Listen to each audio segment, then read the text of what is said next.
olo o yaile insurance cover e te fili mai ai. Ni tupu se whaalawelawe ai olo o yaile whaamama avenga male puipuinga mo oe. Mori se whaamtalanga wala au le tātou paanga le Pacific Easy i le o walu se lau o tasi ono. Pea siasi le tātou apia fōlinga o le Moana Rentals o le upenga te whailangi o le moanarentals.com. Taraflava o David Tua le nei. Olo e whaafonga mai pēi le Radio Samoa. Tasi lima i watolu a mo. Samoa i amanuia le nei aso.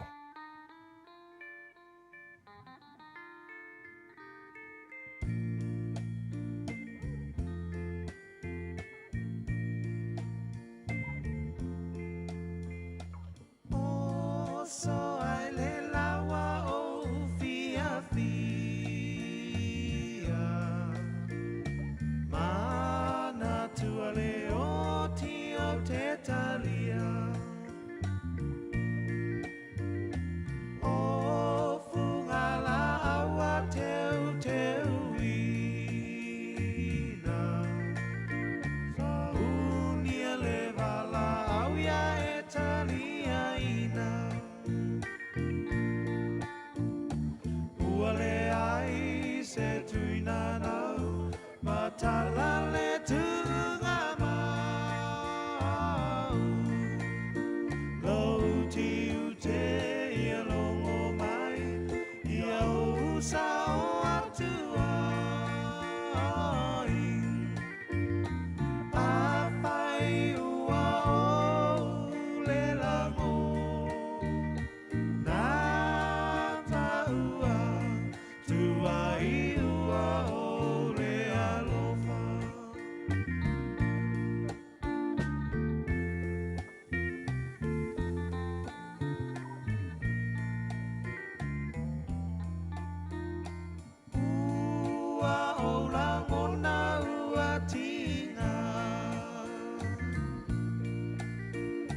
Tango fatasi pua-puanga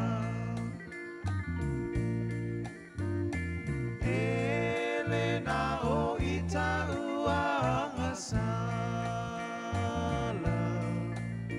E te sona moe aele ala Uale ai se tuina nau Matala le tunga mau Leuti ute ia longo mai Ia usa o atuai Awhai ua o le lango Nā taua tuai ua o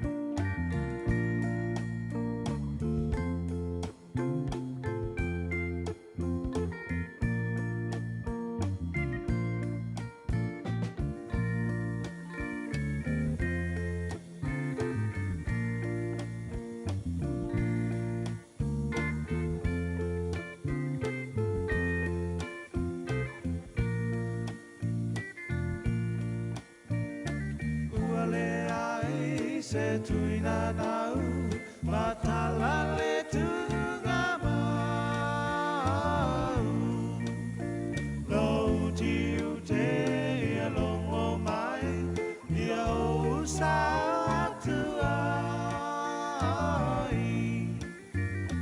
Apai ua o le lango Nā taua Iua o le alofa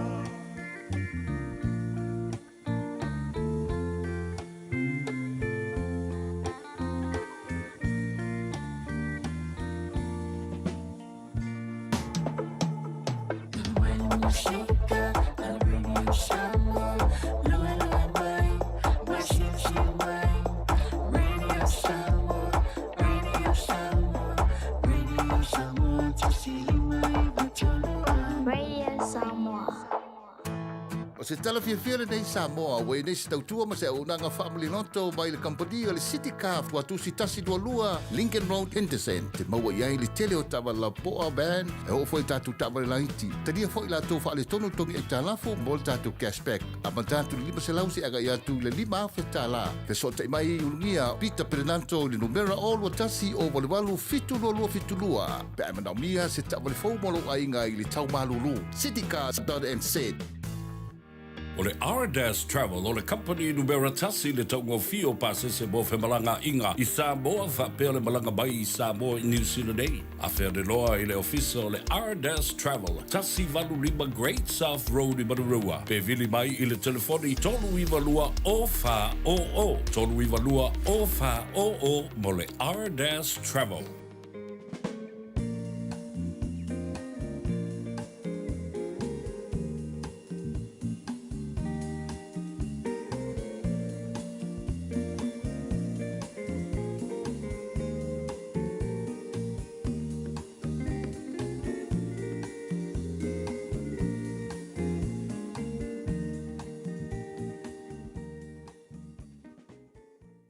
Ua na o le Radio Samoa se furulima iwa toru a mo e tautuaina o e ilaungangana fitu aso le vai aso.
Mau le mamalu o le li e whaavavau. E fie le li i ana mena whai. E malie lo mawhau i an te ia. O te fia lama o i le li lo wangangai. Ia e whamadu atu i le li i o tau vivi atu i le li Lo mātou tamae o le langi. Ia vi ia lava oe le nei tai au o le tai au fau ma le tai au sing-singi o le asa faua e a mai. Mua mora mātou vi i mawhane ne e ia te oe le nei tai au a matai le asa fau. Pese o vi inga mātou whape atu e pa ia lava oe le atua ma malu o oe lava o le atua ma mana e le ai ma se tusa ma oe. O le atua e pule au au, e mea malava o le atua silisili ese o le atua matautia, e tu mau lava o lo alofa mo lo wha maoni e le mawhai o nani liu, e o lava ngata anga o mea malava, o oe o le tupu o le wha vavau ma le li o le while mō, o le alefa ma le o meka o le amatanga ma le ngata anga o le mua ma le muli, o le atua e malia i manao i mere lei malava, o le atua e soifua ma le vavau e o lava i le wha vavau. O e lava o le atua e la e le vi ingon mamalu he pulu oe le matango fie. Mahatu whaftai. lau mea lofa, le o la fau o mātou maua, le nei tai au. Whaftai lo lofa o le whaua, tutai nuu, manuia ia, whai ngā malolonga, sa tō whawhai o tangata ma mātou mamoi, ia ma le mauti nope mātou te aurira nea sa fau, le neua mātou patapatia lo lofa, o e whapopo nea sa fau do lātou si fua ma le mātou ne yola, mātou aurira nea sa lulu, mas fultolu ia sa November le mātou whalaunga, o le nei fwoi tu sanga, o mea umawa e whaia mo i mātou lo mātou tua, lau pule lea. Mātou whalaunga nea sa fau, tu nātu o ao, ta mawha mon tau tai mai, e le whalaunga awhi nei. Ia au maruina whaiva le awhi ngai ma le tino o e le nea sa fau e a mai. Alofangia nei a mātou whanau lo whengai pia masu enga whai o le nei tu sanga, whapenao na teito ruina la tau, i laua nganga pa ia lo mātou ta mawha lo te tele ia i la tau.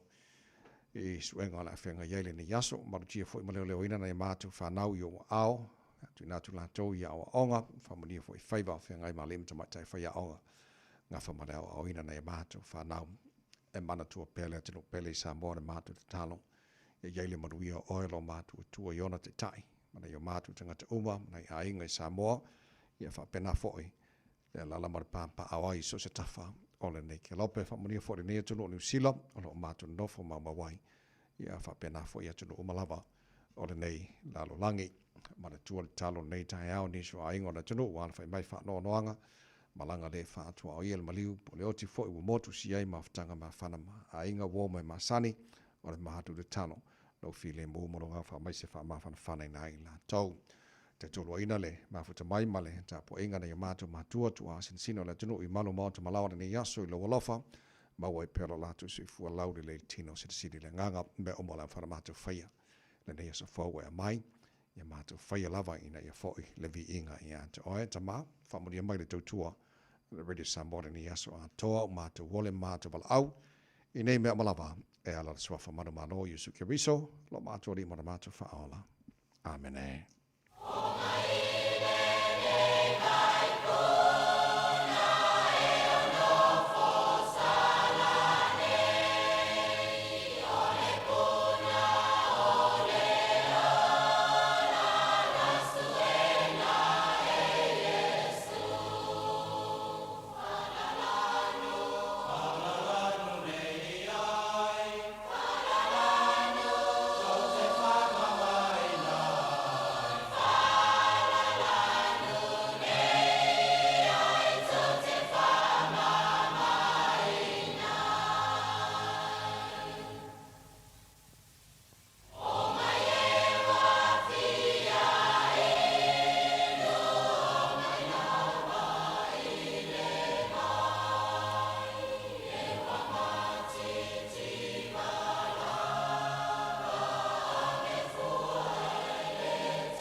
mai le nei vai puna o le vi inga le tua langina e le awai pese le kolisi whawhaia o ngai Samoa. Tautua mo ore Radio Samoa Sfalima. Iwa tolu amo e na wata tautu lai ono.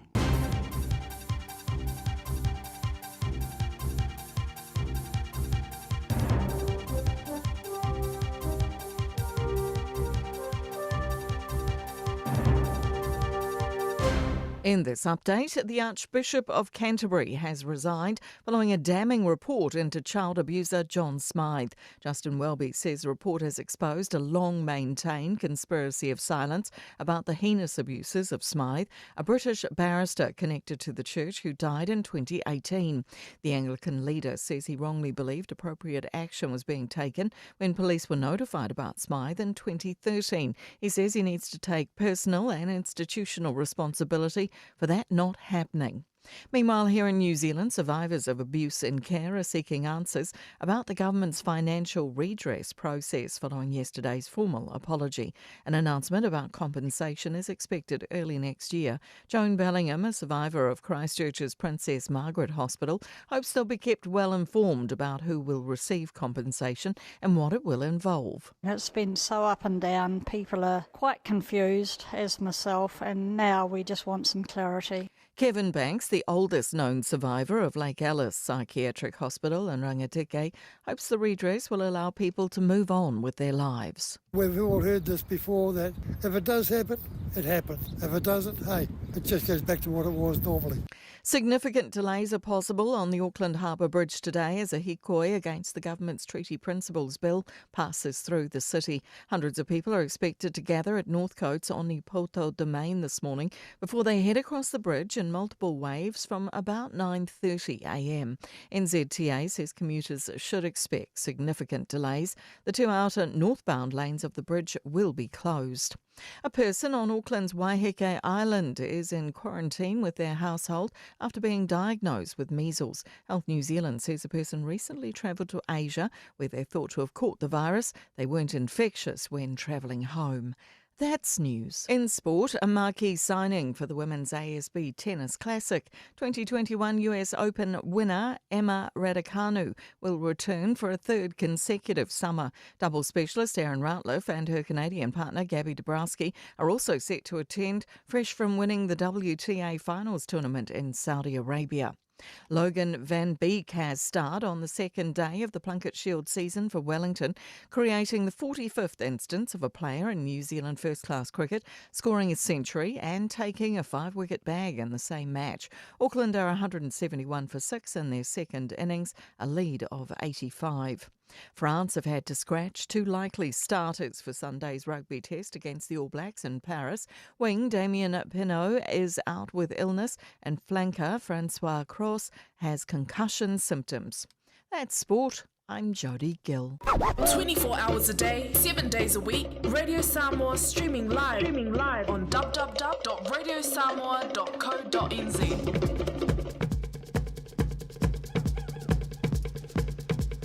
Momona o whaatalofa ma o whaawhelo au ma o whaatulima fōi lewa tele male minga o te tawai sa mola wa tero pele pa ia marama malo lau whaafonga angara nei tai au sing sengi malo le soi fua manuia wha malo fōi le atunu ia le whalau. Whaatalofa se whafu mana malo lo tātu ri whaolo Yusuke Riso le ua tātu mawai le ola ilu tu si fua mana mātu malosi. Ia le fōi ua tātu si whai mga whatau si fua ono le tua malona alofa ua tātu mawai le yaso le aso fōi le aso whai le tua. Tātou te ori ma tātou fia iai, whaafitai le lofa le tātou ma tai siri le langi, ua whai fōna moli mailo tō si fua ma na mātou wolam, ua mwhauan tātou sira whae e manua le o mala nei tai hao, ia fōi la iriwi inga ia te ia, tau te mailo tātou atua le tātou whalaunga nei aso, ma tātou whalau le lao lona lofa o tātou i neso lulu, a sifutori e aso November o tātou whalaunga rua awhia lua se fulman whao si mailo whaafonga. Pōra kalame maro le tai hao, Radio Samoa Sfalima i watoru a mo, ndio whalau tuli tufunga tātou loto, whapena fua Natasha wa ilua.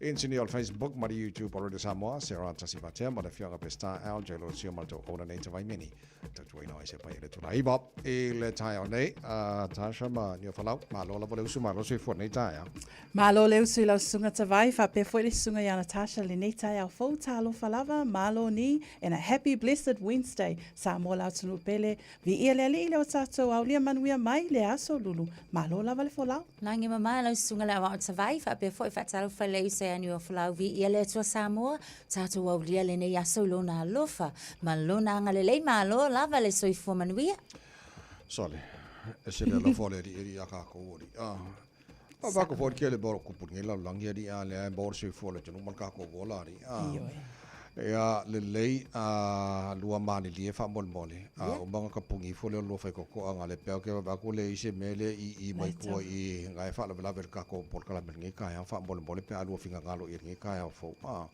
ia pe au se kai pole o fa pe au po se alamble i mai pe se masingi le ku ku yo ka ko fa mol mol ngi ka ya fo e ne va ngale le fa mana tu le tunu le tai au sing sing o se temel nei tai au ke o polo ka dungo le ka ko wala pa pateli la nga te lo ste minel tai au polo ke le vanu po le iva le ma ka me solo fo ile maori o le hi koi o le hi koi o le ka ngar solo maori le nga ia nga le long maka mai lunga i Cabrianga le o mai i Aukilangi North Shore kolosi la ka mai la wala la papa ia ma fa solo ko le lo ki po fele sila ko malo longa le la so nei ia ma fa mo tauno o tula so duor va so fo o land loi i Parmengi ia se fa la ko fa le ora la to te e le pidi fo le ka malo ka viko Yo lo wingo tala lele awe leo la tunu nei vai nga fa pe te pena ele nei aso ki o polo ka sesi fa pe sorry ngo fa la vai nga lungo le ki o ele ka ka mo me la kupua e pe ba ya nga la ta vai ana ele na fa fonga mai ala tunu ia ma fo ma ia fo ia fo fonga nei tai fa malanga in E lava tāpena e taimi e fo inisi o tātou lo o mawhai o na whainga luenga mai le whale. Whautu ina o te iloa te le whale whainga luenga o na o le traffic le nei tae hao maa nei a fo ise fuafuanga whainga luenga mai le whale nei aso. So te lo te le ipa le maa watu e pe whainga mai lua lanes o le fo i lunga la wala papa le Antapunia e le southbound po le angai malina i no whanga le south e le leile awe le o le tanoma no fasitifia iai. Ia ka penga i ka kou ta penang fo nei aso a poloka la wala ia wa ke fai ki o le ka wa ku ia o ka ia po la bata pena le lei ola fa lo tele nei vanga ia fa nga solo po kala nei tai au nei minuto le lu chau mo oi o nei tai au fo ia o le kwata le fitu per masania io le tanto po kala me a reto le ola le tanto ma lo tai au fa nga fo le na ma ia pasta la fa le copa today in history tanto pa vai pone mena tupu le sul giorno november e le tero to sango vai le tai na fitu e le tai nei fa pongo ta fo le ngal Britania per tai fitu e le tai nei oni sina tanto po kala me ia o lo mana ia tu le tu la mo bo nei o le ma lo le tai au ai o le tanto le potia matara nei mai lunga o le awala O loo whailoa mai ele waka kotahi nei taimi o tae ao, o loo maa le pisi lunga tatou vaenga o malava me le State Highway 16, State Highway 1 i nei saute, whapea foi State Highway 20 o tolo a ngai le malai valele, o loo ki lia o ma tatou awala le nei taimi o le tae ao, pea ona whailoa atu tatou polokalame le nei tae ao lapata i mai le waka kotahi, ina ia lava ta pena le taimi i le tūlea State Highway 1 i le tatou awala lau papa ona o le hikoi, whaataunuina i le nei tae ao, tatou lua i li poti le nai lunga o le awala, le nei taimi o le tae ao, tautua Radio Samoa, tasi ili mai watolu a mo, ina ua valu minute te ai leono. Tasi lima i watolu a mo, Radio Samoa. Ua mawhai ona au ina atu le tala o le tau i aso taitasi ona o le langolango mai a le Pacific Finance Limited. Telefoni o Varselau fitu whawha lua lua fitu.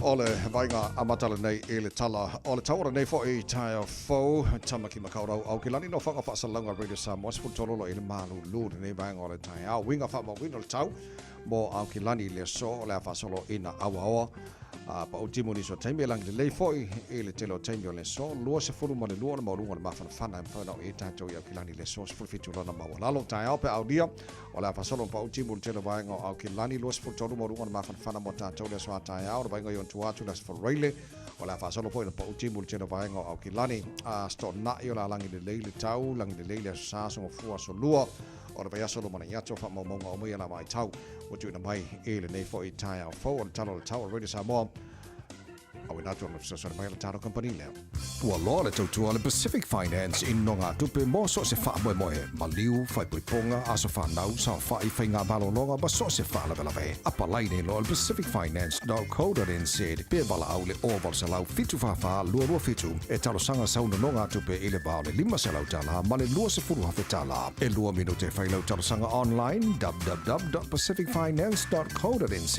a tasi le tu lai whatali e se tali e iai ai inga whapitoa pala au lo le Pacific Finance Limited ile oval se lau fitu whawha lua lua fitu oval se lau fitu whawha lua lua fitu se follow o tele tulai ono ole lui tau moe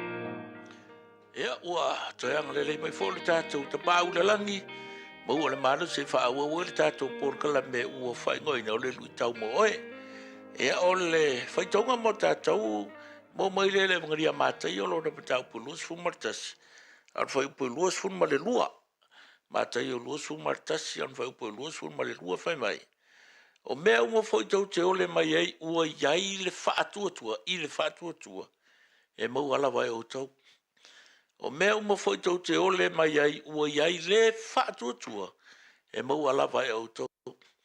Whatever things you ask in prayer, believing you will receive. Ka uala mea ia o le tatalo ma le whaatuatua. E le ngaro kakalo. E kaunga o whakasi le tatalo ma le whaatuatua. O le pese ma le whaatuatua. O le launga ma le whaatuatua. O le tautala i le upo le atua ma le whaatuatua. O le fesili, e a vea ma wha maalosi moro i kau moe. Ai se ae te talo ai. Why pray? O le kari, langa le whai mai ai Yesu. E maa fua o ngā le mau ai, o le mele mga oi. O ngai kele o kakalo. A o le mele kamwai a voit, o le kakalo maa saru. Ai e kakalo i le whaatuatua. E fia hafe ma milionga kakalo wōrunga. Ai le kali mai lava, le mo se kali. O lisi la kaimi, e maa fua onga le sau le kali, onga o le whaatuatua. Ia kau kele o kalongo ngeila le upu whaatuatua. Ai o le ka o le mea, ia e karikongu malo loto atoa, i le o lo e tala noi ai, o lo e ka pua ai, ma e maa fua inga le lo. So le challenge mo e, pray with faith. Ta talo, ma le taritonu, ma le whaatuatua, e le ngata o le neias, au aso malava, mo oe malu ainga, mo le atumu, ai maise o le ekalesia. O le soafo Yesu, amene.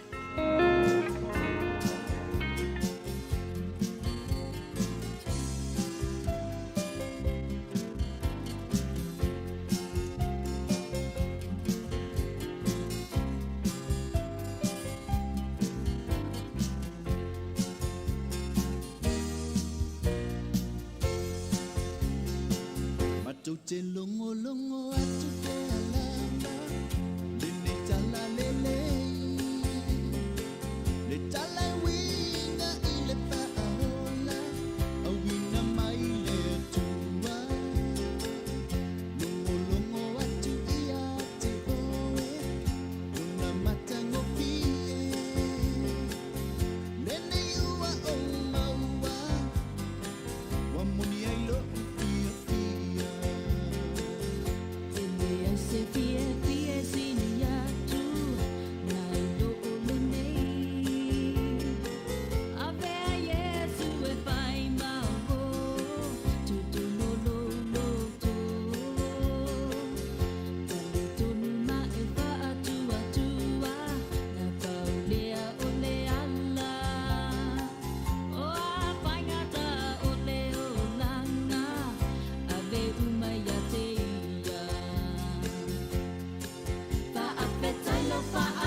ngai te talia, Yesu.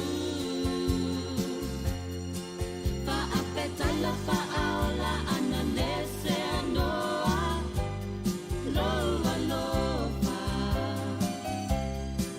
O lou malama lama ua whai mata I ala, le pongisa. Wana o oe e maua I le pia pia, e tu mau. Wa ota ota mea uma ina ua o maua, le manuia. Tupu nei loa I ma e tali tonu ai. Ilona mata go fie,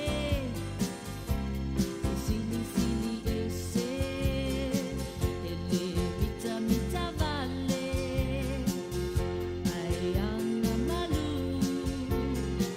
saili nei so mapusanga, e mawaya Yesu. Saili nei so mapusanga, e mawaya Yesu.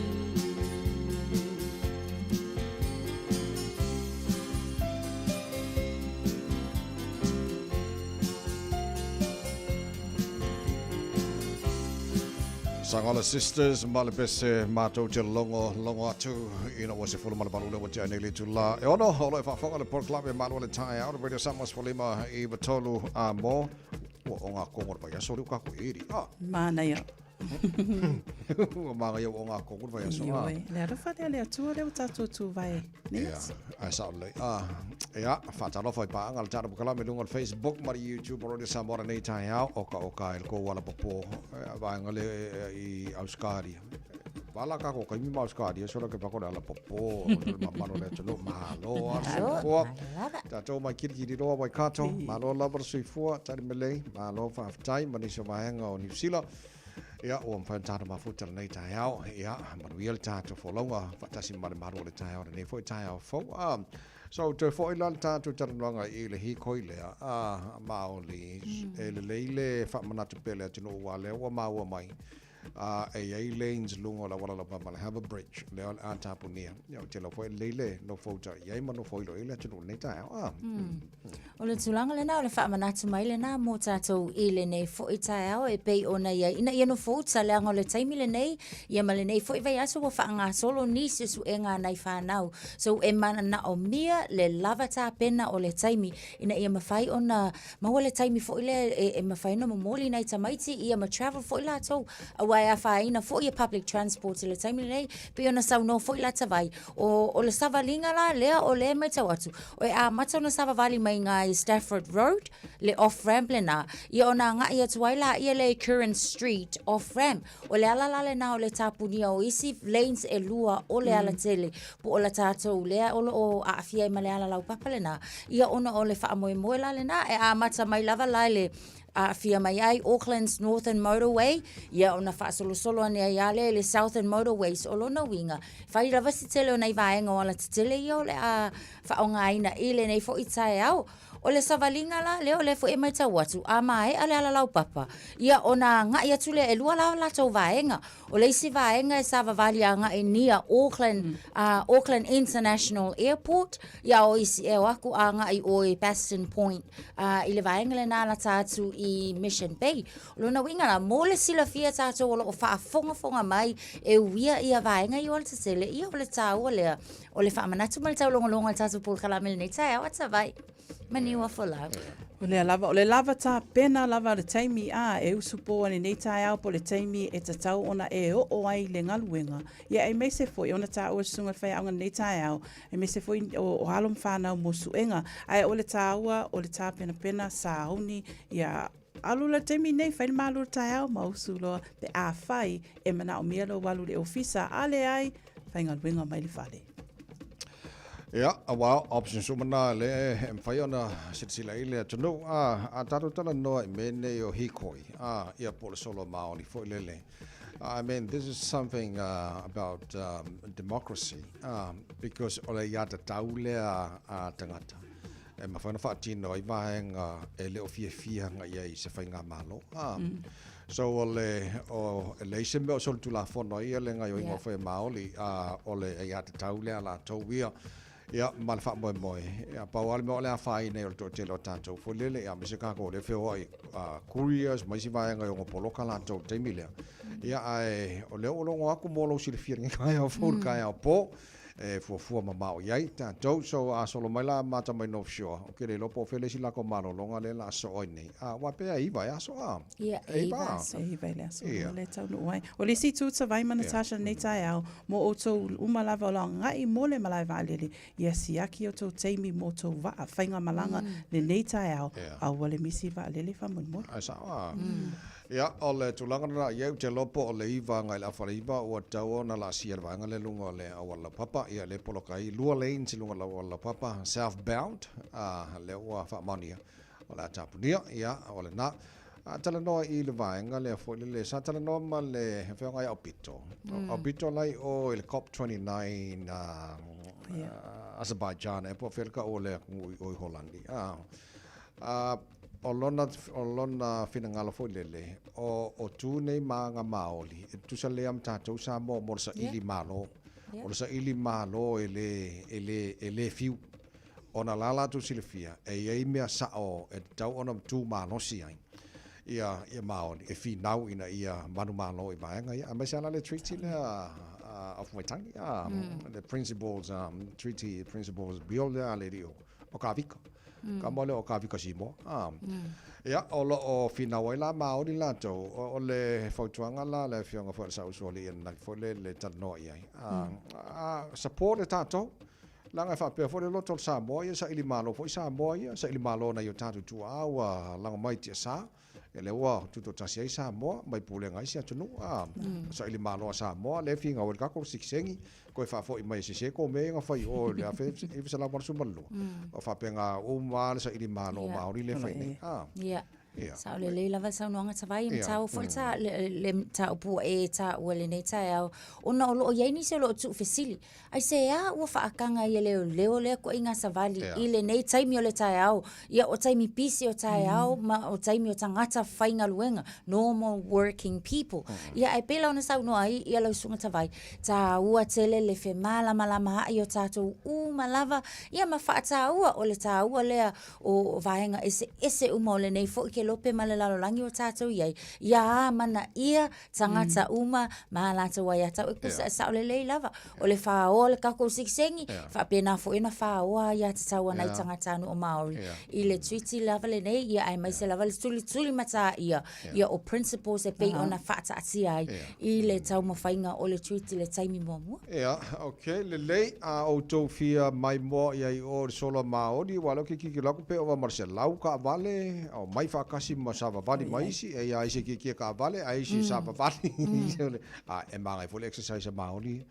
Ma o lako exercise mangai ringi ka ia. So nei vanga na mo le nei tai au, o a misela, o le mauam whamani li poti ana nafi, e to tasi tangata I o Waiheke Island, le o a isolated tamil nei. Ona pui nga le vanga na misela, ia mo tatou ni niusila. Taua e leise I tu fo le whapole nai le atunu ulau tele, ona o le lei lava foi, ia le puipuia, male malutia, ele taimile nei mai ele vaenga le na Health New Zealand, ona o le tangata, sa malanga I Asia, I se atunu o le atu Asia, le alana to e foi mai, ia e pei o inala le e mafuai, ia ona maua mai le tūlanga le na, a o le tu ele lei ai, o le lava foi na whaamnatu mai mo tātou, leise tu e popole ai, paula volea e taua lava pea le self care I le nei vai taimi a wai le lo lava ia po fe lava ia nga I mai ia fa ma ia ese au le taua lava o le fa pena ona tau sia le tangata lava ia lona soi fu malo loina tulanga na ia kasir ka ko kes mai ol vaenga le Waiheke Island io au le Waiheke Island au le taua foi o se fafangu ma se fa manatu mo tatou u malava tawai ma Natasha ina ia o e whai tui puipuia a peila o le misela mo e fia e mawhai ana o whai tui puipuia. Ia me se fwoi toi whamanatu fwoi, ai me se anga i mō tātou iaso fia o le kerisimasi, ia tui puipuia o le koviti, ia me whapena o le whamanatu lava ma le whangu al polo karamel ma alu tai au.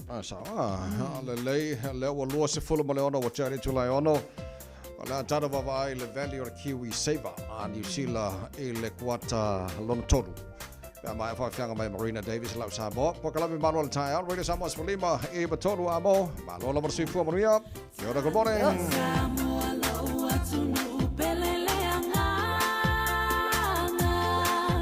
I say yo pese pese atu mapa amatala. Lo matango fiele mafaye upuna fa amatala. Ua numera tasi fo I oe ile Pacifica. Lao Samoa Lao Samoa Famua mua le atua o ia lo whaabae. Ao mai ni pua puanga whamalo si tu maupea.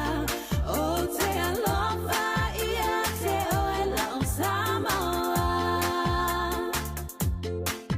Lena fai una ngalolo unu usa o whanawai. O la ufanu ala no la uaba o te tiwai. E uina o malanga I whafoi atunu ese. Ele mawhai una ngalo oi Samo lau pele. Lau Samoa Lau Samoa Famua mua le atua o ia o lau whaabae. Ao mai ni pua puanga whamalo si tu maupea. O te alofa ia te oe Lau Samoa. Lau Samoa Lau Samoa Famua mua le atua o ia o lau whaabae. Ao mai ni pua puanga whamalo si tu maupea. O te alofa ia te oe Lau Samoa. Ao mai ni pua puanga whamalo si tu maupea. O te alofa ia te oe Lau Samoa. Lau Samoa.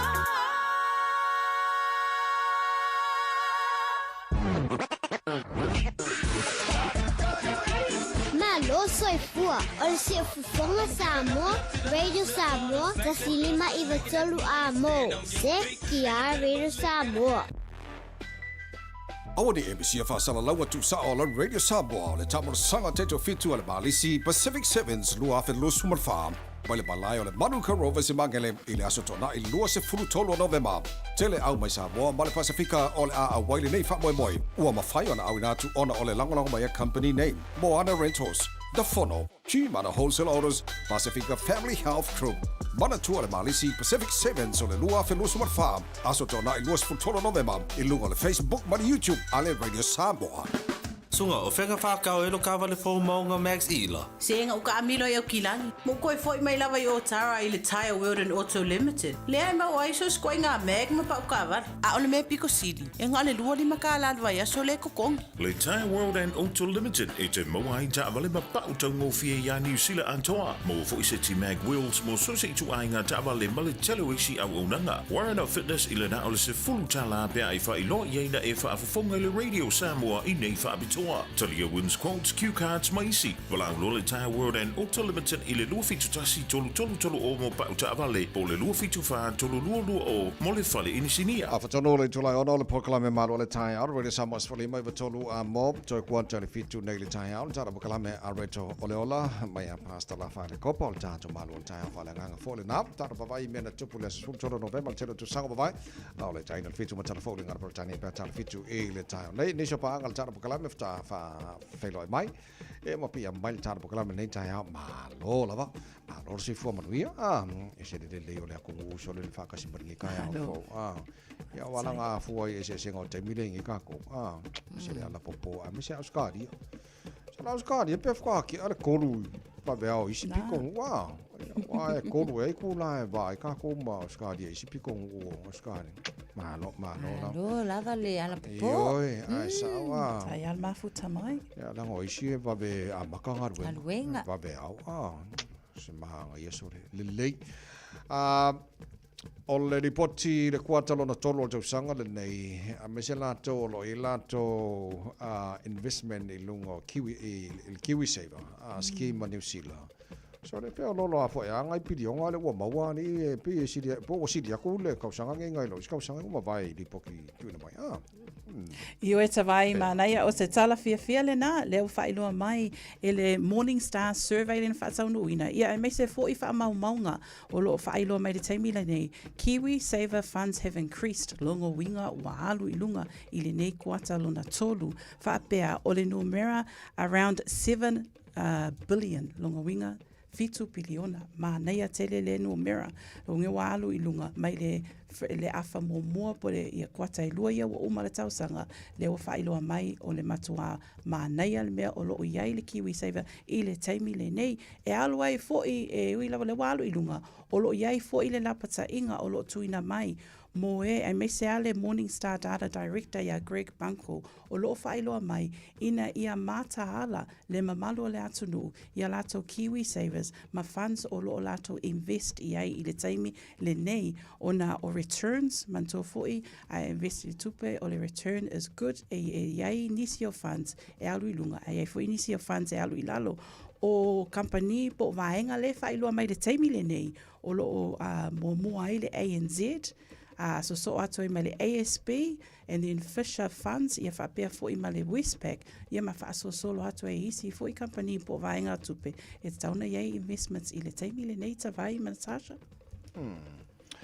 Ia le na o le tala la tamaile na e pe la e fōringa mai e ua whasolo on tele tangata New Zealand e whaongaina le investment fo i le wai le lei mo le lumana ia wa te loe au sia lo le ona suli ma tausanga ia no whaile la tau nen access ia la tau savings ia le Kiwi Saver scheme New Zealand which mana ia ia whapea ngai ke lo lopo o isau Kiwi Saver sia ke lau kampangi ngan ke whainga ruenga e le whapea la ngā o le whainga ruenga ai le isau saving o lo e wa e whaianga sau sa mai o le kampangi ia la fo e mara share kampangi la ko mara malo e kau fio soangi i sau foi kama i saving hai so ole ta wo foi la le ma se fa mafa mo tato ina ia tangata nga ile tu foi le o le long term value wala nga ye so tato e ye ya fa la vela ve ye me wa kama failo le ona o apalai fa pe ya au mai singa fasiva e ngola ka Kiwi Saver se fio soangi fa la vela ve le ai ole ta wo foi le fa manatu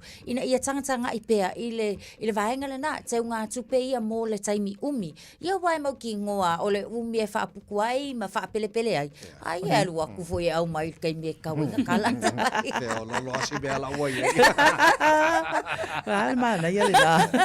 Ea mana ia, sa o le vanga le mai Natasha. I se si foi tu, e mawhai pe a whapea fode le, heart trip, withdraw lau Kiwi Saver. Pe a ua o i le tūlanga ua matua i pangatia o e male ainga i me tauna i o le winga la lautala. E sili atu lo alu e withdraw mai lau Kiwi Saver ia mai sa nge kere ai kari kere fasili la mai ya oi wa e se foi longa wa ko e mai au kupe la sevio ya fasili fo ai kari mo kero fasili fasili fo pela la ko ola tu pe mai no a fa ko ka kupe a fasili Ora winga la tala si le atu lo try le KiwiSaver hardship withdraw. Nai lo walu loan mai le tupe e fai le fa mele wa ele tango lima e se mea wa kwa I tunga e tauna mana mil tupe tono lai. Ola winga la fam talanga fa tu sa va nga yelu. KiwiSaver sa wa ola kupio lai ai.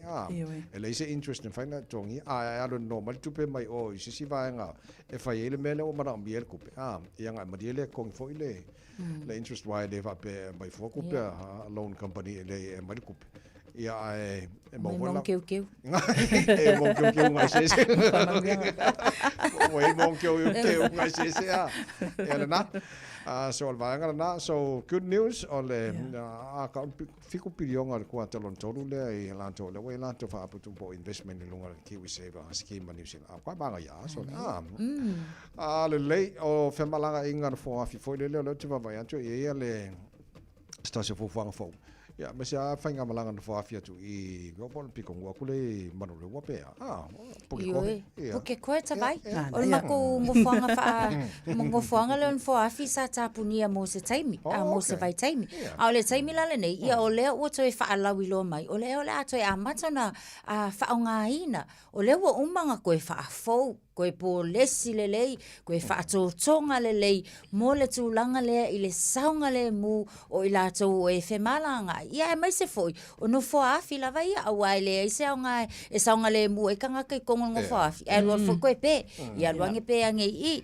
A o le tūlanga na, e amatala ia Februari le aso tolu, o le tausanga fo, o na maku wa I koe wheoa I le lei, ia trains, o lea fo iwa uma o na ia lātou taimi fua fo ia, mo whainga malanga. So mo I lātou la ia I le vaenga le puke koe. Pea ma le ta I lua se 10 minute, sau le si train, ia luaku. Ia uma le si lua se 10 minute, a ngai mai le si train. Au le ta wala le na o le au mai le taimi le nei, mo le sila fia.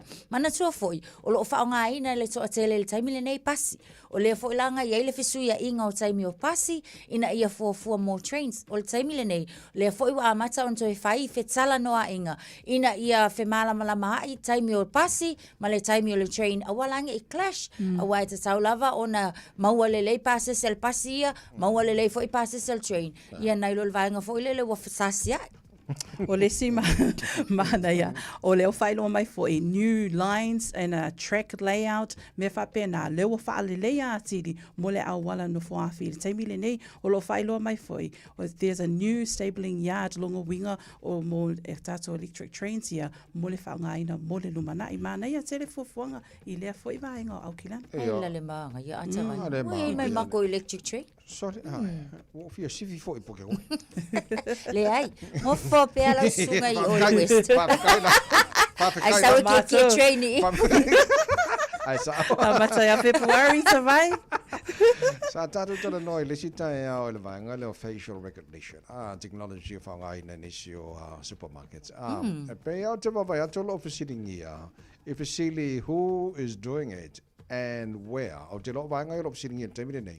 Inisi fo I o vanga I tono New Zealand. O le alava ta vai o lo whainoa mai te mile nei I oe. Facial recognition technology. Longa winga o so se me te aluati o le te mile nei po se tala lata mai o to tonu lava a tato supermarketi po fale o loa. E inisi o fale o loa le na leo filfilia o lato whaataunu uina lea fufuanga. Ona o le fesosoani lea mo le saunga le mu o e o atu whaatau tutonu o fale o loa. Ai mo le taimile nei, o lo o tele lava le whaasea o le mamalu le atunu, mo le whaongaina o lea foi technology fo. Ona o le tūlanga lea whaapea ao atu, it's like the Privacy Act o ina la o lo fai maile New Zealand Privacy Commissioner I le taimi nei tele le result o tangata o lato complain ona o le tū lea ai mo le hanga I luma e inisi o suenga lewa whailoa mai e au ngā lea vaenga fo mo le whaongaina I totonu o whale o loa. Well, ava pea na o tau tilo le mafu anga o whaile vaenga le. E pu ele maenga foi le o le whai malantu a mi o le o ngā o I mai ia foi. Ia o loa mai tonu o supermarkets. O te loa le o a whaina tele la tau ia lo ia el kokero kako le o a whai whaatau makukongi. Au te loa le mafu anga whaile vaenga le. a whapenga ala kua ngawhinga oile le ono fone supermarket nga aru le wa sao. E ki koe la ku heila. Ia ua maua lau fori. Ua maua forension. E le kari e vai na lau koe la ku le la ku mai. Na pauale tu foi le pe o le fasea ma tau pole pe ia tangata o le vaenga le privacy concerns. Ona lau tatou ia e mawhaila vaunga ia le vaenga foi le misuse or information ia po le identity misuse e mawhaiala o ngā sasi ai pe o le tūlale na e te tawala I le vaenga le New Zealand Privacy Commissioner e kakau o ngā mauti noa le saunga le mu a walanga e te tawana saunga le mu fo ia tangata uma e mo ia o le maanga i o le maua i o le au vaenga i o kila maonga oi a o tātou la nei e te tau ona saunga le mu pea ia tātou ai sawa e ale nga o wa be nei la ba nga le o nga o yo lo ba me o la afio ko ma ko le yo ka ko la o le aka ke ba kalo ye ma tu foi fa nga tu no mai vale le tau no mai I le taimi le o ina fo I le fa nga I to nga technology fo I le taimi le tau fa nga ina le passport o fo ninga le fa nga ina okay le to se forma le va bino tolo talo le tu la fitu Ola isi tātou ni poti runga na wala le aso o ai pia mai anisio whaafiwhianga o nei tai au. Ona, abatua lolo tātou mālua le tai au whananganga. Reto leola mai a pasta na whae le kopa mālua la pasui fua. Tau sangi fuga o la au. Ae ala usu ita I le whaiva o ma whau whau. Olo upopole ne I te iwa le tau lau.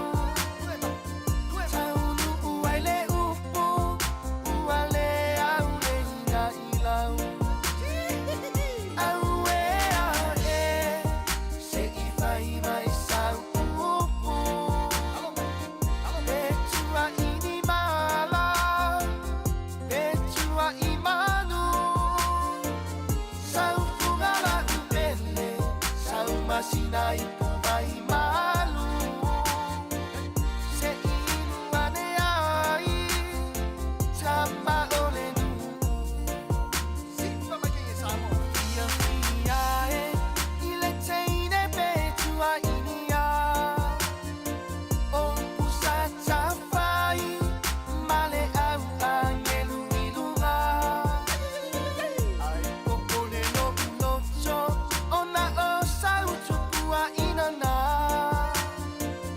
ne inilo chuma ae ali na o chuma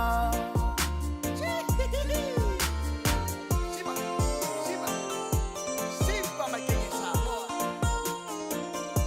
yo ayuli mai kama samoa sabia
Sinai pubai malu se inuane ai sama ole nu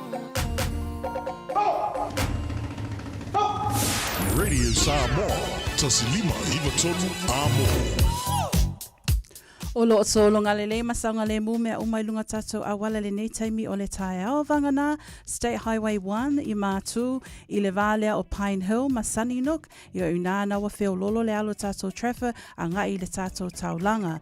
State Highway 16 si sifo le vālea o Western Springs a whaiolo e pasi le Auckland Zoo e a ngai le tatou taulanga i le nawa a mata o na mafa le pisi i nā vaenga o le awala i o nisi nā vaenga whailoa mai e le waka kotahi le nei taimi o le tae ao i le tātou lipoti i lunga o le awala. Tautua Radio Samoa tasilima iwa tolu a mo ina ua toe se fulu 5 minute o na tā lea o le fitu. Talofa, we're the Katinas, and you're listening to Radio Samoa on 1593 AM. Bread of life sent down from glory. Many things you were on earth, a holy king, a carpenter, but you are the living word. Say it now. Come on.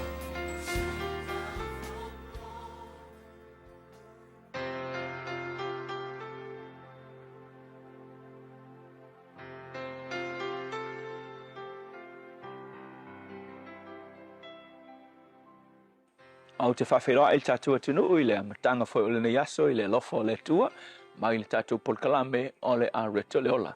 O le tusia e se te tolu, alo na whai upule 5 e il whaupunga whapea, ua iloa e ha manu, ua le punou more ketai.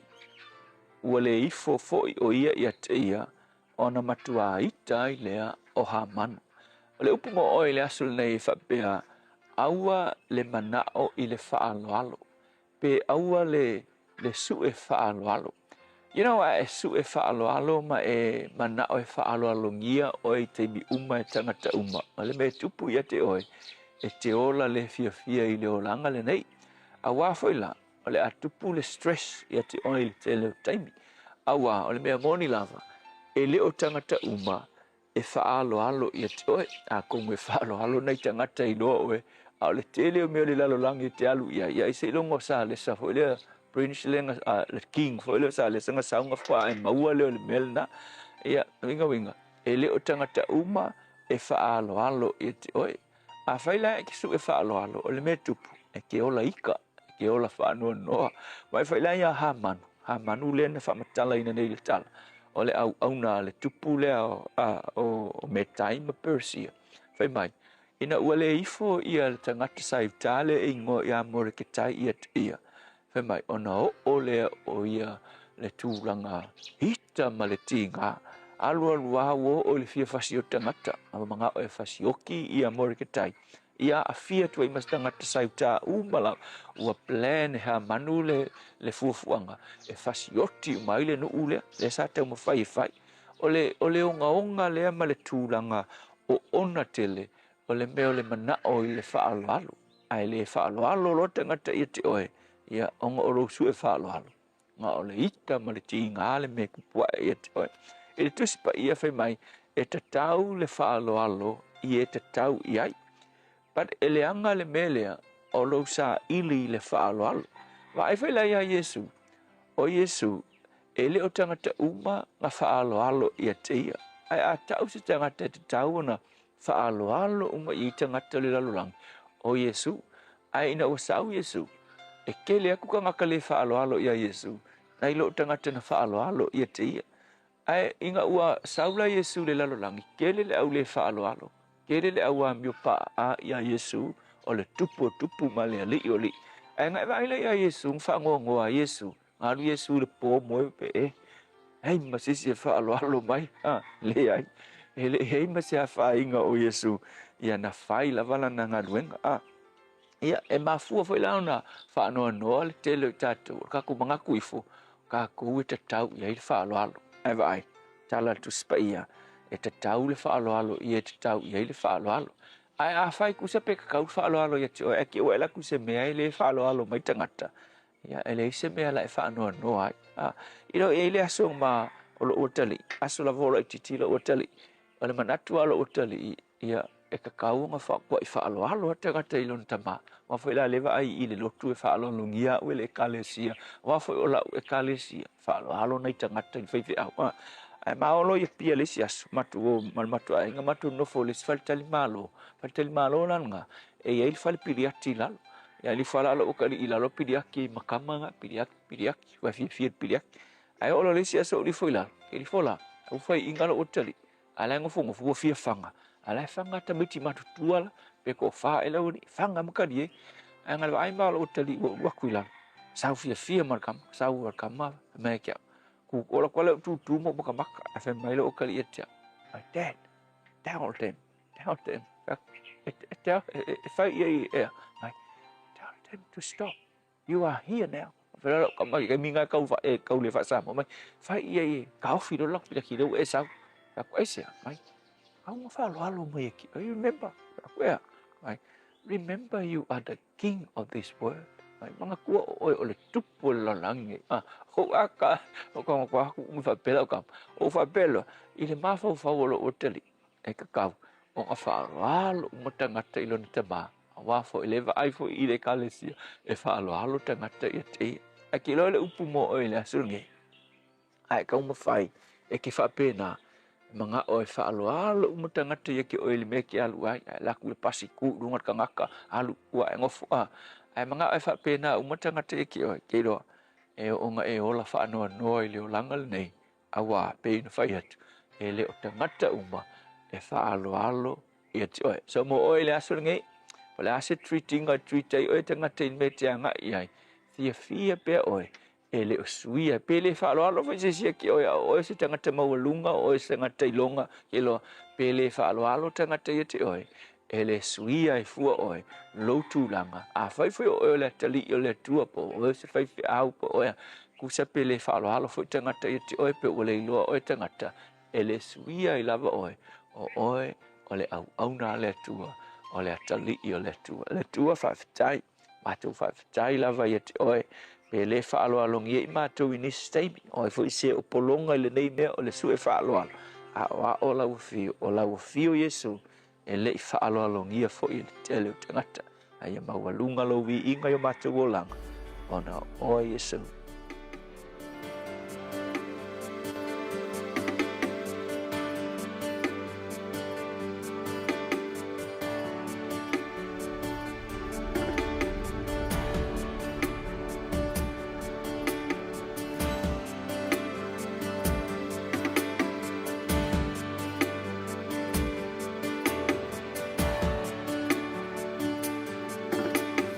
Le atua o e o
Jabes hemmai la febesel hallelujah worship team ina wata tolu mino tolo tolo tale ole tula fi tola sos fu tolo November ani mera tupure de aso tau sanga wa ma vai.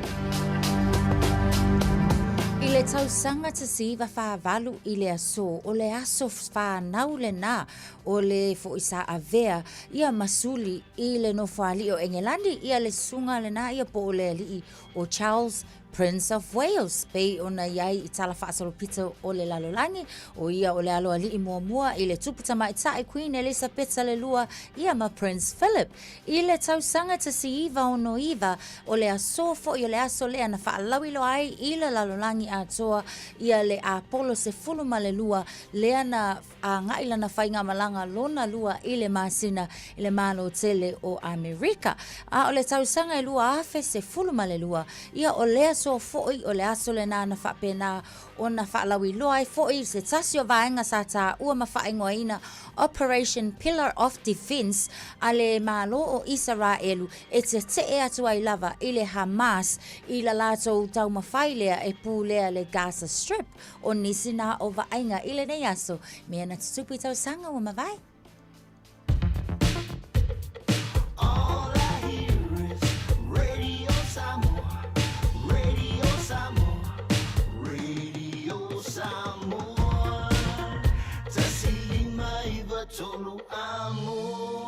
Radio Samoa, kasilima i wakuru amo. Awa ni MBC whaasala laua tu sa o Radio Samoa le tamara sanga teto fitu ale malisi Pacific Sevens lua afe lua sumarwha. Waile balai o le Manuka Rovers i mangele i le aso tona i lua se furu tolo November. Tele au mai Samoa ma le Pasifika o le a waile nei wha moi. Ua mawhai ona au inatu ona o le langolango mai a company name. Moana Rentals, The Fono, Chimana Wholesale Orders, Pacifica Family Health Crew. Mana tua le malisi Pacific Sevens o le lua afe lua sumarwha. Aso tona i lua se furu tolo November. I lunga le Facebook ma le YouTube ale Radio Samoa. Malo soy fua, o se fufonga Samoa, Radio Samoa, tasilima i watolu amo. Se kia Radio Samoa.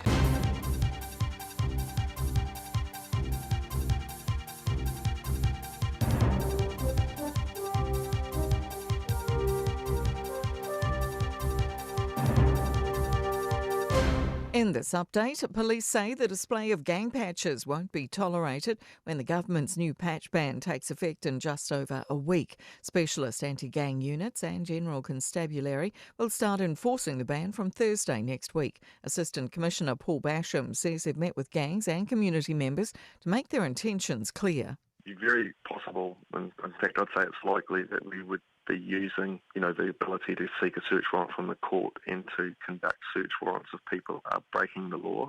The government's apology to abuse in care survivors hasn't impressed a lawyer representing thousands of survivors.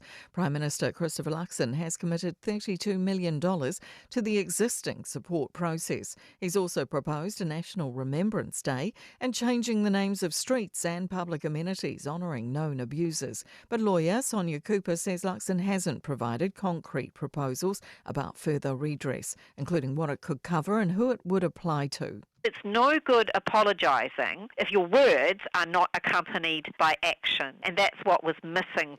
The Archbishop of Canterbury has caved into public pressure to resign over a damning report into child abuser John Smythe. Smythe, believed to be the most prolific child abuser associated with the Anglican Church, died in 2018 without facing justice. The report found Justin Welby, the leader of the Anglican Church, didn't take the right action after learning about his crimes in 2013.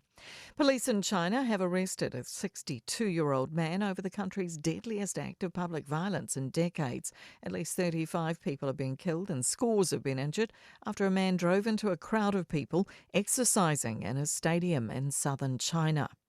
Authorities in Auckland are bracing for disruption as the hikoi against the Treaty Principles Bill moves through our largest city. Protesters will gather at Northcote's Onipoto Reserve this morning before crossing Auckland Harbour Bridge in groups from about 9:30. That's news. In sport, the New Zealand Trotting Cup will spend another summer in New South Wales. A late surge has seen Swayze Pip Don't Stop Dreaming to defend his title at Addington. Trainer Jason Grimson believes the victory trumps the 2023 triumph. The ASB Tennis Classic has signed 2021 US Open winner Emma Raducanu for a third straight year. France have had to scratch two likely starters for Sunday's rugby test against the All Blacks in Paris. Winger Damien Penaud is out with illness and flanker Francois Cross has concussion symptoms. Logan Van Beek has starred on the opening 2 days of the Plunket Shield cricket season for Wellington, scoring a century and taking a 5-wicket bag in the same match. Auckland are 171 for 6 in their second innings, a lead of 85. That's sport. I'm Jodie Gill. 24 hours a day, 7 days a week. Radio Samoa streaming live on www.radiosamoa.co.nz. Lo mai tawatu le taimile nei lungo tata wala tele o lo feo lolo le pisi mai o le vatu o le vaenga le nai matu. Birkenhead o lo mai tawatu southbound traffic from Birkenhead anga iane Auckland Harbour Bridge ile taimile nei le na wa amata lava fo yo na sitia le pisi. Sunnynook traffic on State Highway 140 ia o lo mai tawatu o le na wa amata na sitia ile vaenga le na from the North Shore anga imai I tutonu o le tata utaulanga au tui au kilani. E whapena fo ila Leanga Imailena Sunnynook to the Esmond Road on-ramp southbound. Rosedale lolo mai tawatu le taimi fo ile nei lanes from Rosedale through to Albany. Ia mo ilato o wia le ala le na lo mai tawatu a mata o na pisi tato anga iatu ile city centre ile nei taimi. Tato fo ilunga o le tato Northwestern Motorway eastbound and westbound lanes o lo wa mai tawatu le na ua fai lava sipisi anga iane lata ane ile Spaghetti Junction nei fo taimi o le taiao ia whapena fo ila o lo iai mala lapata inga ia tama whai lava tātou e avoi pe awale iai nisi o ala e sui ina ia awane i uia tātou le Harbour Bridge westbound o lo maita watu o lo whai lava si slow mai te aratu ile taimi le nei anga ia tu Waterview Interchange o lo na winga av ta avale o le li poti le na mo tātou o na o nisi na o vaenga o leo lava o lo maita watu le na ua amata o na vave o na pisi mai I le taimi le nei o le taiao. Nisi o vaenga uma o lala tele le nao o solonga le leipea. Tautua nā le sawasawa whaatulanga ina. Manuela o whainga malanga sa vale nei taimi. Tūlai mai suma tonu. Ua wha minute te ai le tū lai fitu. Nā lofa Samoa. Wa ule nei o kāsputi alu. Awal suia le ngila ua ule kio. A eva mai ina se furu lima iwa kolu. A mo. Radio Samoa. Vevela a.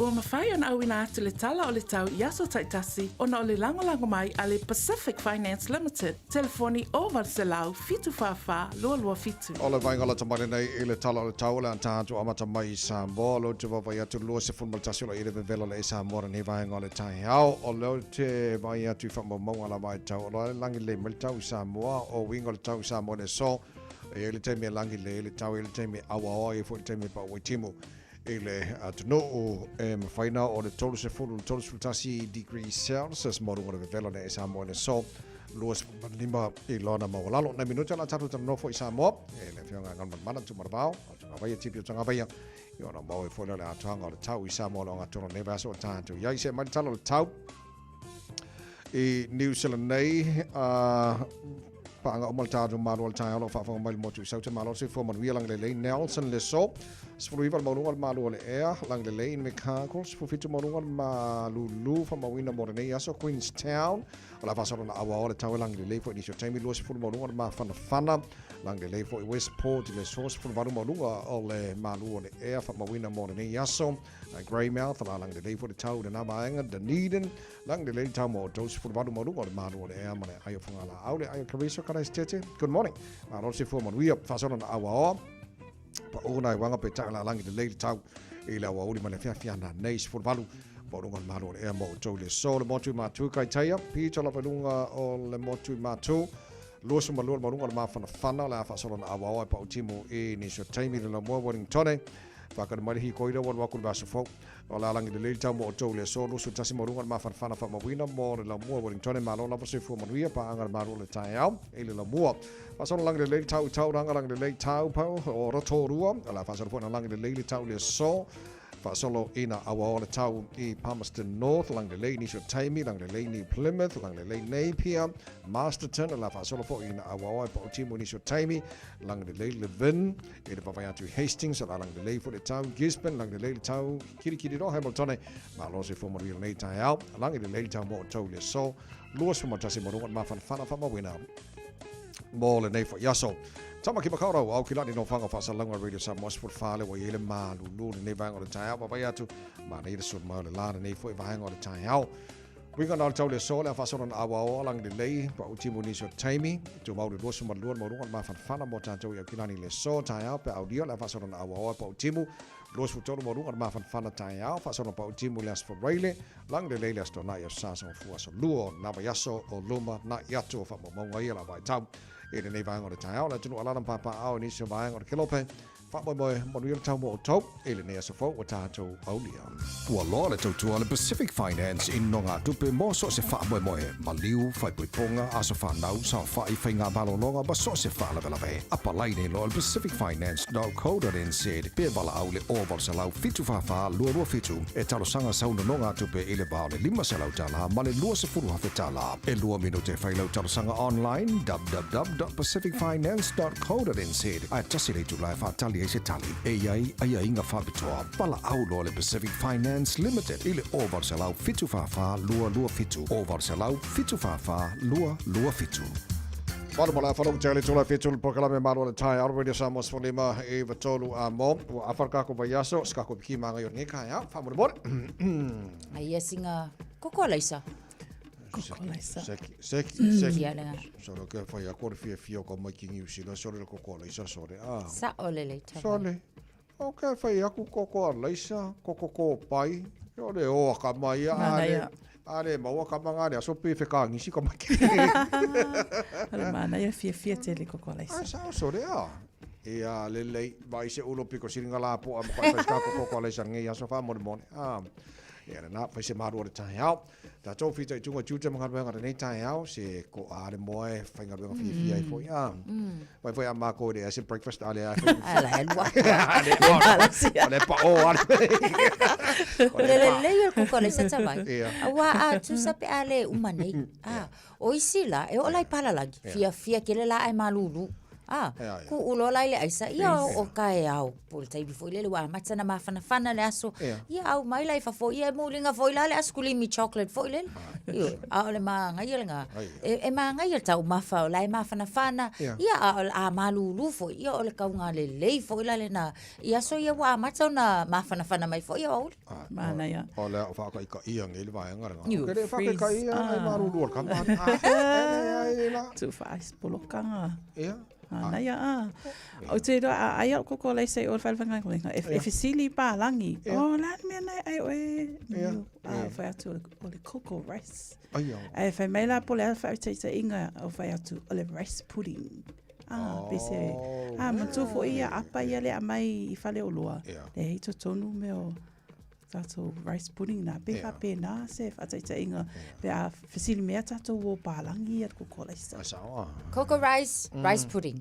Alu le la valako chocolate rice pudding. Okay, le lei e fo I whanau longo atu o le tasi leo maanga wanga I mtanga wenga leo o kengi fo I nge whiwa I malanto badges I public places pe ole maso fo e la pasi e tula fono le malo o le amakua e kuwa I leo I maanga le awangi koe whaunga le tulanga o le alava tawai lua se fulu tasi le aso lua su tasi o novema o le na o le afa mamalu ai fo I le atu la fono le anga I mai mo le tato palmene fo le utu la I mai po I na le la afa malosia e le toeva aia la to failonga le ai whaunga ina e tato kengi ia ona o le fuafuanga mole anga I luma ia me se fo I le saunga le mua le mamalu le atunu ta ua tele tulanga le na mo I tato ia o tangata lau tele e mai se lava I tutono le kamini community.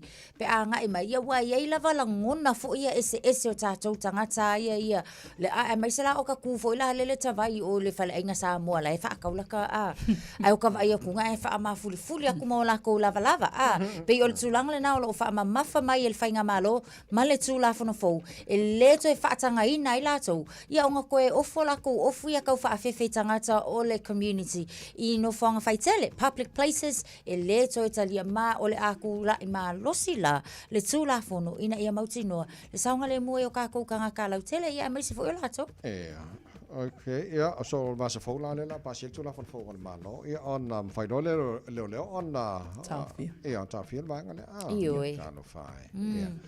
Ja, le na o mau ni soli poti e te lea le vai ngai ono o ye le tulanga le a pasiel tula von fola fa maluina tula von malo on ele ono for le foi. I kengi la toia tula von fola malo e ne la se ka ko kiki le pe pau ale me taua o le saunga le mu o tangata community tangata lau te te rol me sirina taua fo le le tula e se fata ta inga fo le na utilo ia o le tangata okay lo la o se kanga ko le kengi which was a good fo le role model ia ke la vai ia o te le fa ko le le o kengi o le so wilo ia ai o le tangata nga kulanga ka avale o la sa oflo na ofu o le tula na ofi fe nga lua kwa kakala le ia le ofu lea tu uite tono le taavale sa vale lo le kongo le falo lo alwa kwa kala ngoa le tangata ia ke la o ke fia kele la ile to inga le ia o isi fo ie ia wa kwa ma la ko ofunga le fia kala ngoa le tangata pe o le tula le na o tam fale malo ia ta o fia fo ile ona e fai mai tu e fa popole na tangata la ute I saw sometimes ti tilo tato o fofole fa ngai la to on tato no fole ma le potanga to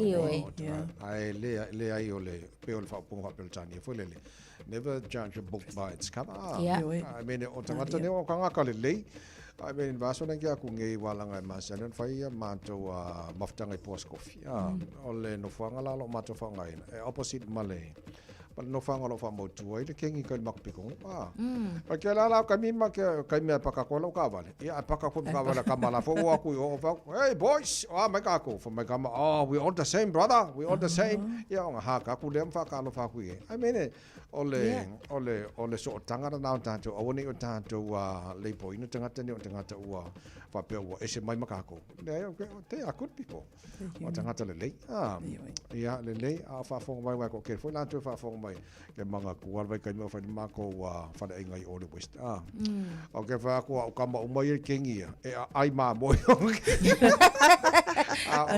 ma oi ala a fa ka nga mo ka ma fa sole ko anga file mo pe o ma boy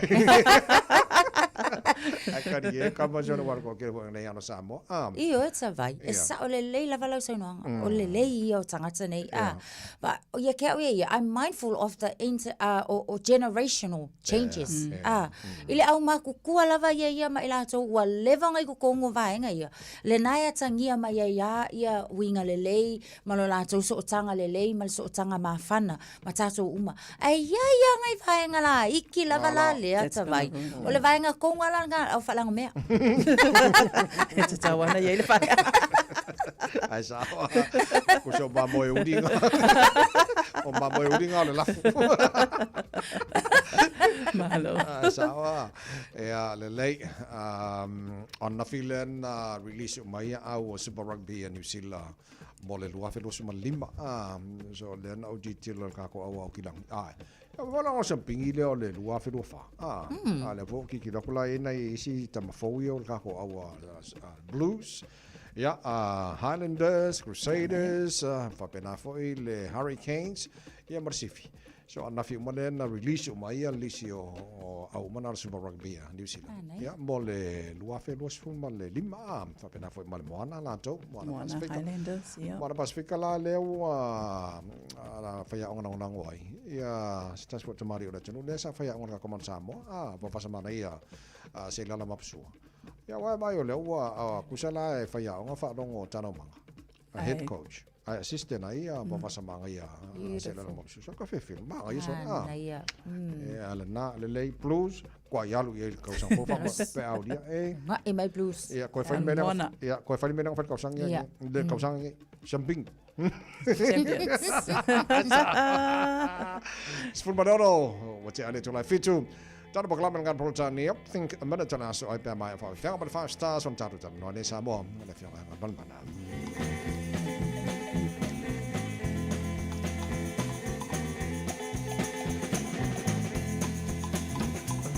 ma pesale le u fatu mo ai u vai vai via mo dar pai la e la la mai pe I say yo pa a pia a tuilea Ua o tari toni la pa ma homi Wa mea noe ma wo moni O te yo e o te amene koi leo ti A pai ua e pia Rat te smaila ia Ta mau lef tu lima O nai te mai Samoa mai New Zealand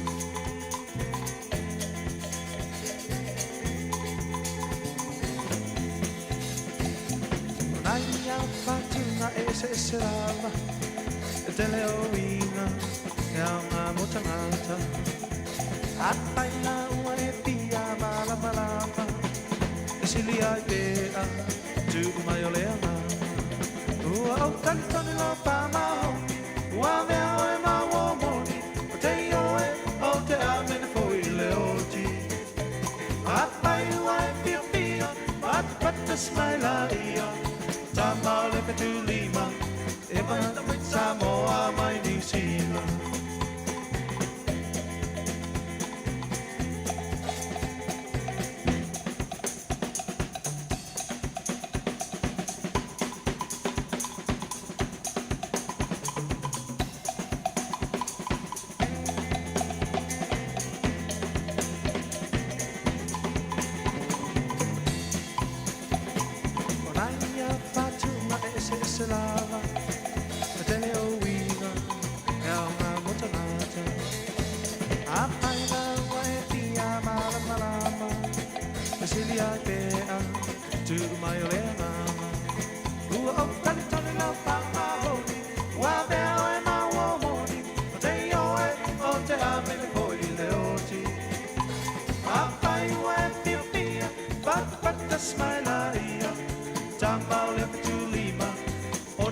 Samoa mai New Zealand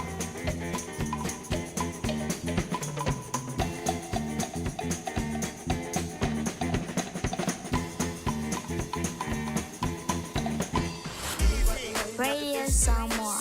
Taslima Ivatolu. Just think a minute. It could change everything.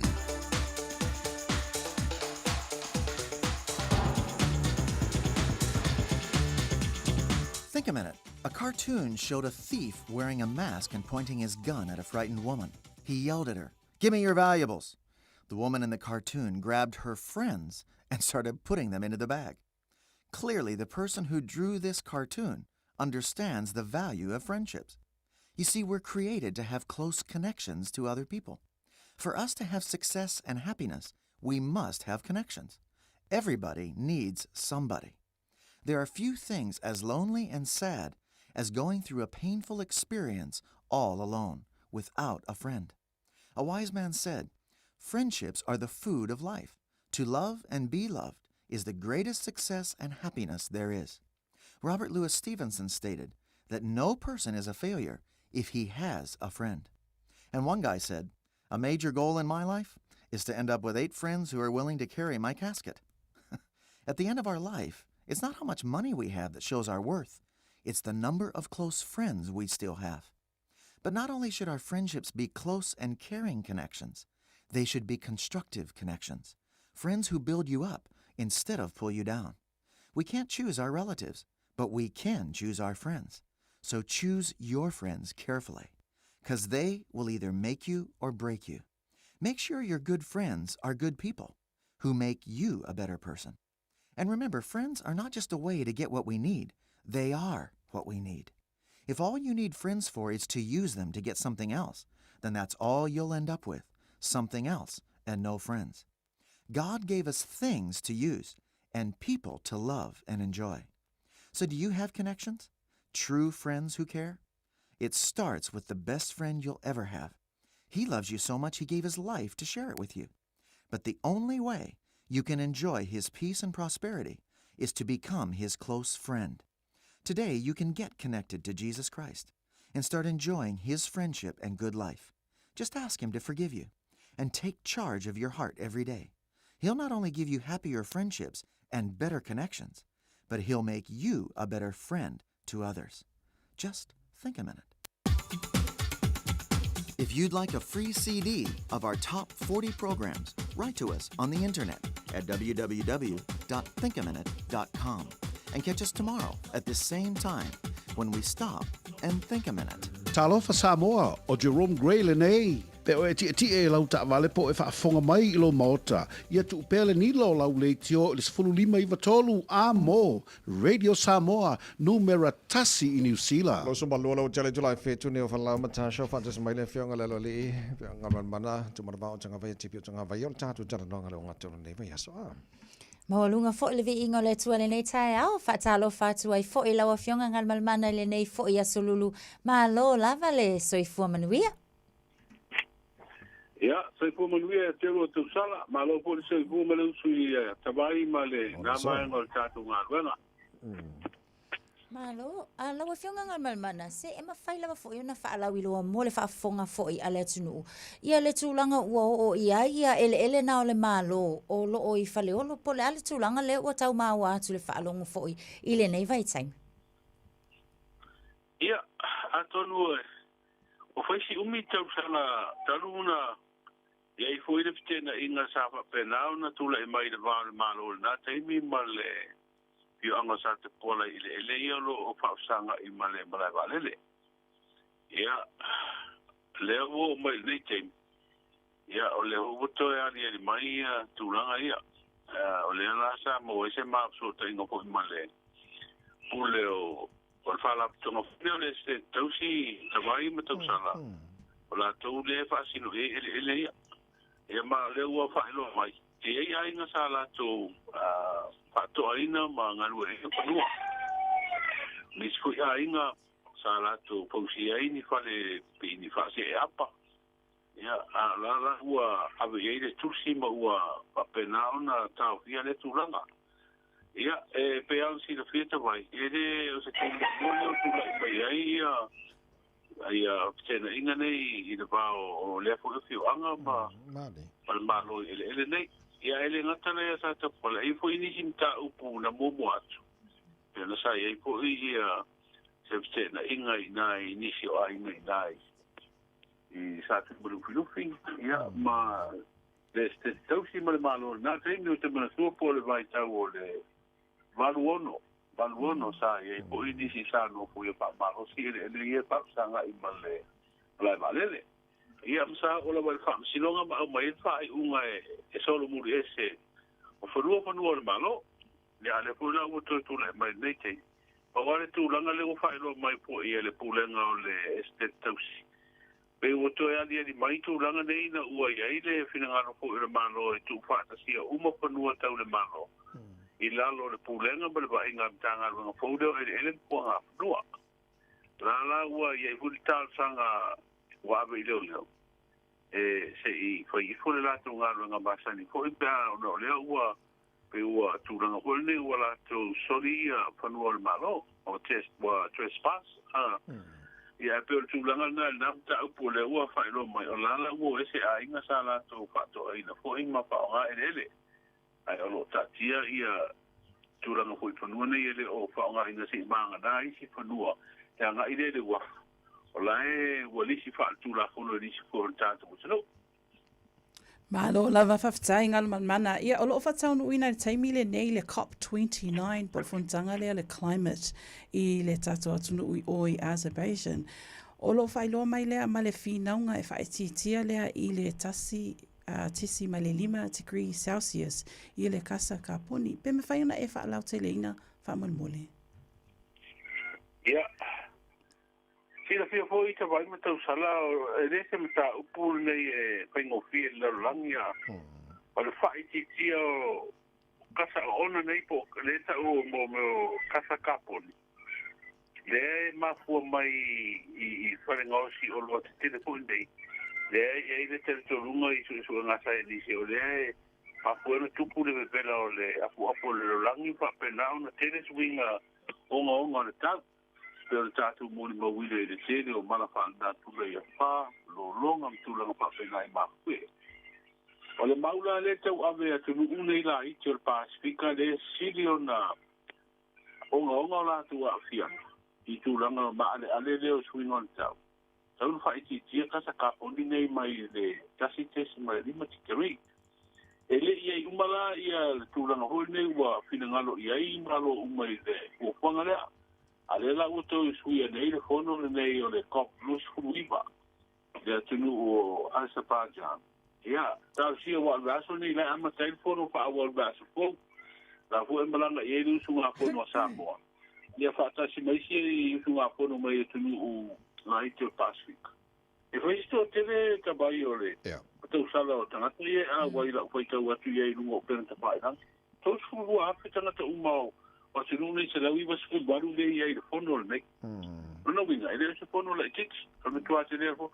Ma tau lia fo I la le fai titia I la lo kasa kaponi. Tasi tese ma le lima tikiri saus. Ele o whaingo whina tali e tunu u malos. E o Amerika. Ia ma isia tunu una e te leo latu tamau ainga. Ia o le si latu langa le pole ia. Wa hula le woto tula I malto to ino Trump le tofi president wa Trump ile na ele I shainia ia Amerika ia le marianga le sa fa ku I fono fa pe ia le hof tawile to mer to ina ia mal fono le ia le la ia tula nga hoile e ono le la ngolo ina fo ia mano Amerika ia se to fingo la fa pe na fa tino fono le o su ia ni ba ia so ia fa pe fu ba so ya malo fa tai o le mama ia tu ni se po kala mfa nga solo Samoa me yo pe pataipa je lo mfa na fa le liu fo le fa ma compost ia o fa le nga e o la le fo la au ma ngai fo le fu fanga ma le po kala mi Samoa nga ba man e te lo te vai sa ta tu pisa I mele o fangu pa ia o fangu pa a me se fangu pa un pe pa ila wa o loa ia e ngau sia mai le unga pol plastic. O tua ta te lea e le ngate le tātou tunu o isia tunu umalalang. Mane. Ia, a lea walu nei, I tau mawhinga ho e whaititi au tau tane o pepa ila, ia maunga pe o pepa le ngau sia I maipu e whaonga ho I isi tūlanga whapila. A le lau au mai nei, o tasi leo tau te ngau sia mai ho I le uma. O le taipa mo whanau pepe ma whanau wiki. E whai asi matua tere nau le sana lau le laki ia. O alfisi tere nga au mana whao ngā le taipa le iei nei. Ia ona la whai lea, a le tūlanga. E whainga tāna tuaina to e, ko e sesi whainga hua nei, a le whainga la le ua whai nei e tangata ia mai Peretania, ma le pokalame le tau mwhai e whaititia ia unga. O taota nei o unga po plastic. E lau mwhai ona wha a mata I rea Samoa. Ia po karame fa te inga ina ia mfaiona to e ave ia mene o teipa e tanu ma ave e isi vai nga uma te pena e mfaiona to e liu ele na ave le fa unga e fa le ele ma fa ola le e tatu la au eu te do ina New Zealand te vai o mutua te le au nei ko inga o to o fa pena ona ia ai ma eu foi le la tava vai tu le tapinanga fu e nei tangata papoto I le pupuer tatu si o manga le utam foi se pinga fu I whaititi ai le tu inga o to ma nei sa le lei o te lo New Zealand le fo e silfia New Faluma ta shamal fa fo mala tino wa suil fa inga la pisi fo le New Zealand fo le le ko ave fa kasia ia la pisi o pepa fo ia ma me ai mai si va nga fo le ai monia wa fa ia ona fa nga va nga na e fa mo me compost ia fa le nga o le la Ioi, e tele io whainga mpena ko I ne ko inga o loa nei na ia mpena to e ave whaonga. Ia, ai, te wawa ia tu fo i le te pena ina o le fufuanga le i mo meo pepa taipa ho i wa la fua i o pana. Ia, i le whaingo fia ho, wa peo le tu pao tina o komite tina i le fio anga putasi. Pa pele fio anga mo taale amatai ro tātu o tau. E te lea ho i tā penanga o ngā ruenga le lei. Ia, ai, tāpsia. Ia wha pena ona langolongo ina ia wha ititi o fo i o tot. Lea ngā tātu i ni as. O whaingo fia ta mo i whailo loa mai le taipa. Ele peo tata, min ta pepe mo mo ia sa fa i ko to me. E o marana. Io e. A ko ka fa le. Io e, wa o na pekini i. Wa ma mai ave ko ka ko mai fa nga. E wa na sa fa ina so. E le ni mete wa ia la po. Ia nei ya so whaingo fia ho mo wai tu pera foi pi. Ni si le ngau si le taipa. Ia le la vela Paingo fie, tau ngō fie hoi mōre tangata lea e mana o mia whaonga. Ia tūranga lea lea di mai o lea ua whaalea ngai nei, hoi tatu si o manga e tāwasi e i tau mwhainga. O wai lea si tau mwhainga e pui tatu si o manga o tau mwhainga le uma. Ina ia whapena o na longo sa ia hoi o tatu tino. O ila tino mai whawhalea o lo i tono sa mua o lo tau la mua le porkala me whamon mo le. E iei whala tonga lea i mai nai Peretania, wala tau wawa i atu mula whaalonga atu tau whainga nei. Peisa whaalawi loa i le teimile na usui e na whono hoi nei malo tākulenga. Sa whaalawi loa ai. Ia lea la wa mai atu loa le whono lea. Ai amata loa na malanga mai sui hoi whaalawi tonga nei e amata o na whaatino po kalame a ola umata watu iei. E iei teipa o le anga o si whaapitoas company saina.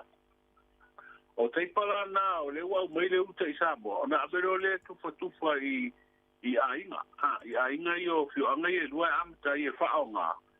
A e fesu ia i la ma teipa i e whaatau mai whalo, loa le whapele ma wai le unga. Kona mai rola i e le tau whai e whaatino e le kukonga maranga lunga le. Ia ona o le tūlanga la bere fia pui le le o sato sio manga. Ma lau wafta ingal mana lau jau mo le tano ia tāru tala mai Samoa pēn tala valu ia amatu na manoa si e whaile fo ia nai tala wa e ta pena i whamore mone. O tātou talo nei aso ia o nai tala fo i mai le whaamisinoga. Tātou tino. Ia whapea fo i tūlanga i le tāua tele leo mea pueata CCTV te vai me tausa. Ua mawai le tele leo ngai o inga sori tūla fono.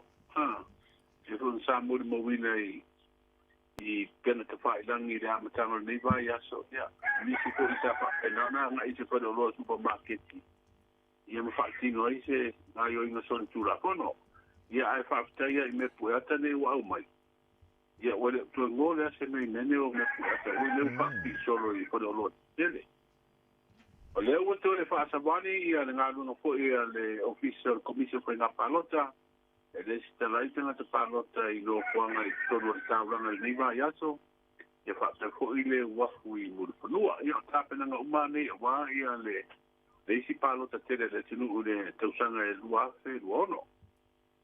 O sauli po siwa a wā le whamai moi fo i e sa ili aise te soa swani. Bo no whano koe o te mai te Samonike o tātu tinu u whapei au kilani i Nusila. Wa te pena le whale tifanga le Apollo Cinema. E whaalawi loa le ata tifanga le moana lua tabai. Ia, tasi o ata fia ia tātou whanau hui manisi o le tātou matanu. Ia, le la e whapea mai o le ata rona lua le o le moana. Ia leo te pena e whale tifanga le wai moto e tasi al whale tifanga le tātou matanu. O leo ko e ka wharki whanga o Savalalo, ma le tivoli, ma isi wharki whanga wanga le Starlight. O Starlight e pepea, pena ma whaputa la skoma. Ia e kuri tapo pili ma la skoma.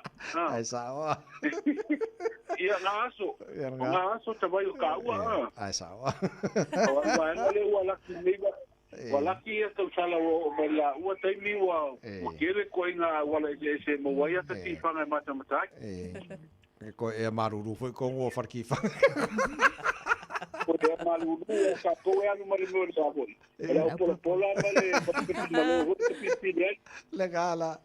Le lei, ala asa vai nga le tau nei tai au, ala foi stela la vai tau fa mo le gamle man. O wingo le tau mo le solulu le nei tatu tunu o au sabidi o le mata polu. O sabidi mai sai. ia lo uti ai tātou tunu mai au mai ai au mana i timu e a fi ai le tunu i nisi o taimi. E le o iai se whaamtalanga ni winga lolo wā le tau mōra tātou tunu le taimi. O le asa o mai ana. Ia o whaalea o ngā ia whautuanga fo i malapita inga o timunga mawhasai e o tātou tunu. Ia, le wala uto e fo i winga le tau tūlanga le. Tāu si ai o kere i ropo o where pa u aso november le pa u iantanga le palono tawai. A foi o leu to langi ni mai ia. Teilo ia pe to mo se palono wa lena tele ia oktopa a. Asa wa. Te do ta sia ai to mo se palono ni masina con kapela kia. Ma lo fa te tele mo le to mai le tato ngar nei ta ma lo ngatu ran vai aso tato te no ati le foi le asfroile pe aulia lo se fo ma to malosi mo ia fa nei aso. Ia, wapena hui te wai mtau tana, me lui hui ngā ruenga ma whiau masan. Tai soifua. Le whenga ngan mana tu marwao tanga vai tipi o tanga vai ima le tātu tata noanga nei tai au. Nau watu tātu headlines, whalau tele, he lana tautua e tātu tala mai Samoa pe a tāle tu la e valu i le tai au nei, tautua mōra wiri Samoa Sfonima, e watoru a mō, tātu homni ngas whanau nei tai au.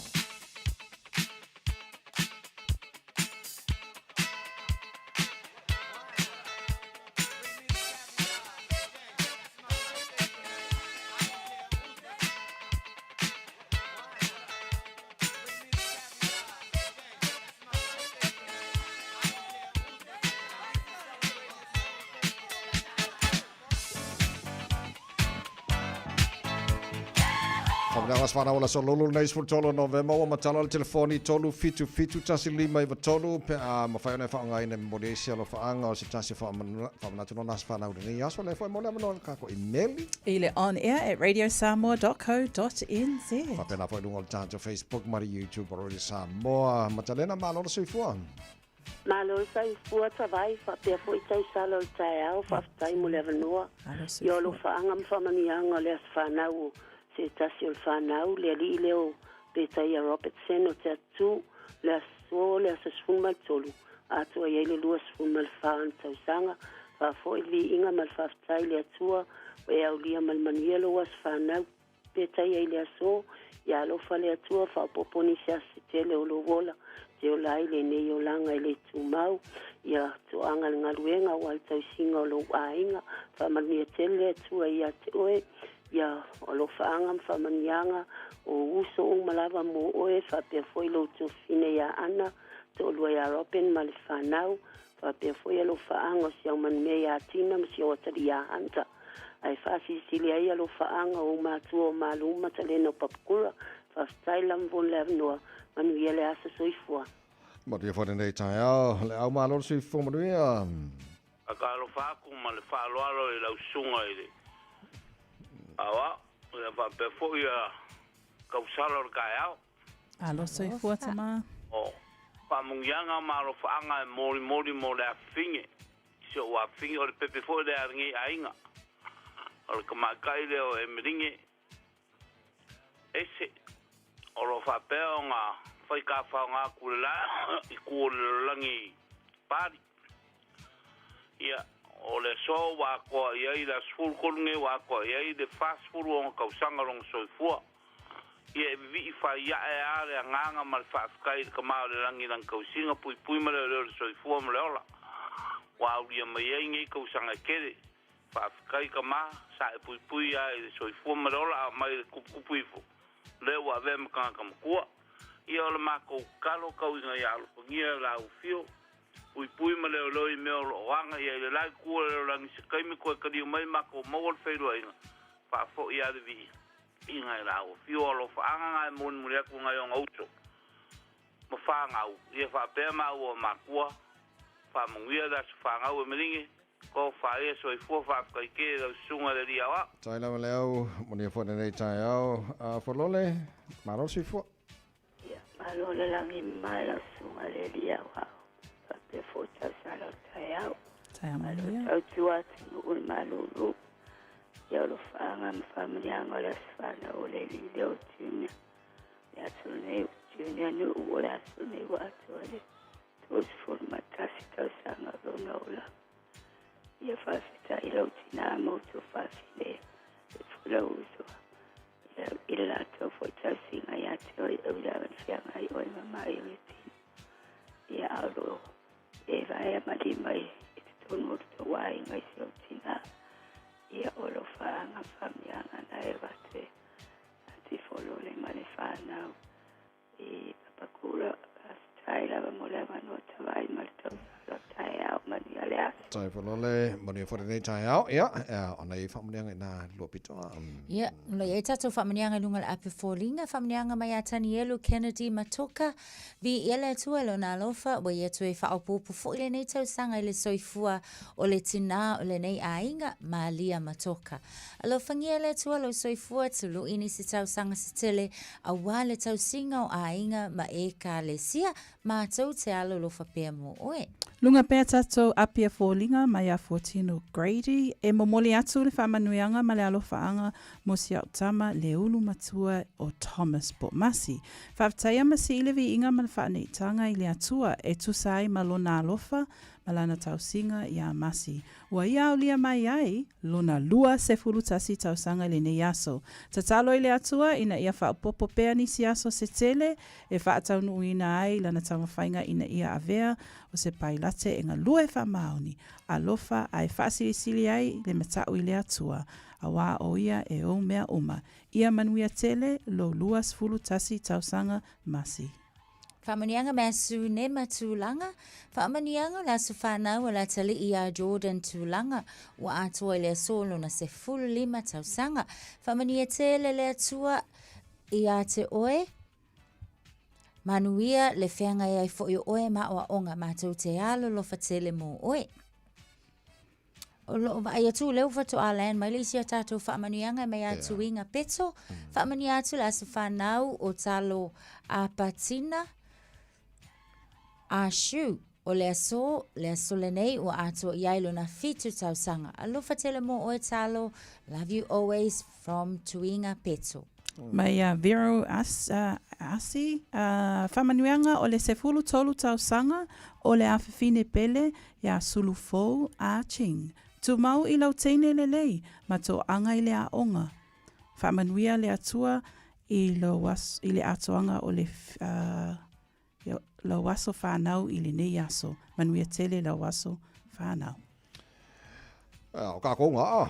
Yona. O le fa ko pisi fo I le so su ko no ve mai ali. Ma lo mani fa vo nei aso ne fala. Whaftai tele tawai, whapea fo I Natasha nei tai au sa mola tunu pele, manuia lava singa o le nei aso, whailoa I le alofa o le atua, mo le nei taimi, alofa tele atu, soifua, ma ia manuia. Ori le le pesa mai la pesa le hallelujah worship team family tole pulenga mana fenga renga rede samo man pokala me malo le tai au man le tele lava to aso fanau le nei aso ina o to se furuano il balu.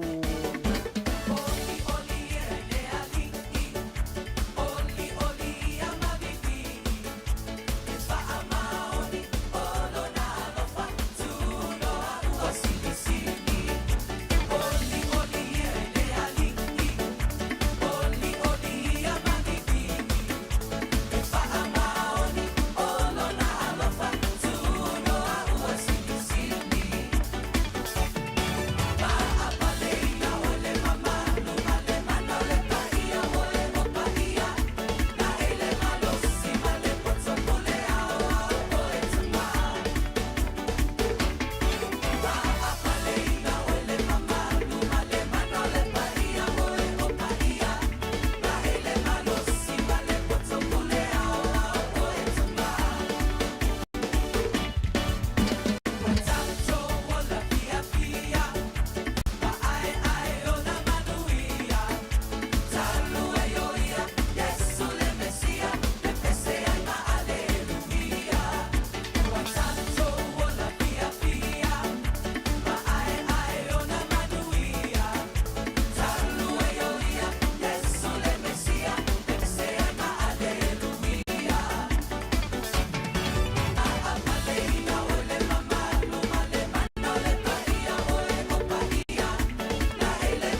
Na feo lolo le pisi le taimi le nei o lunga wala tele o lo slow down lava tato lunga State Highways from Maleono Hill Road e whapena fo ia e whapena fo male State Highway lua se fulu e mai se lava I lato o ngai atu southbound from Onehanga ngai ane I mangele ngai atu malaiva alele o vaenga le na o leo lo tawatu whai lava si Bisi mai I le taimi le nei State Highway lua se fulu ngai atu fo I le tato interchange le na State Highway 1 I le vaenga le na pui nui ia ai mai se fo I Kirkbridge Road o lo matawatu o le na ua pisi mai I le taimi le nei State Highway 1 southbound traffic o lo matawatu o lo ua 5 fo I se pisi o tato Ellerslie Panmure Highway ia ai whapena fo I le vaenga le na between Ellerslie and Green Lane matawatu pisi I le nei taiao Northern Motorway matawatu tato ia mai le North Shore nga iane I le Auckland Harbour Bridge o le na on ramp o le na ua amata lava fo I ona pisi mai I le taimi le nei State Highway se fulu Malevalu westbound o lo matawatu heading towards West Auckland o faisi pisi I le taimi le nei o le taiao e mai se lava lato o lo anga yatu lunga le Upper Harbour motorways State Highways fu Maleono westbound heavy traffic o lo matawatu I le vaenga le na Lincoln Road area ia whapena fo I la I tatou ia o lo whaongaina le vaenga le na Mahanga Drive le fo I lo matawatu taimi le nei Southern Water I lunga le Southern Motorway southbound o lo ua faisi pisi Kane Road and Ellerslie Panmure Highway lunga tatu State Highway 1 vaenga le na o le fo mai tawatu a pisi Pakuranga Highway le taimi le nei pisi mai fo I le nei taimi tau nei manuia amta avale lau whainga malanga ma ia mau pia saunga le mulunga la la tele fasu maleiva minute te ai le tu live fitu Radio Samoa Tasilima Ivatolu Radio Samoa. Tasilima Ivatolu Amo.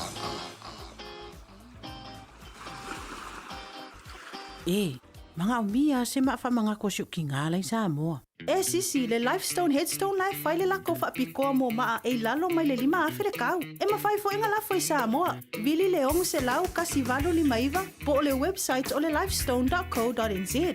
Fa iloe le Lifestone Headstone o le Radio Samoa na e maua ai le nei fa asalalaunga o na lafo lea o le maa fa amanatu I Samoa e au noa ma se tongi. Lifestone Headstone le au nanga a le Pasifika. Masala ua e vaai I fale fo mai, po o ta avale ale fono ma e whape ane ua nao au nanga tau soifua malolo ina ma nifo mātau te whaia. E tele le fesosoani e maua ia mātau. Fesosoani mo le ola manuia o le mawhauwhau. Polo kalame e tau fia ai le tau mawhatapaa. Fesosoani mo tina ma pepe. Fesosoani mo whaia o siaki I le fale mai. Fesosoani mo sauwanga I a inga. Fesosoani mo whanau ua I umale a onga. Mo nisi whamatalanga, tanga iane I lupenga ta whailangi www.thefono.org. Pe vala au, le o valu selau, fono for you. O valu selau, tolu ono whaavalu.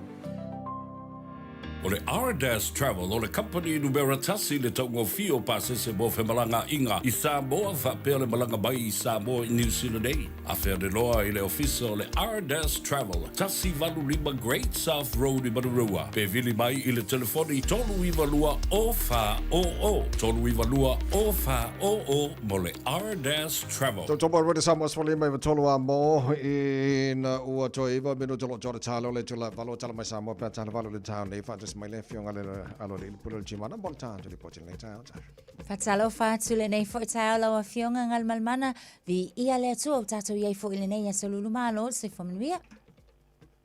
Ia poi po malu po malangi mai e toi le tau sala fatalo fatu mai lenga fia lenga fa lo fa felo I fo ile sunga le o ia tawai ma le tato tim malu le tao ma lo le soi po ma lo fo la ma lo fo ile tau tua tunu fo ila de bi inga le li lo to soi po tau tua se o vai ya mai te soi po la le la tunu o tato pe ne ele ni tau ilo na nga le mo na alofa ta la ma lo sa o le sa no anga o tato pe ne ya ma waro soi po mo ye mo soi po la le la tunu mo ma to wala ya ono le la fo tato tua ya ka ko pak ye nga le yo le tua ki ka ya uni le leila usa unanga la tunga wa vai o le tulanga le yai ngai moe kiri moe po ala fai kaulo kama a inga le fai mo o le vai so anga ide ala mai po ida fa ma Sa de le. Ia le sa no ia wan tātou le poti nei tai a ngā wha mone. Fatai te mori fatai le tātou team Samoa wa tunu pele o te whawhirai mo pātala whātui le awa mal pāloalo. A pia po iau au na toke le tua whata whai taulanga. Mai o tātou tamamati nā mātua. Au sina le atunu u mālo le soifo manuia. Mālo le folau whaatai tele i le tapuinga. Pai malu wha le mālo. Ai le ngata i lea. Ia lunga le tele. Tonu whawhai ngā renga. Pai foi lao mo te tausinga o tātou mātua mālo lawa ngā lue mālo fo i le tausi ainga i le nei vai tau. Tautua mātani lava la o nanga, loa mpa le vaina o mwane luas furu mo tupu tausanga o pāpia lava o na tautua mo oe sa. Moa mana tua fo i pe lava e le o le amatanga whatau ino lo sa. Ia o le tātou mawhtanga atai au, mawtalatu atai au, vaenga whapena. Ia e toi anga i mai lava o lo o whapena lava on pāwau le tātou au nanga inisi tūlanga o lo e mana o mia ai le psosani. Tūlanga o a tātou whainga mea lofa peo na iaia tūlanga o taimi nei a meise lava tātou trade-ins. Po le ale tūlanga o lo ielau tāwale fwele o lewa na tū lumo o lo whale tua whale vaiane whaponganga Samoa o leo toi ola le tāwale po la vea ia o wa umawhepa le tāwale o le paintu e whaunga ina. E mawhai lava no te viaina trade-in te a whaatau wina so sa. Tūlanga mōmua e tauna e mamalama e whaina maual se leni te a whai e o ina le tau le ata whapenan whaaso ai, le no winga vai po le al tausanga o le tāwale, o le kilomita, o le condition o le tāwale. Ia e po ie fwese tupe o runga o le tāwale, o vaenga uma ia o le tupe la o te o whainatu, e mawhaina tu inatu lo au, uma on sainia le tātou tausanga malau tāwale fau, ia le ai e mawhai lava o na tu fo i lunga o le whaptaua inga ina ia pa uwai le tauan tāwale tātou te askai i le finance. Ia manino malama e te tauan whaatauina lo sa o le inga leo tātou whainga mea lofa lea ia le tō telo i lātou, ia lo anga i atu tāwale tātou tō truck ia tō ese mai tāwale mai lau mauta ia o le vaenga na o le tātou sosani vaenga lo na lua tātou afe tā lalo whangasa o lupea manisio whainga mea lofa mo a inga o lo manao mia se sosani tau se leni lavlavi Samoa mai se foi e nei lava i New Zealand ia o lo whaatauina sa pa mole mole i te tau lava o no longo waila o whainga renga lo finangalo ia pe te suma mali watu ko le ta ofita tātou tatano ai i le lua fitu o fa o i le lua palu Atkinson Avenue lusul palu Atkinson Avenue i o tau e te maua i le tātou ofisa a le tātou nanga ale jimana tere na unai tāpale e te filifini mai ai talia tātou tausanga i le isene mai fafo le isene Samoa a pe foi tūlanga ia tātou tu fata singa o itala pu ta vale li umana tongi ta silina nga venga lo ye foi nei suru no office tasio o pick up lo trading tasio isi ta vale pe na yele lusufa lusul lua pe di foi ta vale pick up tu langa na tana silafia fai lava na mo so so ni fu nga i le ta vale lo yai Fatene from Talanga pe ai tu mai le tato ofisa le lua bad Atkinson Avenue oval salau chimana meritasi oval salau no lua tasi de tato telefoni valau pua o le tato telefoni le ofisa le o iva lua fitu o pa o lua fitu lua iva le o iva lua fitu o pa o lua fitu e te mawela ofenga vela ia polo ni fi patava i se taimi e te finanga loa ai bosu sa e mo taimi nei lau sunga tawai man tato ti manga leia tui fofuanga mtiu tene nei aso ai fa pena po tato sunga sa mo fa soi fuia Ofta mele poti le tai au moni fo faiva ole nei fo so lulu to mo re Samoa for mai ba tolo amo to tolo mino tolo talo le tula valo talo mai Samoa o nga tolo ne va so pe talo valo le tai nei ma tua ma lo on sai circo di le ma lo fa ma lo si ma tua le toi ma fo il ne to sanga e mai sa le le fa malo so le sa o fa di ngaku wari nga ko mo ki ringi ko sanga ri ia o le fenga ya nei fa na mo so nga ne vai te ia le na tsa vai ia okay le mo o to lo fenga mo so nga malo mo ri so nga nei aso fa malo si lo tele sa okay le ma se on sa e ko anga fa malo skingo so ko fe ri Lele la farka fa malo skin. Yoi, au nga fa malo stino lele yo le mafau fau. Sawa.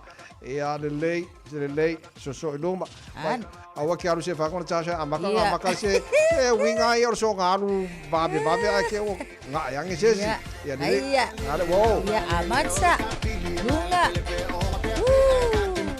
Ia. Ia faileli ola ko ia tau au. Alu tua tau au. Tau iluma. Ia. Ia kalo oka. Tau au mai le mangaya a. Ia. Luma. Ai le mangaya. Luma. Ia luelo la ia leo a au. Lunga. Luma. Ai luma. Ai fai mali.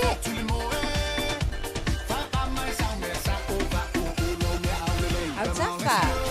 Aia. Ioi. Alo ilaisi tu. Aia. Yo. Ya savali. Hihi. Lunga. Alu. Dua. Solu. Ka. Lima. Uno. Itu. Lima. Aia. Savali.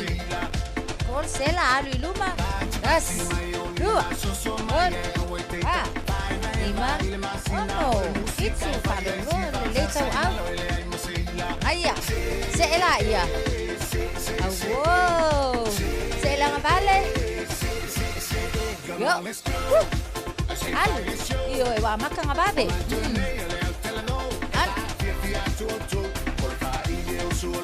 Aya. Alu ipe ngal pitol na. Ya, lazy pito, kapareni. Woohoo! Yo. Iya.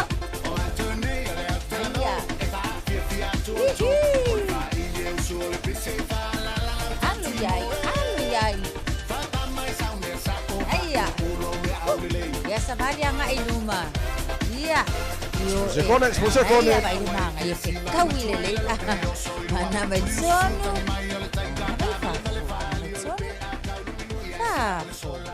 Lo fa malosi.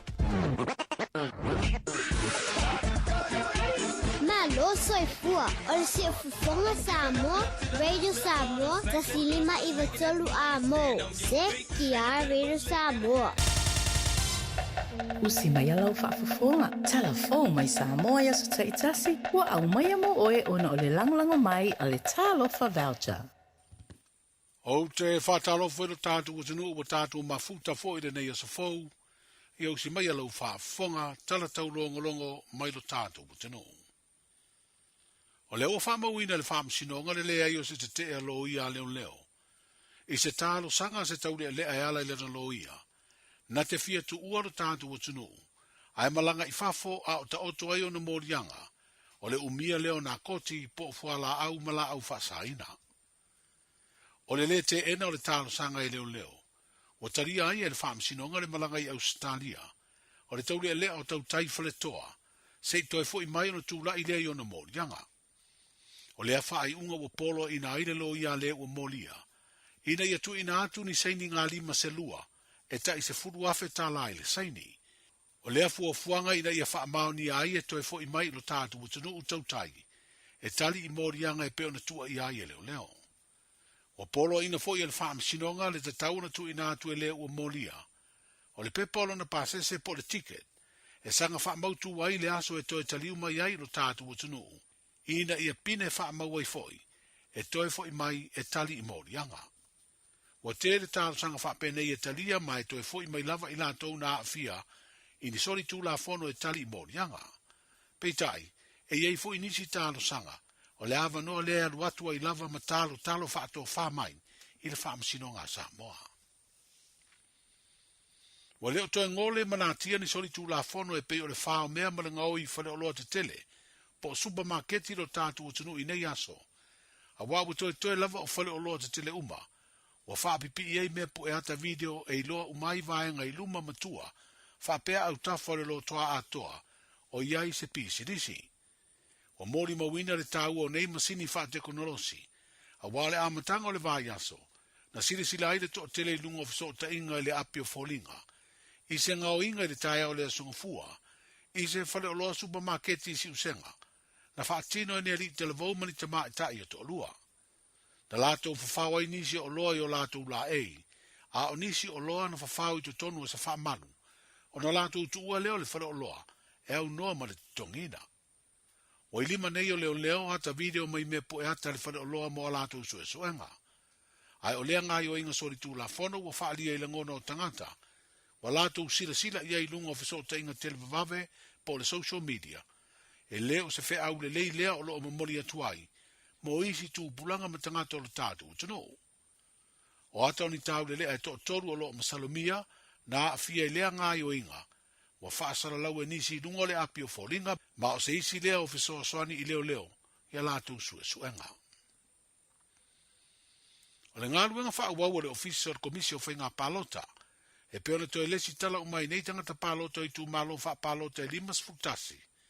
O le o ngātu tonu o le nei vā yaso i le asolulu. E o atu le asfareile. O le a whaatino aile lesi tala o tangata palota i no fuanga. E peo le mauta ngā sengase o tupuota masese mea o le matotua. Le maketi fungalei. O le maketi vaitele. Wha pele wafu i muri whanua. O whaailoa le ofisi o le komisio whainga palota i lana upenga ta whaailangi. O lea ngā luenga e amate le iwa le tai au. Ai mai ai le whai le fiafi. Mai te tau na tau au atu ai se pepa wha maonia po se ID. E peo se tu si folau, lai sene a vita vale, se ID le nupi wha. Po se pepa wha maonia o loo a onga se student ID. Ia po se pepa wha maonia o loo whainga luenga. E peo na si la fia o tāpenanga lea ofisa mo le isi palo ta tede le tunu, e whaia ia aperiro le tausanga i luo luono, o toe whai aile le sitala mo e wau lia le luas futasi tau sanga le matua o soifua, o e wanga wa e fia sui le tu malo e palo tai, whapea tangata palota ua umia swafa matai. O lo avano ai fo i tangata e siria le tasi le swafa matai, ona le sitala i seisi tu malo o lo umi ai, seisi swafa matai le au sia leo anga waa, o lo ai ai le tu la fono o whainga palota. O whailoa le ofisi o komisio whainga palota, o le mai ai o le ngā luenga na wha savari i tū malo le atunu. O wha maui na isi au whainga e tū sama le tōru sulfitu afe. Valu se lau valu se furu tangata palota ua le stala. O lo iei le fuafuanga te tau na maua se au whainga. Pe tū sama le se lau se furu fitu afe lua se lau o tangata palota e le stala. Mo le whainga palota tele o le lua afe ma le lua ono. O le konseti o tātou tangata tale nia le musika. Na sa iri sele ni ai mo le tausia o tātou matua tausi i mapu i whangalele, whapea fwoi na fisoa soani ai, i tama i te isa mo nike i sa moa mau kila ni New Zealand. O leo wasuia i se pōsiva e whaia lele as whareida nei, i le whale sa moa i le ai mangele New Zealand. O whaalia le pule whaatonu o le kompani o le Pacific Easy, o se tasi o lango malo si le nei wha moe moe, le fionga pe star whai malo toa Alan Stowers, wa lima nei tausanga o whaia le fisoa soani, wha sa marianga le lei. O le tausanga le te nei e lima sfuru lima afe, na mauai, le ana wha mea lo whai i mapu i whangalele, ma le no whanga o Monike i Samoa, le ta ilua sfuru lima afe tā la, ai lima afe tā la le se leni na wha mea lo wha, i ta maa i te isa Monike i au kilani New Zealand. O le tausanga nei wale whaia se konseti o musika na masani ai, ai usuia le pōsiva, e peo na wala auri ai a sosi ma mafutanga e New Zealand, e peo tama matele tuai o le malisi, fa pea le smoka, o le akopa, skopa, maisi lava mafutanga. O lo wala auri ai fo i le fionga le konsula o Samoa i au kilani, fa pea le komisina o whawhatawa i ngā Samoa, i te tonu o Aotearoa. O i lato umo le aanga le leil wha moe moe o le pōsiva le asfrede nei, o le lato mea lo whataua leo le nei kirisimasi, mo tama i te isa mo nike ma o tātou tina ma tama mātutua, o lo tausia tama i te isa i mapu i whangalele. O le whale tifanga e tasi lo tātou o tunu ule Apollo Cinema, o lātou whaeroa i nei le tapena e whaia le whaalinga whaapitoa po le Premier, o le ata tifanga lawi lo o fia i le tot tele o le moana lua. O le aso lua sfurfito Novemba i Amerika, a o le aso lua sfurvalu lea i Samoa, o le a whaia i lea whaalinga whaapitoa i le no fuanga, o lo iai le whale tifanga o le Apollo le taulanga i pia ma o le aso lulu, le o ngā tutonu o le nei vāiaso, o te tala i le whaatawina o pepa, a o lumana i le whaalinga mua mua i le aso lua sfurvalu, o o le masina nei. O le swinga fau o le ata tifanga o le moana, le o le apu eina e wha o ngā aitanga ta moni e wha tino eina le tala, o le a autu i se alo ta maitai o le tātu utanu, o ia le o Catherine langa aia, ma o le a avea o ia ma moana. O lona tua a ta maa o se tasi foi o tama whanau o le atunu, sa o fia inisi o ata wha solo i televise i New Zealand, wha pea Australia o Jay langa aia. O Catherine langa aia ma se tasi o tama whanau o Samoa la wiloa, i le ta'alonga pi i wha profesa, au tu fo iei ata ti whanga, o se Yuli Dwayne Johnson, o le a au tu iei le ato le moana, o wha moe moe fato a whaali mo mai moanga lau tele, ia yu lai o le tausanga lua o lua ono. E o tala nao le ne yaso tātou mafuta ma whelo i pea, soifua.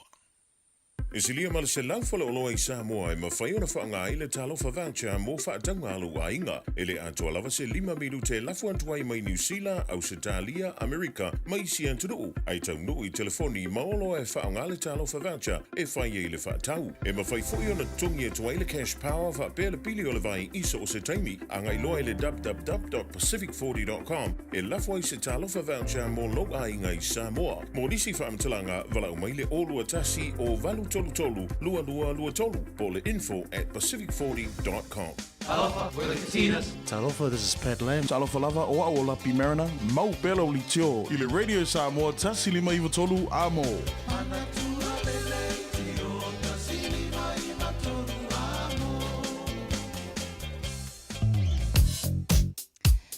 O le taimile nei, o le nā lava o iei tātou le vaenga le lao le pisi I nisi o mga hala I le taimile nei. Pei lava fo I ona si la fia, tātou mai I le North Shore on State Highway 1 I le taimile nei southbound, lo mai tau watu.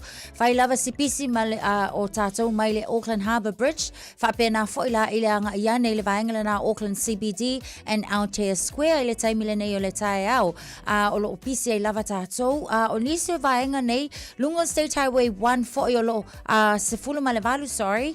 Westgate eastbound, o lo mai tau watu ua pisi tātou le anga iatu I le Westgate, mai lungo tātou State Highway Sefulu Malevalu. Whapea nā lava fo I le anga iatu a Bahaba Highway and Westgate, ia o vaenga nā mai tau watu whaisi pisi mai o tātou. Ia maa nga iatu ai lava I le North Harbour Stadium. State Highway Sefulu Maleono anga iatu fo I le State Highway Sefulu Malevalu, o lo whai lava si pisi, ai o lo mamafa le traffic I le vaenga le nā mata mai nā Kelston area, o lo mai tau atu le taimile nei, whai lava fo isi mamawhai o le tātou traffic. Nisi o vaenga o lo mai tau atu le taimile nei, mō tātou lava fo I o lo anga iatu, eastbound, I nā lava I le State Highways Sefulu Malevalu, whaamole mole avta avale, whai lava si pisi mai o le vaai atu le nā I le nei fo I taimi o le tae au. Nisi nā vaenga o le nā o lo o mamawhai le traffic, nisi o vaenga o lo so longa le lei lava, ia ma flow pea I le nei taimi o le tae au. Tau lava o lea, Manuela o whainga malanga le nei taimi, Sefulu Maltasi minute, te ai le tu lai valu. Talofa lava o aola pi Marina, mau pelo li tio. I le radio Samoa tasi lima iwa tolu amo. Ua mawhai ona au ina atu le tala o le tau Yaso Taitasi ona o le langolango mai a le Pacific Finance Limited. Telefoni o Varselau, fitu whawha, lua fitu. Malo lau whawhtai le tino lau whawhunganga le nei fo I vaenga le taia. O le vaenga la tamai le tala le tau pawaitu Samoa, losu whala wa ele bebela. La wate ala balu Samoa ne fo I taia.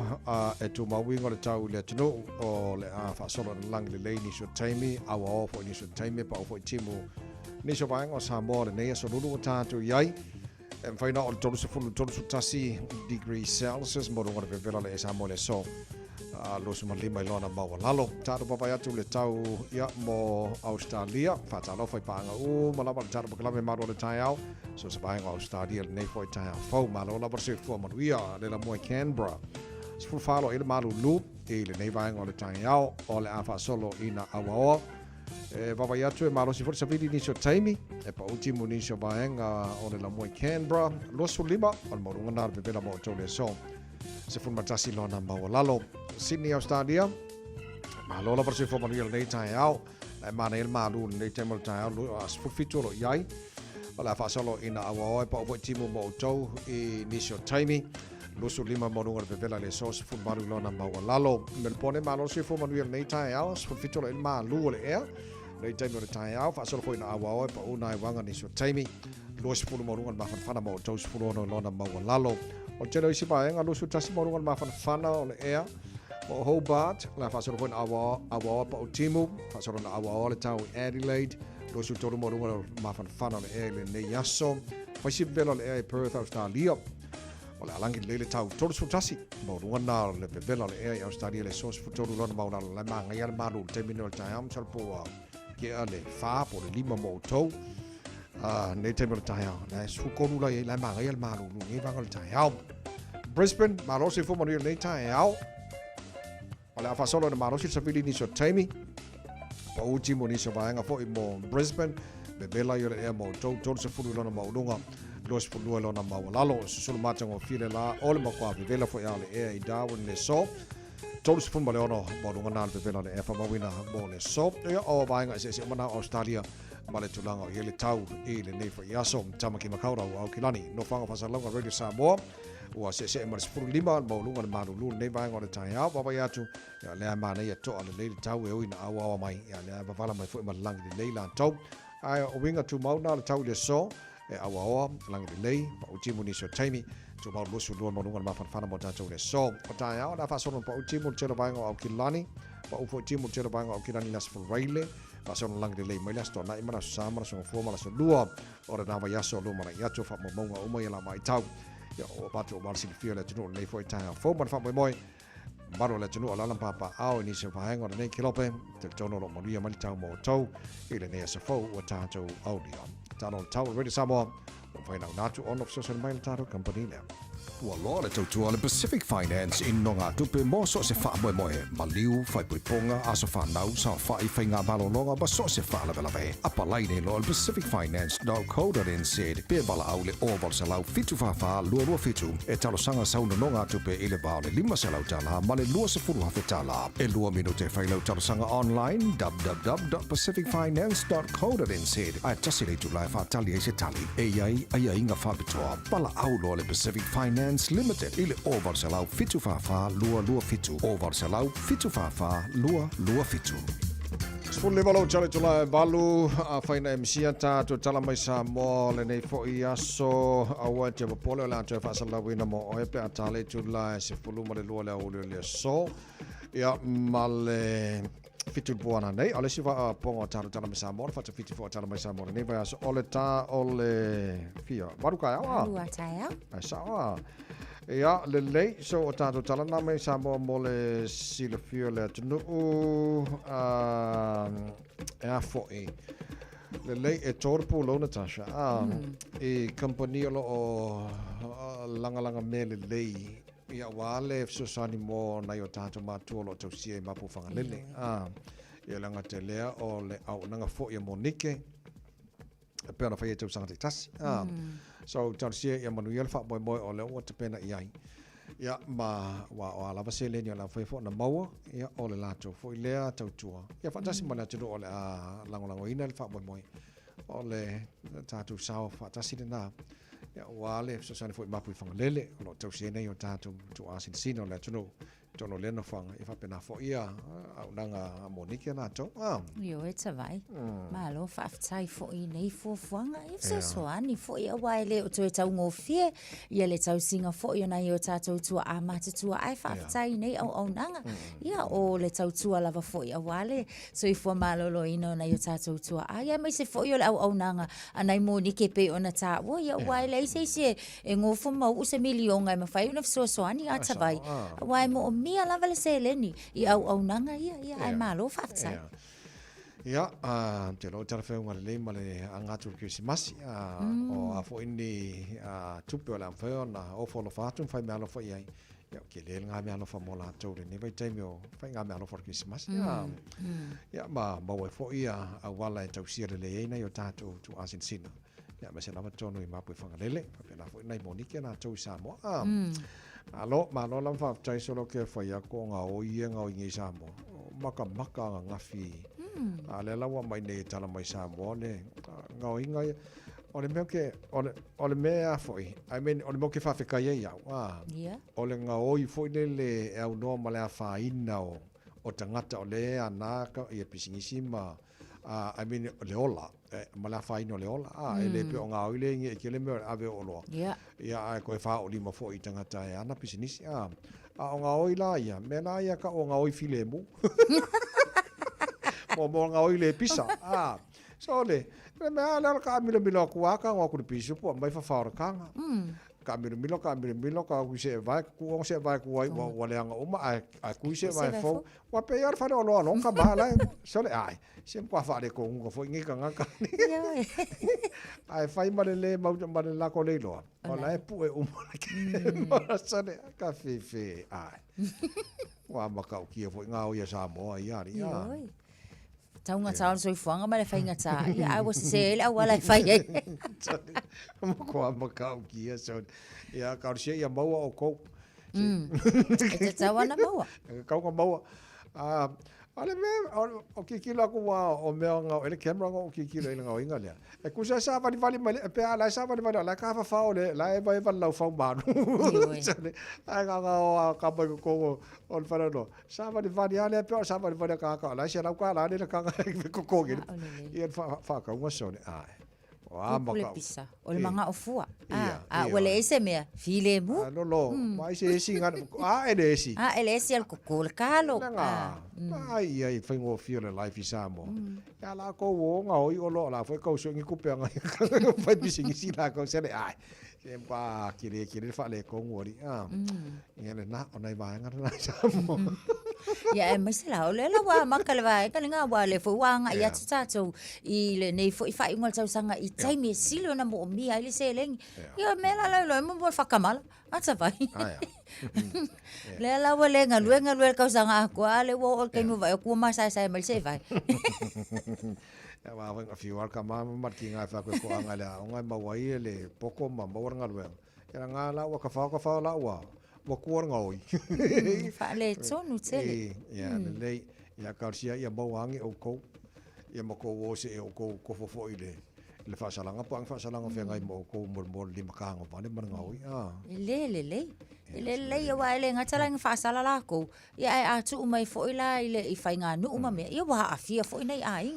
So le so le fontanga le na taru tala no nei ma le fianga ngal man le fai oi fo le ngole to Azerbaijan e po fele ngoi oi holangi le san tala no tala bokala mem le fianga ya pitot na fio la ye o le fianga pitot ku sa ma ka ko wa le ma ba le men kala ngwa ko bokala men ngafi ala teno fo mo ma fo fau wa le sifisiri ke lo nga aka ya pito ala nga ke sirfire le wingol fisiri o le fono wa luas fut mare va tu no ia lenga mangi la fengal balbana la fa ingo ka ye ma ko ko kasi su fongo ma sia ko ke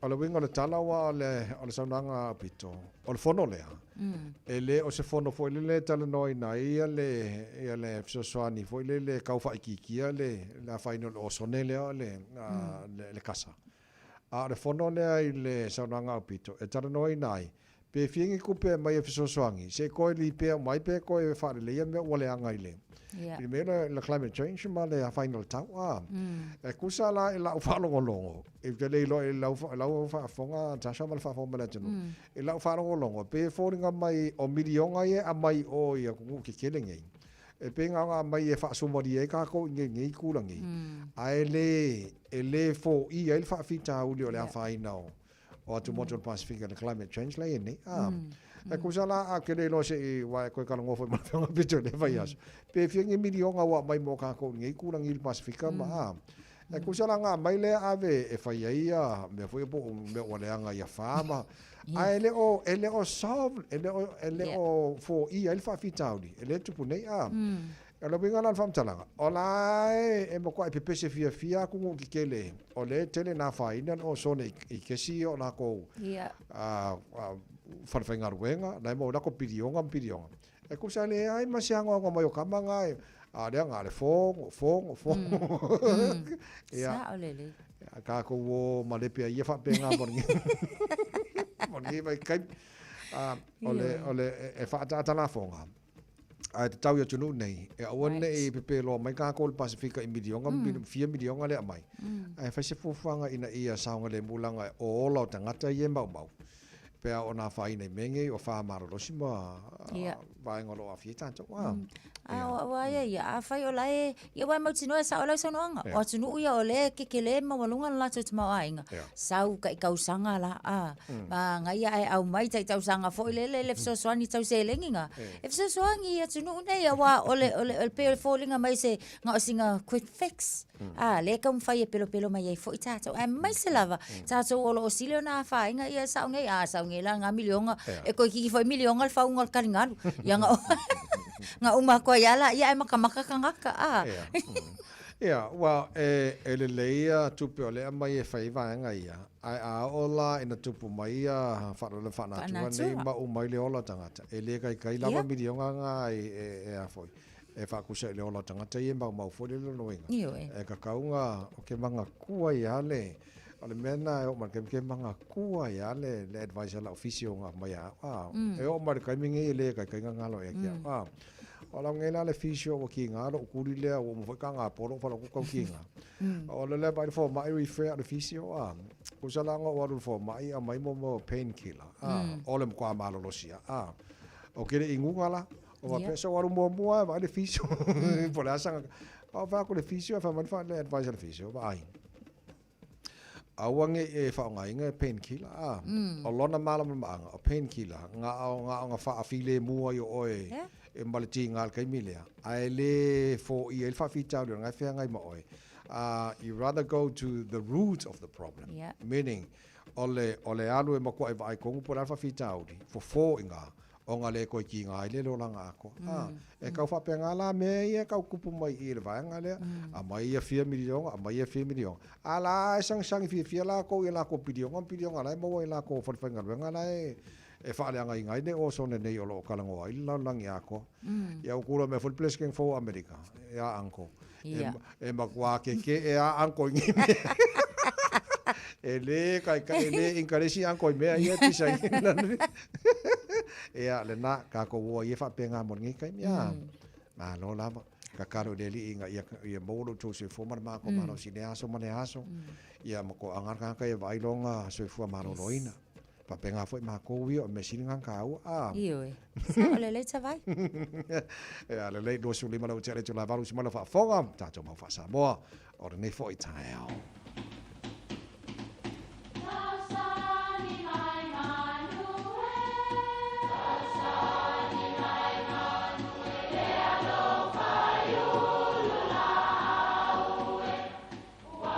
E o whanga manu i ululu o la au, awa e whawhanga i funga o la au.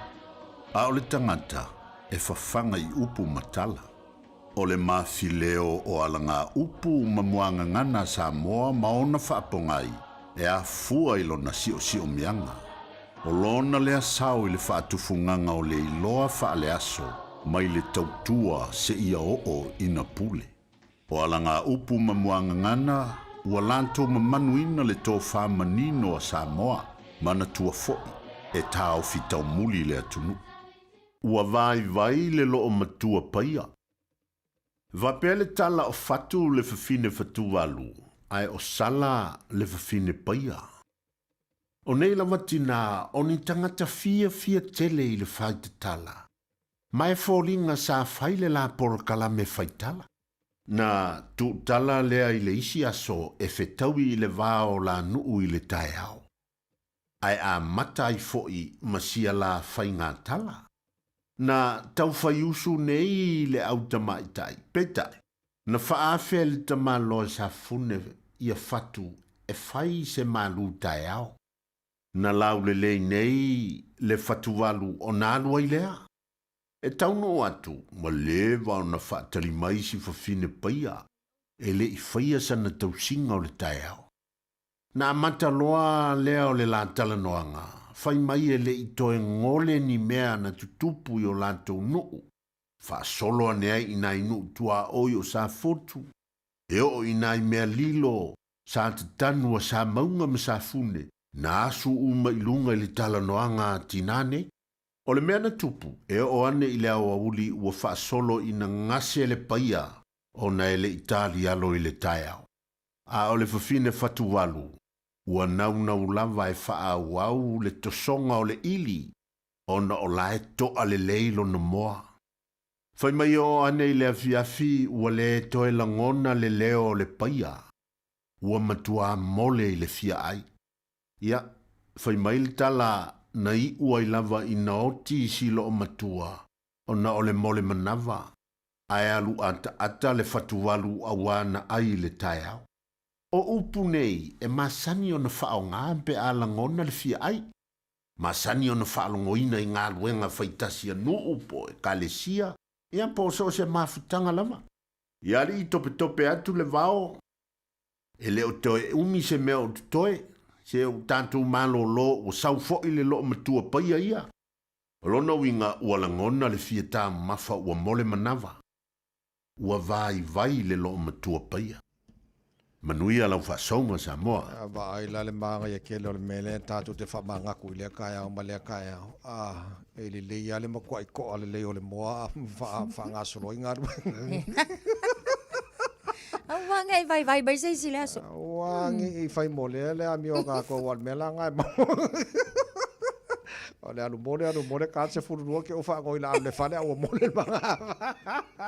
Ia la ngala, le la e se kia la ka ko wha mga kule whai aso ma. Ia la ngala. Le la ya ka mai la whaku vanu. Ia o sa ia pai. Sena ka fefe ani maka o kia fo ini ya mangaya lele ya fa ka bangi se ka o ya Chris nei tai au ta sa va mon ya salo for Chris ya wa mai ol nei fo tai au salo fa la wo wa mai o zo nei fo tai au a vi ya no fa nga le de tua dai nei tai o ma tango fe ta le le fo le tua le la fe me la mau de mo ta ton ni fi tai o fa mai le ali ya Yali ye efa matala mai o na utu ona ta watu lea e lo ulang e lo utu lo vi nga e mena friend a le la fe mera fa ma lo si pola o nga mo ta o ni fe mai le ali ye efa matala mai o ulang utu ona ta watu le e lo utu lo vi nga fa mai le ali ye efa matala mai o ulang utu ai se fa mai ta watu ai lo na ta watu le e lo utu lo vi nga lo no winga ali friend o ni ta la i me le nga ali friend ai ta fa nga ta ra utu ta watu ai le le vi inga le tu ali friend le nga na ali friend ne tau le te tu le nga na o ta te vi e tu ai le tu ali friend friend to le aso ni ta toi do ta talo i le tu ia fa matala me o to la utu e ta o tu i lona vi inga ali friend you to mau na mo ta ni fitel fa mania te to le to moto God bless love friend me yaso love you friend yes we are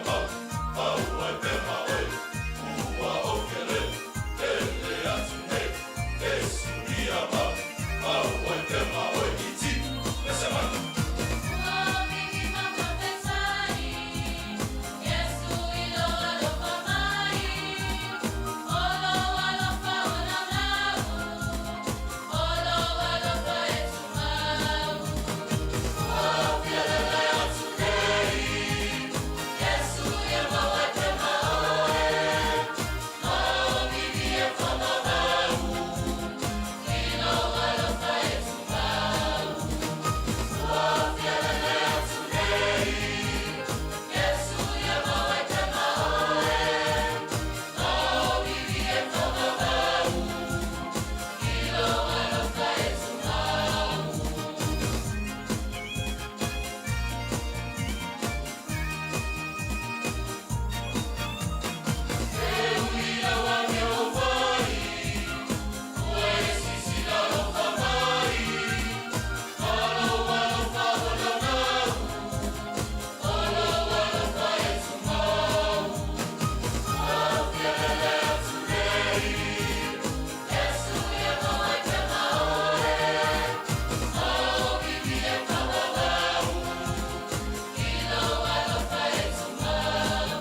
Soiva tu, amo. Talofa, oa ua mele, le tinao Anna ma John. O se vai aso pisi le nei vai aso. O lo o afia John i le fulu, ai o lo o maua ana i le tino mangeso.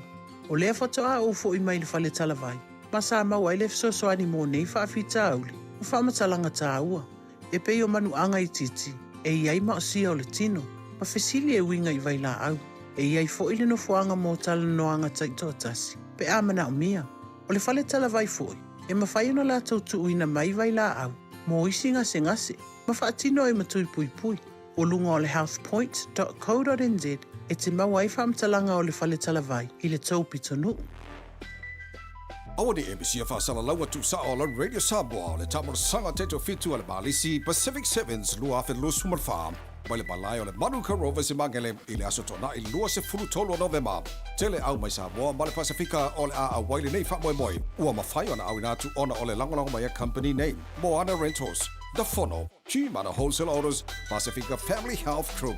Mana tua le Malisi Pacific Sevens o le lua afe lua Sumar Farm. Aso tona i lua se fulu tolo o November. I lunga le Facebook ma le YouTube ale Radio Samoa. Talofa, o Salmasinga, fale lua Team Toilolo o le loia Samoa. Fapitua la o nanga I mta uputau immigration, pepa malanga, tangata overstayers, so stoinga visa. Apena foi le taxation, por tu la fono tau la fonga. M5 foi on o tau avena mta upu fal tu la fono I Samoa. Famal mole vidi mai numera, o iva lua nono, o tasi lua lua. O iva lua nono, o tasi lua lua. Talofa, this is Pat Lamb and you're listening to Radio Samoa, 1593 AM.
ia malama lama le taʻina o le sua le palua vama le sula tonga ia manatua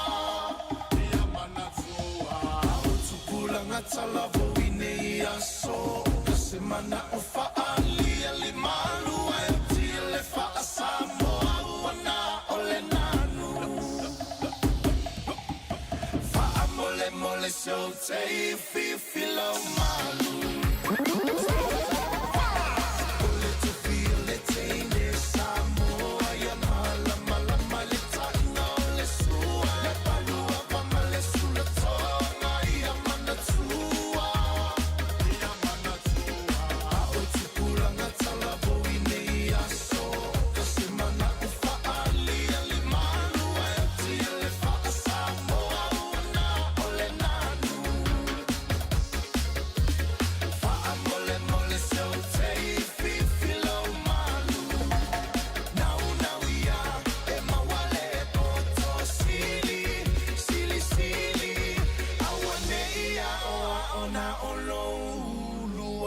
Silly, silly, low, loto. Sole, eva mali pese, malo le whafonga Samoa, malo fo ile va ile musika. Radio Samoa #1 New Zealand akoa. Simpson. O le tala mō tātou i le taimi le nei lunga o ala te tele o le nā lava ua iai fo i tātou i le taimi pisi ia ua mamawhai fo i le tātou traffic o lona winga mō tātou uma lava o le whaamanatu mō tātou le taimi le nei o le nā ua matua i pisi ala te tele uma o lo o slow down tātou po le mūlunga le Route 9 whapena fo i lunga o le tātou State Highway Way lua se fulu manatua fo i sa whaamanatu atu i le nei taimi o le tai au ia tātou talanoanga le tātou State Highway 1 na ngai mai le nai North Shore anga i ane lunga le tatou au wala lau papa ia ma whaapena lava fo i le anga i mai tonu le taulanga whaasolo solo mai nei saute o le vaenga le nā le ua mai tawatu le taimi le nei o le nā ua a mata lava o na matu a mamawhai le traffic so o le lapta inga mo tātou o le nā lava ua e si la fia o le taimi le nei o le vaenga le nā ua iei tātou i lunga o ala te tele o lo ua mamawha le traffic pau o le whaamnatu whaamole tautua nā saunga le mū le anga o nei whanau le nei fo i taimi o onga mai se lātou whaonga aina kolosi manu ia lau whainga malanga ta vale le nei taimi o tai au to is full malaiva minute na tā leo le tu laiva Malo lava leo na sai ka lo whai ave ka vale ia le lei vai a mai sia tātou ie ave courier ave taxi Iwa o ka mai a o ngā pisi kai au. Ia a o la ngā wako alai polo ka fo i le vaenga kongo e dropa le meli le renga ka fiu se vaenga la wala pakai le kuria. Ia to mai le tai malava lon sai ma ia mantua le tenu o le po le iwa le afara iwa e sa werka ko solo le maori le hiko ia maori. Ia nga i le lo o le solo le nei e iwa le ia so le ngā solo mai lunga le up north. Le wo mai ka ko o kirangi ngi aso yang fa solo ale lo lo le aso lo vaso fo a ka u lo par mengel so wa ba le fa nga mauri le ngi ma ka ki so ne ya malo ya manu ye fe mala nga inga la tino u so se va ngo o kirangi ngi aso fa fo le lo sa ma ia se vai pe so le senge fa mo le le o le vai taimi le nei o le pisi ona fa na mo so en fa i o to sanga au te lo fo na tasha te lo ya onga pe ya po le po nga fie nga ko piki lo fa nga mai o makanga o la ko sivo la ko concert fai ai ka sanga uma ya ko sor concert fa uma ia o nga tosang ia ma fa ma vai ala to il intermediate ale la move on e ko risia mo tosang fo ya ke no fa pena fo ya ke la o ngolo fa ya ngai po wa fo ni po kala mo pena ia ma lo ta vai i oe sa o le lele sa unoanga la te le fa ungo o le tausanga ia o yai foi polo kala me fa solo a onga taitasi e peila se matua onga lavele nei o Tara Tangaroa College o lo o yai le mato le vaenga le fa tau ina nei la safari le nei e ta ua o le Maori Ora community event o le vaenga le ta vai mal fa fonga mai le tunu ia o se tau mafainga foi lele ia fa mau popo atu ia tatu community ina ia au mai le fe au foi lele o le unga ia o le attendance ma le au wai ta maiti ia onga ile tausanga ato e moni lava o fa ai fol tausanga ia ai tanga i foi le tausanga fo o le fe au ta ua la le na le olo ta pena ia o le vaenga la nei o lo tu fa whatasia ma le Flatbush Primary School, Rongo Mai Primary School, whapena fo I Ferguson Intermediate. E se le mānaia o le tu whatasia fo I leo ni a onga le mawhai ona ngā lulue whatasi. Mo le whaamalosia so o le whe auta wala, o le whaamalosia lava o mātua I le awai po le awina po le aveino tamaiti I a onga ke le stalls, zele fo I whaafiafianga tawai. Wow, so o tai au la le whaatanu. O le aso wharaile la, aso se fuluma lima ia e whaatanu ina I le numero ono, haumia wei I o tara. Wow, ia manga ia. Le ngata po nei matua le nei o lanto walo I a mongi foi ma ko e avangoa e oi. Sa foru manga e foru nga. Iyo e. Wal mana ia polas whalaile le se kuka e whai le maua o ke whai a kuta vai o tau mawhai e maua I. Ia le maua le hangi. E maua cookies. Ia e maua foi a tātou keke māmoe, lamb buns. Iyo e olo o maua foi kako kale o le biryani o ka para chicken. Ia se ka ngai. O maua tino le fiafi. E sa oi mau e ola le me. La lei Maria fa poi boy o las Friday nei Io e las Friday nei. O l'altro me matai. Mata lava foi le tulai lima le fia. Nice. Sto sfulli ma minuto lo giorno talo le tulai va. Coi pa foi nga minuto lo toi o le malu le tai mo ne so lo. Fa fi fia o tai au ta to mo ne to machila o ne tai au le ke le o ko ko ya le piki e nga mo foi le so lulu la ko ia. Le na pese le mo ne tai au.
Muni malpese angi mai se matangi ile tautua le radio Samoa sfoli mai batolo a Montrose Fultasi neiva tasho fatis mai le sunga ya Victor ya ole tautua ta World and Auto Limited ya alo yo Samoa opso swani fo ile atinu panga ya tu ya wale fa wai no fo au nanga ta World and Auto Limited Ia fatalo fatule nei fo itai au lau susunga ma lo lava le tawa tai ma lo so I fo manuia Ia fatalo fatelo va se dua meta fo te sarantasa ma se fo e songa o tavai alo lava no sai ma lo tautua tunu u sunga ia fatalo fa fo ile fo mo dungo Samoa nei tato tua China ia na so fo ile ma se nu ia nisi fo no mo swinga benga meta fo no go benga tava ia pai le muro sa nita ya alo lava no su ma lo fo tawa ngai Victor mana ia fa manat fai le mua o fai le mua fa bole sa wale mua foi feo inga ya le ya ma te ku ta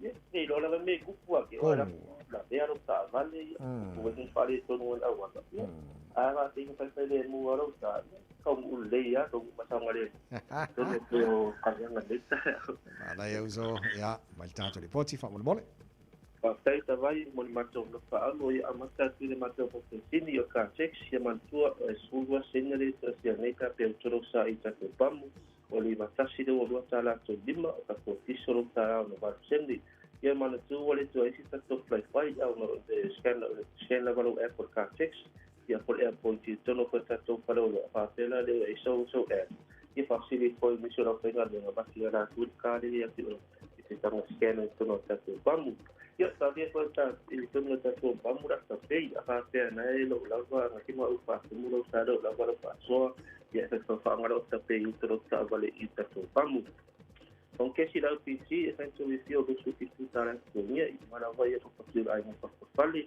ia tulang pena olah sama sekali tahu tel sama ia si lawan si ngale biame ayat privafu ia ngata pada doktor kan masih bosan ni mara itu jadi pusat masa ni kalau suam yang bak tu tengah satu se imam marsi dah sirap sala fatu merosa ita tu pamu safa membalon le bayaso sinafiti nau ia ora komunina boleh satu kan sirap sala le bayaso ngai mereka tu parisinia mantua satu si olta si di matolo sistem kibo Atino full service ngata fulecha special service atau sakilo tak balik apa petri tua motor mau lawa ya tu sakilo tak balik baik polis pau polis vai ya baik polis pau tak balik ya utili offer ya lo mau lawa mita ya apa pela ngai full service ya semua tak no permisi sama kana samo ya sengal bena matu ya wala bot fatini na polis pau tak balik ifina tak balik dua misi mau dunga televisi mau dunga essa manat ko na ta ko di la mo final system ni il tato panisini ata poder police le lo scream tato spoka o le snoko tato kupa se tiki aku la ko so se fu ya lo mo tato kupa system ni apa pela ke sia manga pula na tisanya ke manga ya suane tato tato pa u o pe tato panisini ya tato ngat commission tato kupa o kama ko tato company Tapi kita tulis dia se untuk support apa seperti press Ufreyo ya masa poder scan ya muri ya sur mata por rusa tapi ni muri ngawa sumai ya apa ingo itu like tu apa pena fali so macam tu lupa rusa apa ni fali tu no bali ile sengale wali kispa ukirong sena ya wana satu persia ya venido tak bali ko sia ifatawina ko tak bali tak bali Tama tuan satu SUV cars, satu minivan, moka hybrid cars, SFTP sini, SFTP sini, amalangan itu kuali masih salah, ya kumulai ya nusa. Mata boleh satu pick up, kuah Forenza halas Nissan, kumari sifat mana ya tu, tak ada suruh mata, kalau semua kumufati mau satu pick up, kumah tu.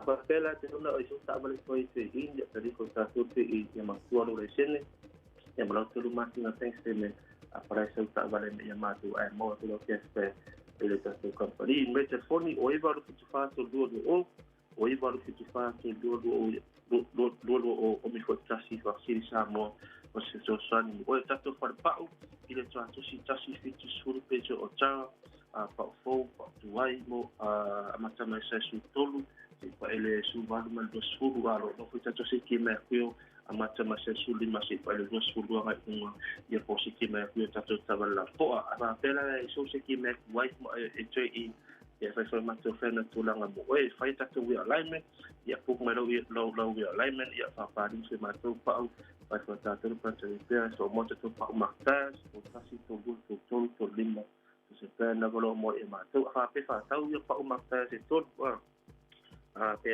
fatau pa'u makas e tolu ia mautilo rim o le Stidis Rims ia sai suono ma sufiki ia fatau pa'u makas e tolu mo fotasi ma vatu ma rim o Stidis Rim ia fapi i lo ta'avali sai suono ma sufitu na ola so falele nei na sto la ia lua la vaso o fale tato fala ulona i le tato fa'pa'u ta'avali nei vaso suki se rio a fesulima tau sanga falima pe mine vaso lia to fa fia so ta'avali titi so ta'avali venga ia sumai i tato fa'ta'avali ia finance now or yes finance you can tolu lava tato finance o pamanya tato la ia no so valu masi hale HSV o taita vai mo le no Tai Victor Mole le poti mo le faiva ole nei foi ia salulu tau tuan wele samos folima e batolu a mo ia au le fato fan po kala mele tunu nei tai au Natasha famna tonu masina no November ole masina lo fata wai nai e le diabetes tono New Zealand ole no ta inga ina ia raise le awareness o tangata I vaenga lo a fiai ma ia se maanga I vaenga I mawhai ona fo ai ia a taru no lo I le diabetes ia po le suka ke lo o le suka fa samo ia on taru no lo le metau sam ia on le ia se si me o silina fai nai ia mamawa tanto I le vaenga ia o le meka usami so o fa mnatu mo le tano ma ai de leilo metau sami fa pe na foi matou me ai ina ia mauti noa e awane ia fia tatou ia pe fai foi sa wala va venga kiwa ma fo ia le tulango ia mo tatou le a fia le ngasi le vai tai mana ia famna tsabai ia ia wai ho la vai nei fana wit so tele fo ila to amata mai la vetu no amata e mau le fa mai ia po le vahenga le mai suka ia e ma fo la no tama la lei sa mo tata po klame na le nei tai fo fa te tere la tala mo tata po inga tata fo le ngana sa mo le te pena mai sala ba ma semina pe tala iva ile tai nei ono tu fo no fa sa langa re sa mo le so te tia fa la tu ste tia mo po klame fifia mai fa wow ia la unanga wala fa fonga ma lo le ta ma lo fo tau tu ta vai ile nei tai manuel tu engo la so lo sunga ia fa pena foi sa mo manuel tele le aso feilo ai la so mo ile lo malanga le le tu fa so I fu o mau ele umalo saluai ilo fia falo mo sa upumai ya we hani ba imau ba futanga ba fana be anale ai le fili ole ne olanga o ulangona wa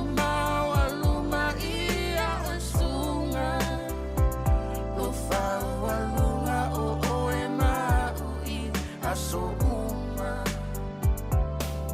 o fratu o atae o vai le fia vai tu ia o hani se upumalu e faile amao usulu ni mo lulu liu pulu wetamusu se masalo wa emusu yataita watamu o ukufa besi tenu stila taulemu lo ufatu ia ufainga so foi a e malolo I lo ainga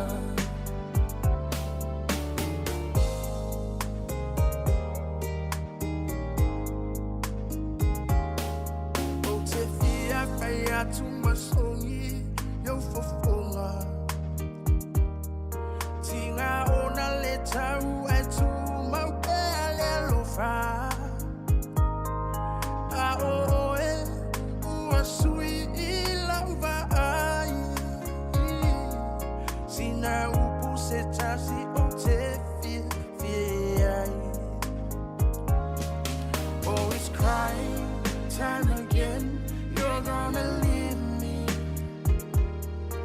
I can see that faraway look in your eyes. I can tell by the way you hold me, darling, that it won't be long before it's crying time. Oh yeah, well, you want to live out your sinner. Bele e apule oe ila feeling Atawia ina ia manuia la utau mafaina. Aile mafaina ngalo atunai o folinga. Te masalo wa emusu yata ita. Watau o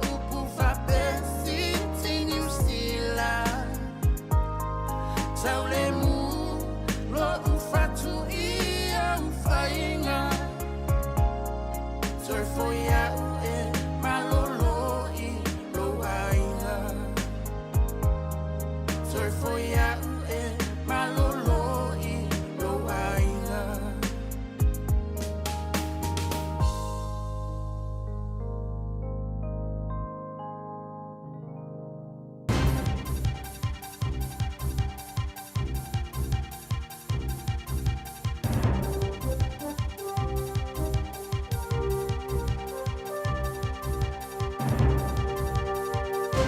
O te whaatalo whātu I lau whaafonga angai le nei fo I tae au ma lo le soifua manuia, alo mai o Talala Radio Samoa.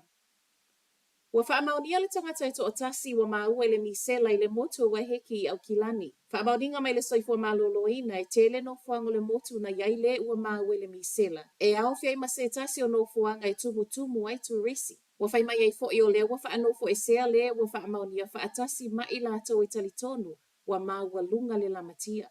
Ai mole wa maua le miselo se tasi le ima mau atu na whai malanga I Asia, ma o I leo lo masalo mia na ia maua mai ai. O le toe maua ai o le tangata le misela wa sauai malwha manatu I ainga e le ngata o tangata mātutua ai whaapea whanau. E toe siaki po ua whaitu I pui o le misela. O le so le ai au ili mai ai I lunga le upenga tawha ilangi le soifua maloloina le atoanga o no fuanga whaapea taimi na iai le ua maua le misela mo le sila fia e tangata lau tele.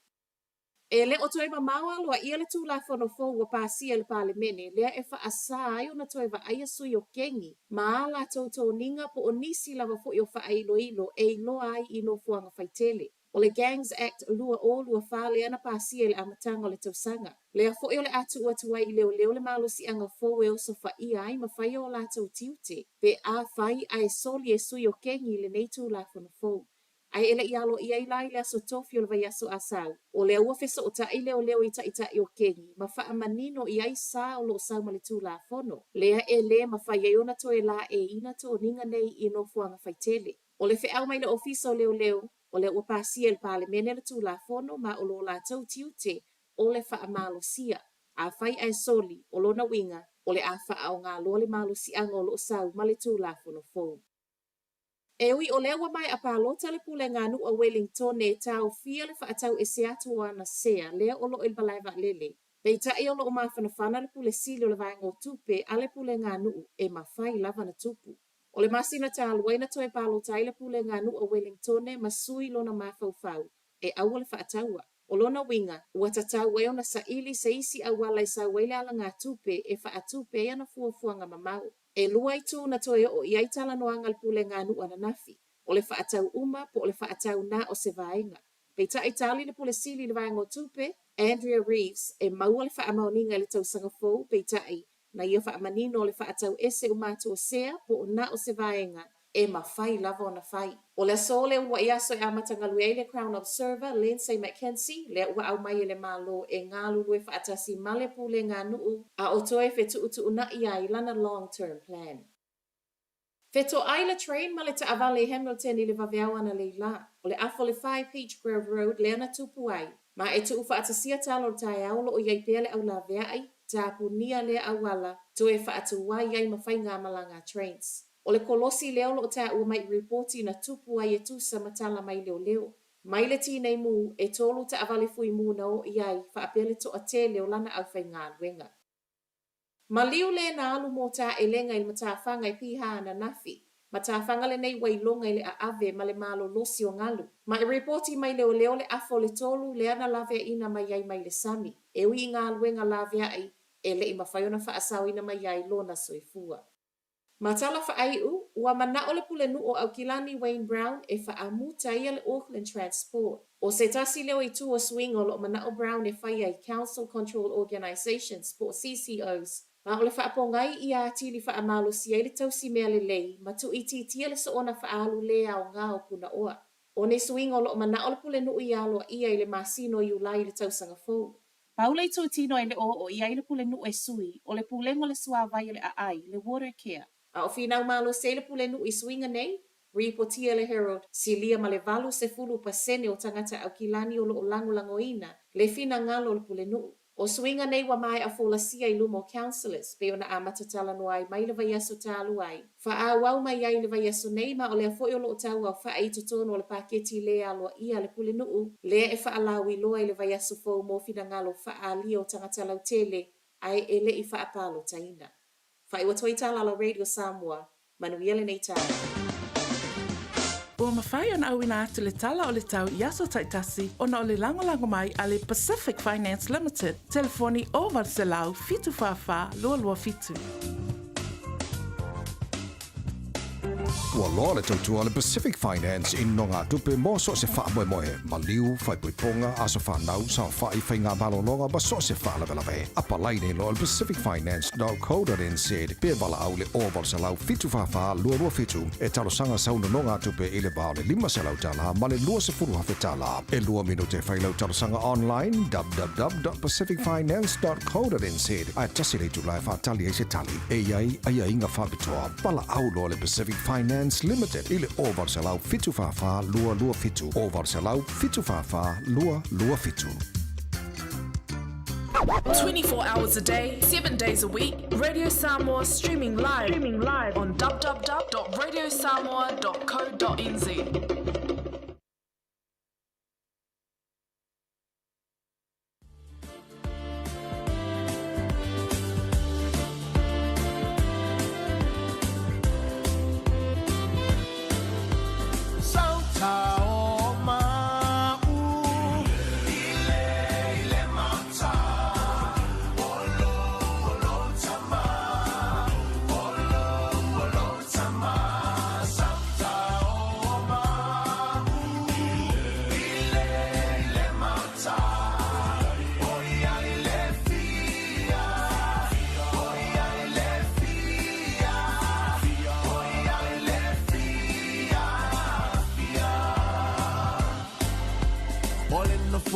Fiole tala lelei Salta o ai nei Olena foa fiole tala lelei Salta o ai nei Alleluia Olena foa fiole tala lelei Salta o ai nei Salta o ai nei Ele aloa I se tangata whaia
fai vai tangata o se fai o toma fai fai vai tangata pe a pe tu te mule mule e te a pe a pe tu te mule mule e te a pe a pe tu te mule mule e te a o se fai o toma fai fai vai tangata pe a pe tu te mule mule e te a fai taule just vai a mata tala e so mata tala e so mata tala e so mata fai taule just vai a mata tala e so mata ona e tupu ai le ona e tupu ai le ona e tupu ai le fai taule just vai a mata tala e so mata ona e tupu ai le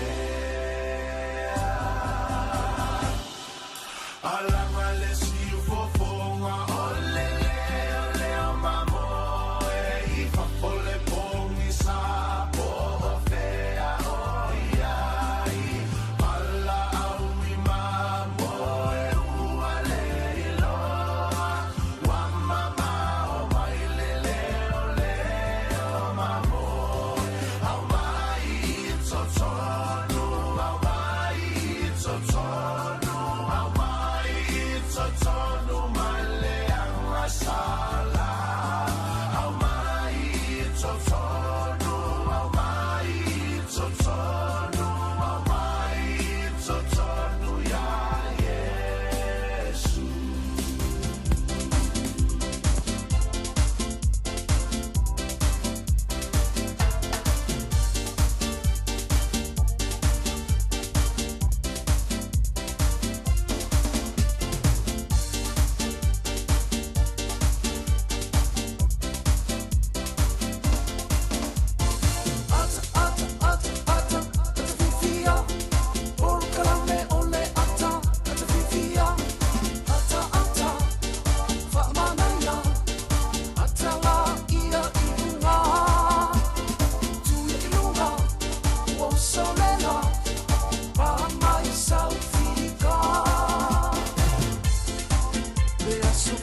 Se balte bale wati le tai au lo se fulmal tasi minuto te le tu laiva ia po kala me fanga solo fo ia la wala leo le si ufonga le video Samoa se mali ma tolo amo mana po kala me ile aso male aso lulu nei wa tatu ia ile onga tono le vai aso I tutu manga luenga fai valo filimo le tatu wa tinu upe ona masani ia tatu fifia fo ila le tai au e to so tau awatu ma pipi ya matu la unanga ma le tau pe na ile po kala me le malu le tai au ale sunga leo e tawai meni fa pe fo I tau sala le tai au amtali ai tatu po kala me fanga solo ia ma lo se fo manu ia balo fo lang matafi to e fa talo fa atu fa popo le tai au ia mo le tatu wa tunu o fo penana ma futa mai fa fonga mai ina ia tatu ainga ele ngato fo ile wo mai masani tu asin sina fa talo fa atu malanga fi le tai au fo le fo tatu filua I tatu mafuta lungo le tautu le video Samoa o finga luenga tofi le tua le mfailava na tu ua le fa talo fa atu ia te outou lau salvi ia o si taulanga I tono fata fai taulanga SS bi ia le tua la outou ngaluenga yo tau tiute mo tau fai valu filima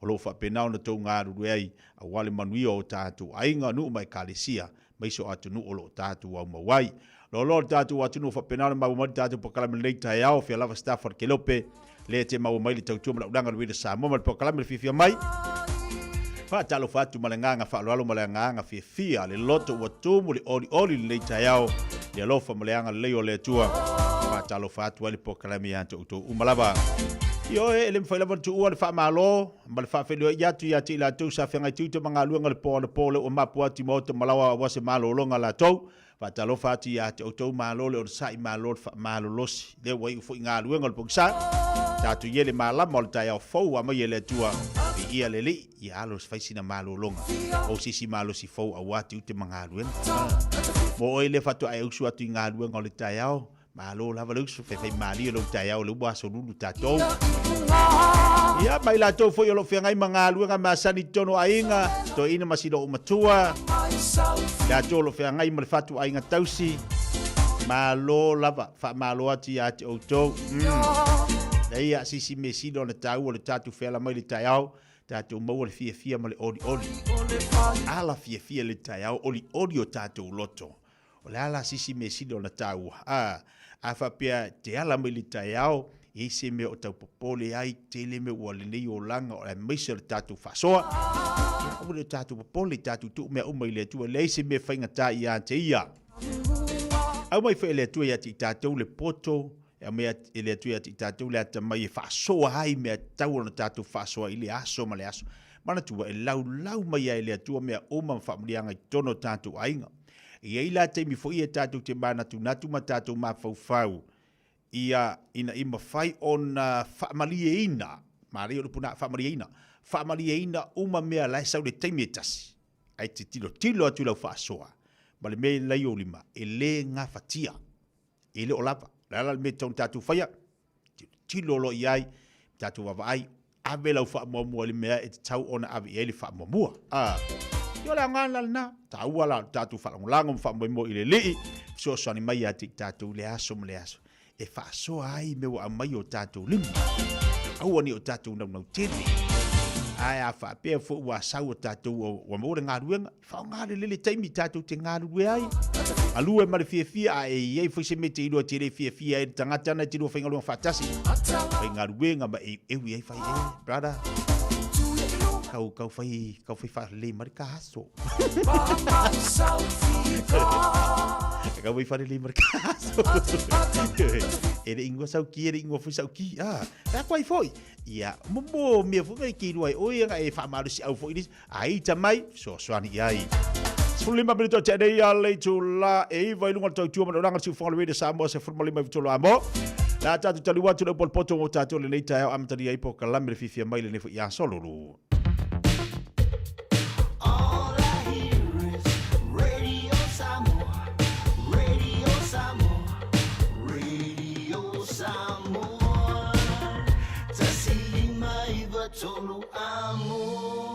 Radio Samoa, kasilima i wakuru amo. Faitawina le upole poto no le tautua matavela linga Fusi and Sons Funeral Services i Mangele ma Samoa. I taimi o mawhatianga ma whaanoanoanga ona ole maliu.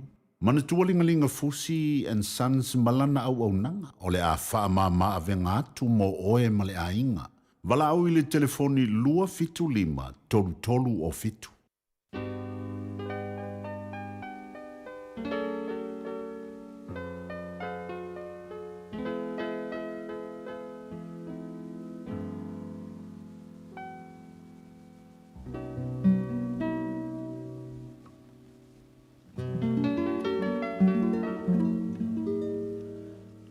Tawina le po le poto le nei tai au.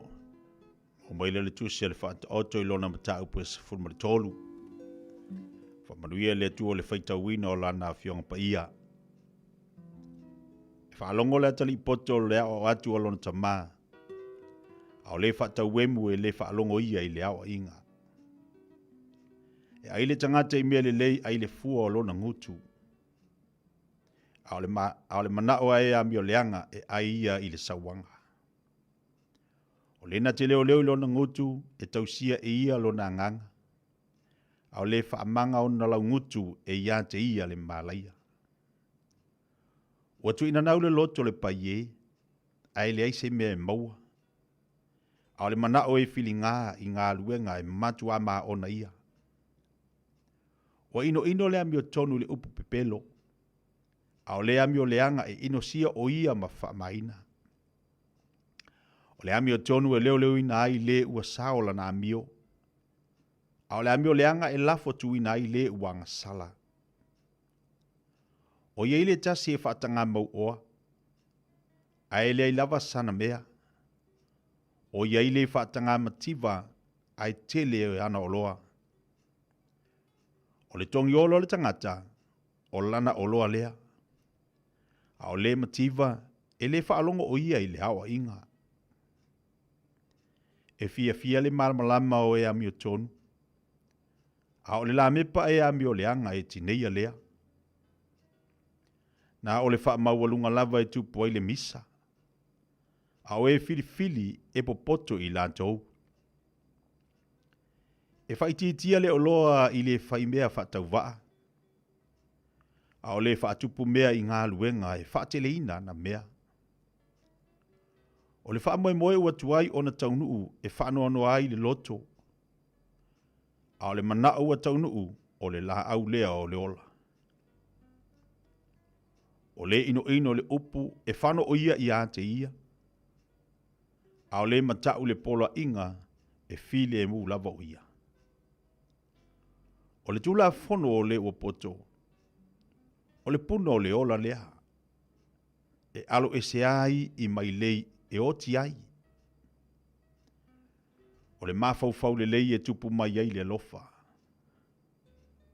A o le ala o e ami o le anga ua whainga tā lea. O tangata mafau uma.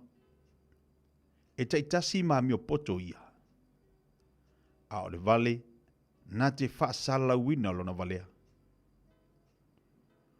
O le ave fe au e ami o le anga. E pa u o ia i le leanga. A le tau savali wha maoni e malo lo ai. O le mativa ma le wha maina. E ia i le na te ena mea e ao auina. A o le wausu sta i le ao aonga. A o le wausu sta i le ao inga. E ma malu lava ia. O le mana o e sua malie. Sua malie lea i le loto. Ai ino e vale lea i nalu e se i le leanga. O le la tu te whioha i matangata po poto. E poto lava ia. A o le wo e vale lea. E leanga i lava ia. Ua tuli lua ina e anga sala i le leanga. Ai tauia e ami o tonu i le lei. O le tangata le lei na te tōwhia na mea i le whanau ala na whanau. A o le oloa le tangata anga sala e te ua lea mo lea mi o tonu. E tele le mea e ai le whaatoanga e mātitiva. A o iei le tasi ua whaumatia ina ua le ai se whamasinonga. O lea ua tuuna lana sasa, ua ino o ia ilo nā talii. A o le ua lofa i ante ia, ua saa ili la o inga mo ia. E aile ami o tonu e maa o nai o ia. A o manava o e ami o leanga, e mo mole ia.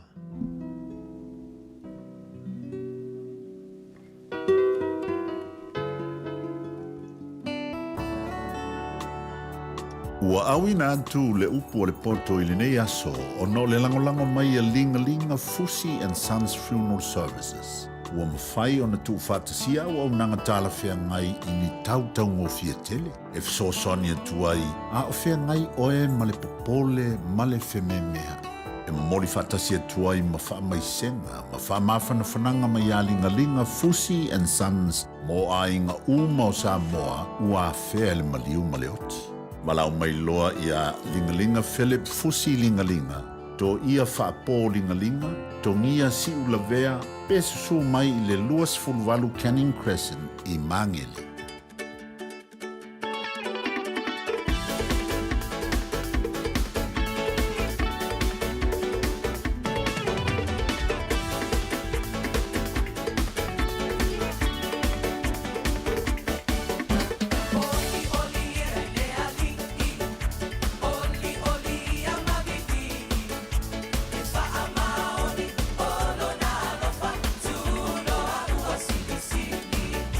Only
O pole pese oli ile li.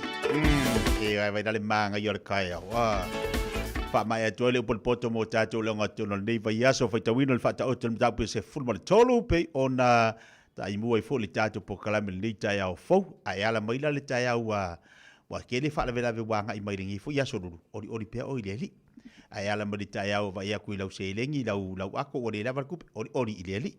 Ai ala mai kaya o ye se me wa vivesi ia o marko inga oli pe o ile li yo e vai la le manga ia ai ala mai kaya o ile ke vai ya ku ko kongi le wa sa ile o fe kawi mai ku la ia o sur kaya oli pe o ile li wa kele fie le oli ile li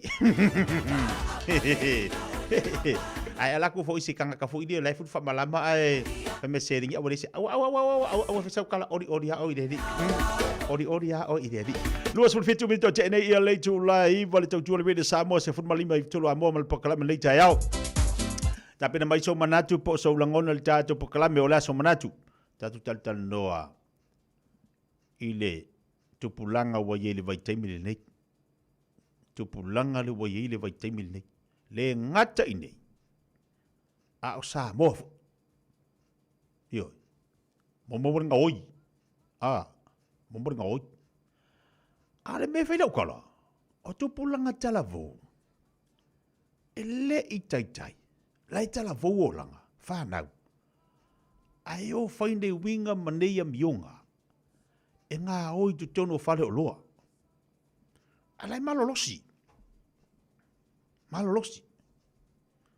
ai tatu tilo al fe sili lo mafofau o ai e mafua mai ia e longa se makua ngo fa o longa fa ngo me sa fa ngo ko fe kul fa lo o le se ka ko kupenganga ko wa ku fa ka fe o fe ya ko me le ako ai longa se makua fa penga e ta ino yai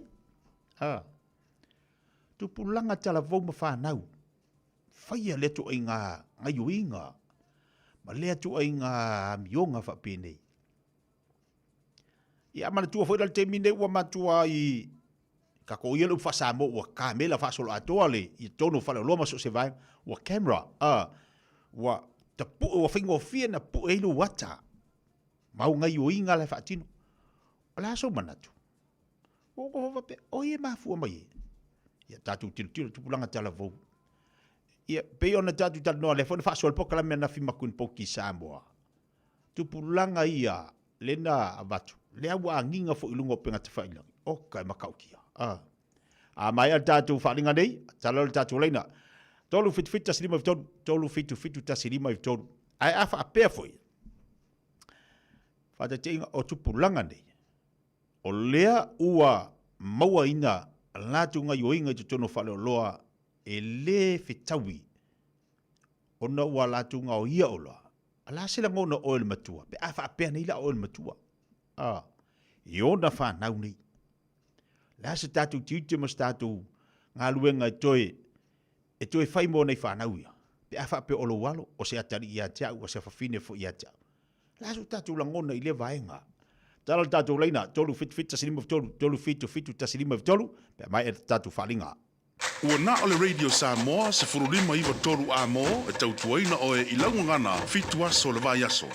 O e mo mia sini fu aro po ni fu fa PE. E ma fai ona so so ni atu le Chapel Park Dental ini tau tala fia ngai. Tele awala e ma fai ei ona tongi le fainga o oloa. Se fulu ile se fulu 5% le pa uva pitoa o tai ni fu fa PE. E ma ea ile aso tolu fulu November. Pala au mai lo le Chapel Park Dental ile ovaru silau fa tolu fitu ono fa lima. Ovaru silau fa tolu fitu ono fa lima. Pe a fiu mai ile tasi fast fulu Chapel Road Eat Flatbush. Pe tanga iane ile Chapel Park dental.co.nz Musau appointment. Wa valu tausanga o lama tautua mo tangata Samoa. O e sila fia e iwa te si male tolu wha miliona ta la le se leni ale UTOS ua toi whaasa fua atu i ona sui whai unite i le lua o lua wha. Whai sau teo ngā tupe e teo wha whainga luenga ai lau se leni ina ia vave wha tau nuu se wha moe moe ta ua a lau ainga wha pe e ka le sia. Wha o ngā au nanga le ANZ po le talo wha voucher, le M ta la, male my cash e ala i le Click X. Wha afso tai mai le ono valulima lua ono iwa wha iwa le www.utos.gov utos.ws po le emaili o le info@utos.ws po le Facebook le utos le whaaputu ngā tupe te whaawhaingaluenga o le mawaenga tausia Samoa te whaawhaingaluenga e mātou lau seleni ai sele e oe le manuia. Whaonga le tautua le Pacific Easy le masina atoa November. Mawailo vanoe te manumalo ai whailonga tupe e fast tana o saunia mo ana paanga. E luas whailonga mo Samoa, luas whailonga mo tātou i New Zealand nei. E se ina whailonga se fulu asto nai o vaiaso te tasi. Mana tua lo whaua pia tātou whapitoa na o le lima tala pia whaonga ina le Pacific Easy mobile app. E whaatino ai au tupe whamomoli mai lau telefoni whabe ai. O lo awano fwoi le tātou direct transfer. E ti posi mai ai lau tupe le tātou account ma whamali ina fasili i lunga o le telefoni. Ma whaatino ai le la whaina o lau tupe ai ngā whapitoa. Mo le tutongi ina o pili o le vai mo li maisi au nanga i Samoa. O lo ma whaina whaatino o le tātou au nanga o le Easy Pay. Asiasi mai lo i tātou ofisa i o Tara o Tāhuhu ma le taulanga whaatau i mangele. Pe walau mai le telefoni o Barsalau o tasi ono mo se la e lata hatu i ante oe. Pe whaonga le tātou app po le direct transfer. E whaasawa i lo teimi ai mo se wa tangata fo i le pensini Pacific Easy. O la paanga mo tupe whamo moli Samoa. Nā lova Samoa, wa ule nei o ka asputi alu, a wale sui ale ngila ua ule kio. A eva mai ina se furu lima iwa kolu, a mo, Radio Samoa, vevela a. Leo talatu tatu leina, tolu fitu tasilima vitolu, tolu fitu tasilima vitolu. O lesi mea wa utoi manatu natu iai. Ile nei vaenga ma mea wa fatino ina tamaiti. Tupula. Te leo iloa iai tu tono si o manga. Ile la tofo iloto i fale. Po lea le tu ai ngā awa onga, o lea po lea le tu ai ngā whaatonunga, po lea le tu ai ngā awa inga, o lo mo molia i mātua, i a lato fo i whanau, le me te tau ona whai. O a le tatu whai tau nei le upolopoto, o le tu ua le tā, le sasa, a tu ua le sasa lono inga, o tu ula wa onga, la wa inga i siau whanau. Tatu tilo la i mea te tupu mai. Ia a whapea nei e lono winga wa lina watu fusiri. Tatu te wawa ipa o whea tonu e mafua mai ai. Po malosi le leo mātua e mo moli, ma awel whaatonu ngai whanau, ia po le mea ai o whanau le loto. Mo leisi fi whalongo i mātua. Tā wai o le upor poto tatu tala noa le tānu nei. Leo tala tatu leina, tolu fitu tasilima tolu. Tolu fitu tasilima tolu, tatu walunga tatu leina talofa. Malole sai fo manuia ki dia. Malole sai fo manuia. E mana ia tele paso di tai. Mana ia la ngona foi mai lang sua. Wa e se to fa ta tu ke tau foi fa ni mana. Ia no me ia le tele no ma ki vai ko ni se ma tua. E ta o me le. Ole iso la ngona foi le patamala ma tua ni si ma tua le. Temi fole le tango fia ta mo te tupe ala la kiti. Tano nga. E peila ele ango e matu e na temi a na se ma. Ongi ko kango tupe, ongi ko kango kupe. E paula. Fe la utala la pati ta ina e loa fin. No forma ngar kupe o telelo. Ko sutala. Si weshwe. Aru la on ai na bela o fa lungo na lo wa tali ya leki e mai na fa taula e lo wa idea la bela angolo amro so si wa de pen ma poi o sanga sasa no sasa ile wa lo ko sa o lo kengo ko ni la inga ngo fo ni ni ele ka o ele wa sa sa la pa Laila kasi alo sa sanga makwai kare kingo. Ele pero la ukala ya kio ike. O nga muka ele ko subea se. Nga muka mai ai. Palongo pulo wa. Mo pe wo wi lar king mo kai ni sa sai de wa. So, ke sa nga kam kala nga wo de ka wo ke sa sai sa oi lo. O me se kus ko ia. Ia. La ko ke fiwa como foi e ka o filha sa woni rupua ia le kuanga mai era nga bitas e pesa o fa songa woni ka o e se kai me fa kamala i ma ku o le mai ongi ko kan ku ongi ko kan ai le ango ai le ro nga la ku i fo ia ma po o ko mai ki e ele o mo ye se la ngonga pulele ya ke e kangwanga ye fa ele ko sai ya la kupu ya ye wa ve ma ku ma o kwai kula ngo pulele fi mo wa se me so fa iro me mo ye pe o sa una pa so pulele ni ka ya ta kai la mo kana Alofa. Ia fa tai. Maria. Tatu tilo. Langa le tatu te tilo i vaenga o lena tutupu mai Samoa. Mo mo nga hoi, a tupu nga tala vau. To fitu i lato. Na umata manta i lunga. Awa kwa la ko fefe wa makua i le unga la tala foi la. A ufua i ai ma uva ba ai. Ile fati nonga o le nga yoinga sa fa tonu faloloa. Ile fato afailia. Pe foringa mai o sawa vali fa lua, fa tolu. Na latu faia ia to ingawi. Alpa poko. Kamia ere ai mase. Pe ia ile oangoi. Pe lai feo i fanga le va vai. Pe fa pelen e mata ilunga le vilo le. E mata utia. Tatu wonga tatu leina, talofa. Malo le sai bai no tatu leina. Ya, maro lo vole so mungi ni tao saulele la vale le fa so fu wa fa pe na ona tu mai e lunga ni tao e fa pe na ona fa so ai finga lo sa mo ni tao ke kia e pe kwa ko ba so ka ngo ko fo i mai so malanga ko sa mo ke ro el mele ke ole tu la sa o ti ti pe fo nga mari sa nga ska mare fu ka uma ole kofia i ole makua ole whaatonu o alomfa na ua. Ole o maka ui sa mon mere i o ka maikia le kere nga whaia kulanga i o kikia ole tulanga wea ka maikia moku ufau a. Se tu lau war whaafunga sa mo. Kele mumur ka maikia le a ungare i sa mo kikia ke wea o kamanga pi kamai pe kwa fiku walu kausanga. Ere ulai sisi kamanga tia.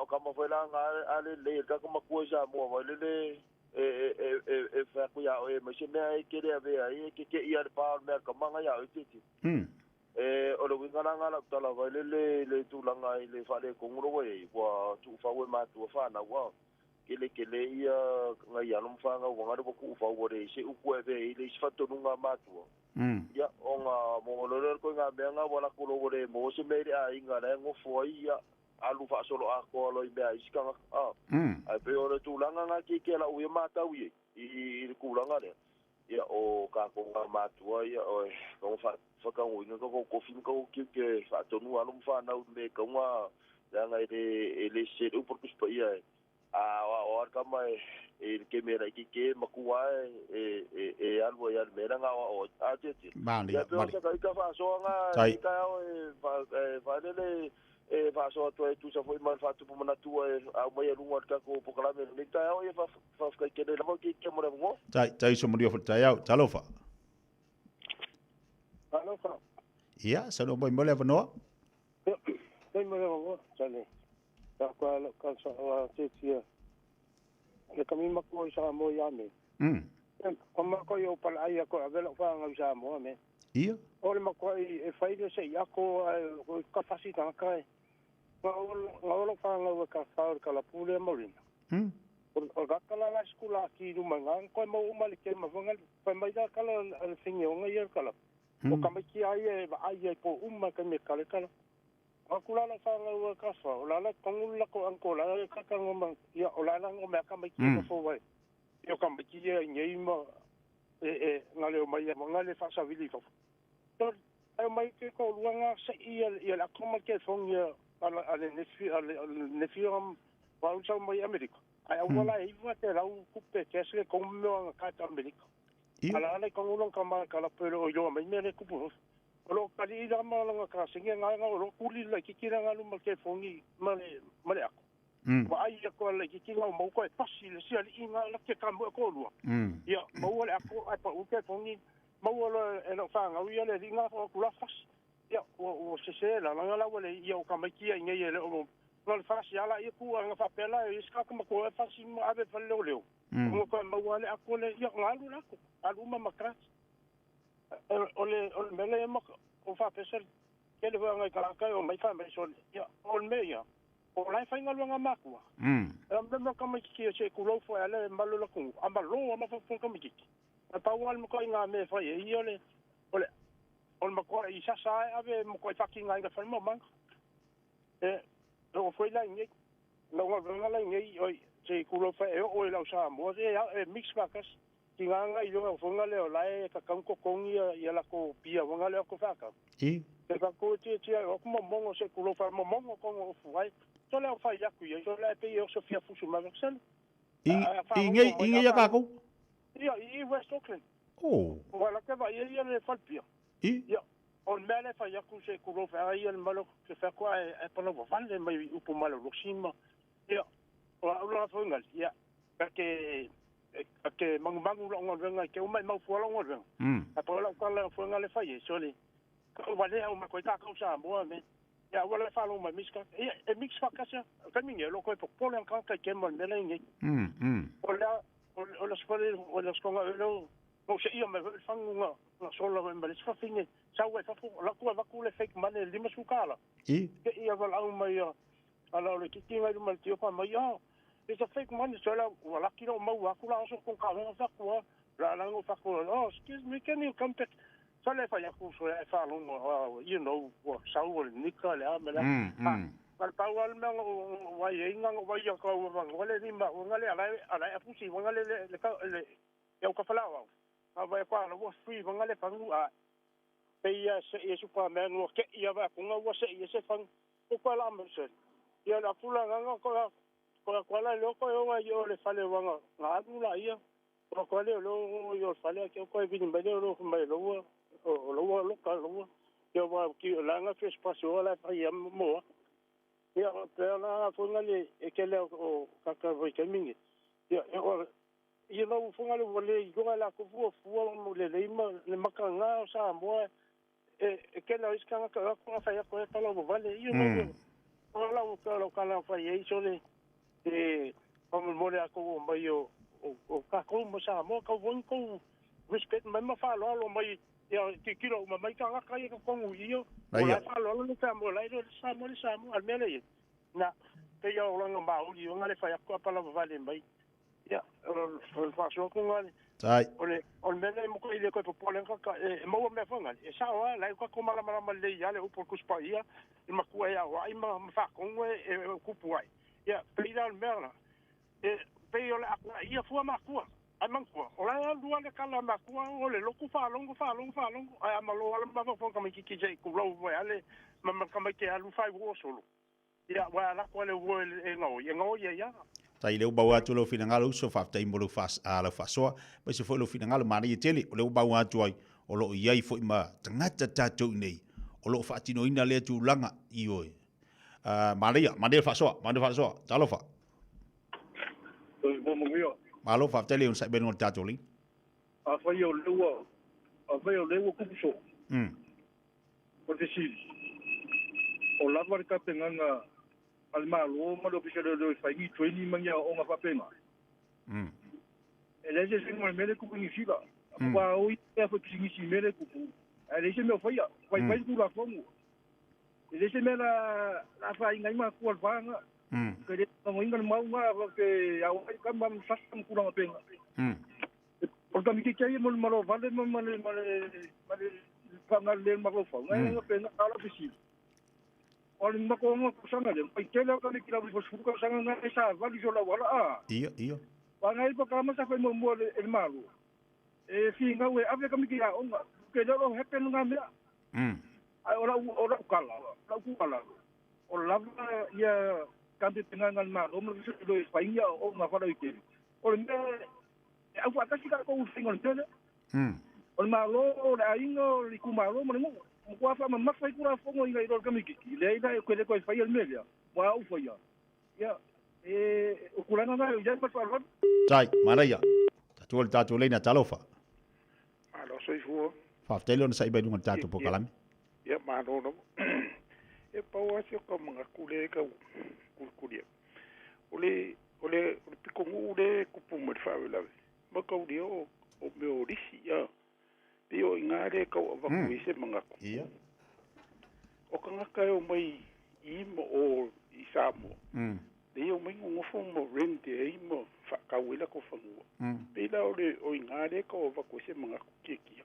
Ia. Pe wale ele waile ele mamalu ni kula fongo. A ia piko ngu.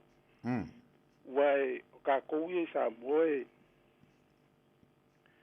e mamalu ai ia fio anga o fongkanga ngu ma pule anga pule ngu ma. Iko malo. Pe o menga le ko wako se mga kuya. E usua ma kua e whainga venga e ku whauaka miki. Wa o la e leo popori. Wa pe awo le whaia le mele ke ua hawha inga ka kunu. Pe o se bangaku ngaki e kiringi aso. Ia manguia la volo la pokalame. Malofa, tai mole. Nangodan le tai au, talofa. Talofa? Talofa. Ia, fa tutu foi la lolo leo tala fa bon.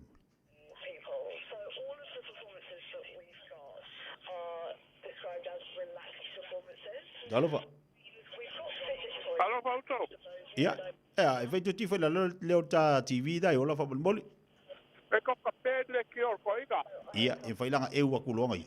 Right chair that isn't ruining my head. Sorry. Yeah, not for much longer. No. Oh, what? I have more time. I never have enough time on these things. Honestly. Yeah. Ia, sono mai. Ke dia ka ua. Ia, sono mai. Ole. Ba ya la bakau. Ia. O ro ka ko uga ke kia. Se uba faiga makua. O si makua e fa kongo la ko fa ga u ni leo manu. E abe le leo vai. Ka tira wala ka dia go fia ka maki. A o si makua e abe le sasa.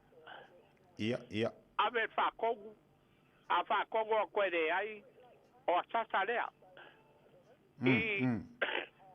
I no ka ko e lua mea fa mai kuspaia o me boa a ai de kama kusa mogala a o le makua e le ko ke ai o ga foi fa mai kuspaia e a o ga le ka le kuo le vale o lo winga la ka foi o ga uma mea lua ia a kongu a fa kongu ku da la fine buele sky sa saloa Gau fa logo se bigaga fa sa bo fa lo kupura fo ele burgu.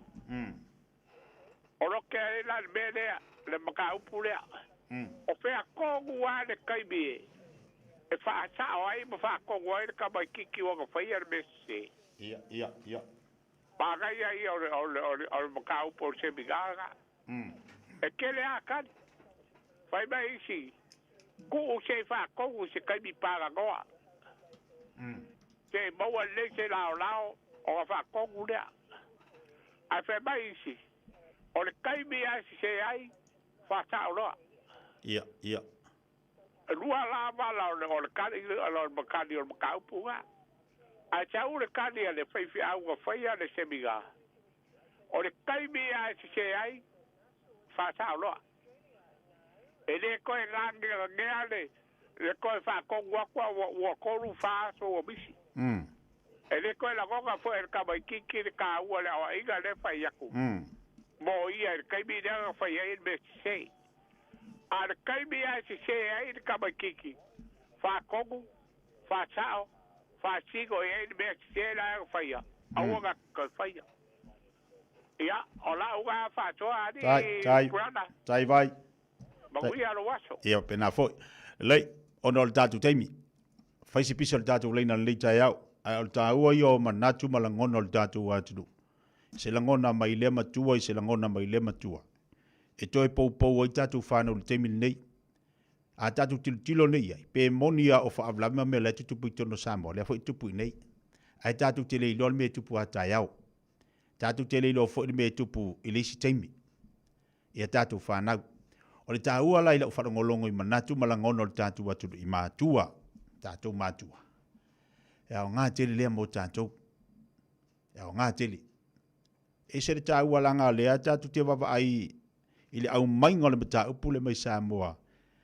I whanau ua lātou whaia ia tūlanga. O le fisiri tele la. O whea e māfua mai. fe mafua mai mana ia tele la le fa'asoa le tatou atunu e langona lau te wawai atu lunga le tatou pokalame whape mai aleanga lava le whainga malo aleanga lava le tu lai mai o se whainga malo whapena lava ona e whapena lava le mea lea ua o i eitu pulanga ale atunu o le ua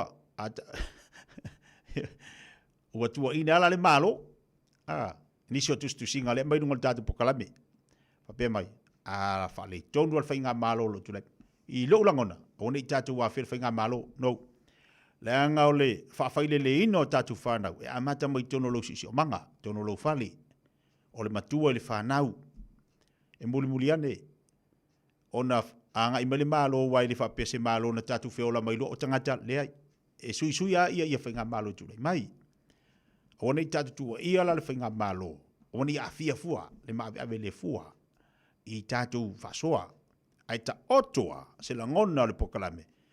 To tono tātou si o manga to tono tātou ainga. A ese le mana i o la ngona wa mai le tātou watiru. I le whasoa mai na ia tātou mātua. O whanau, i le ise matua ele o ia lan whanau. Le ise matua ele avea. Ele avea ise upu. Whanga, ai iai le taimi. Ua tu lou le upu e toi atu, le upu le whanga, wa asosi. I le kaimi wa asosi le kamai kiki, lea kamai kiki, ma lea kamai kiki wana. Ka mawhai la ia lea. E whakai kai iai. E le masa le tatu a wala ngoi ma le ngoi e unga ngoi. E sawa la si ngā upu. E sawa. Ha ale me tahu o le tatu toi wa ai ei mea la i tutupu. A tutupu maila ni me whape. Oila e te tau on toi foia. Tatu mātua. Leanga o lingo tātou mātua leo tātou whanau maafi. Tātou tilo fo ila mana ia le whasoa le tātou watunu nei tai au.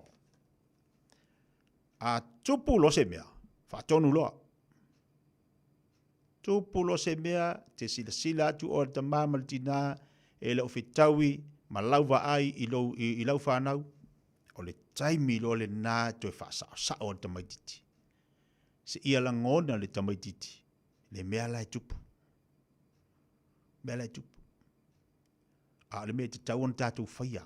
A wana i tua tai au mai kukai au. Le ngā ngai sauru kamai le lava. A saula le tamai tio whaile me se mai kukai au. Si umanga wakule si i kaunga. No. Ma nai el whasoa. Taimi ai tupu ai. O loa wanoa na o le matua. To a vatu i ele upu. Ma to e wha malosi ai. Ai fo i mantua e mo molia i ale latou fo i whaatonunga ma la onga i whanau ia i le leo malosi o le sasa ai fo i matua e whaasoa le lei alo na leo fili e mu e mo molia i le o inga lana whanau ia e te langona e o ia le mea mea le atua le o onga i tau ona ki liva i le upu e o i lau whanau a ia tātou loa wane ave le ita. A leo tele ave le alofa. A o te ave le ita. Tātou fo ila whanau ai whapele te whalongolongo ma nepo kalame. Le leita ia o le tātou whasoa. Ono sa ilo te ngia o le upuna na mai se tasi o whawhenga ngai whanau. Whanau o ne sa ilo te. Ono sa ili sasa. Langa i eile tā ua o lo afi atu. Ile tā ua le sasa ma le ote al matua. A leo kele, on sai. A sasa, on sai. E le ai se matua e le nofo sasa lo natari. E le ai se matua e le nofo o tengia lo natari, aisea. O le lumanai i a manuia. Whaftai mo le whasoa le tātou watanu.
fa balulu atu tatu atu fa fianga mo tatu le leita ya ono le se mai ia le sao le sunga ia Terry o le tautupa sani ale Enterprise Motor Group mo tatu le leita ya la tatu tatalo ati ai fa so ati ai tulanga o e fa la tautupa langa mo tatu le leita ya talo fa Terry balo se fo leita ya fo ia fata lo fatu lo so te o fa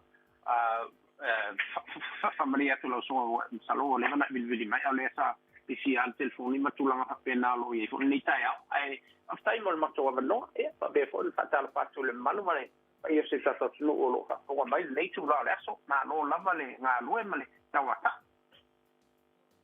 malo fa after ya sadoya tulanga lo e le fo le tu pa danga mo tatu le leita after tia ia ole tulanga masani lava ole fo e pe o mai sa no mai wo fi fi to vil mai ia no le to te le ata tanga le fa sa fa mato pisi le taia o to mai ba tu la to sa ma tulanga fa pena ia ai ole mato to masani lava lo fa wo pe le mato promotion fo le tulanga le le tolu te na lunga le i le telo ta vale mato una saunia au ta vale mala o tono lo to ase pa na le mato budget division le o fa na ma wal mato capitole o le afeta la e fa ta lo ta vale mo lo afeta la tono lo e fa le tulanga le mato fa le fa ta fo io le Black Friday le la o atu ia ta tulanga le te le ta to o mo le no e ta vale o mo wa mai se ia ta vale mo piki apu le o pe o ta vale na o va pe na ona tuli mai manu mal pa ia ka to no tulanga le o mo wa ta to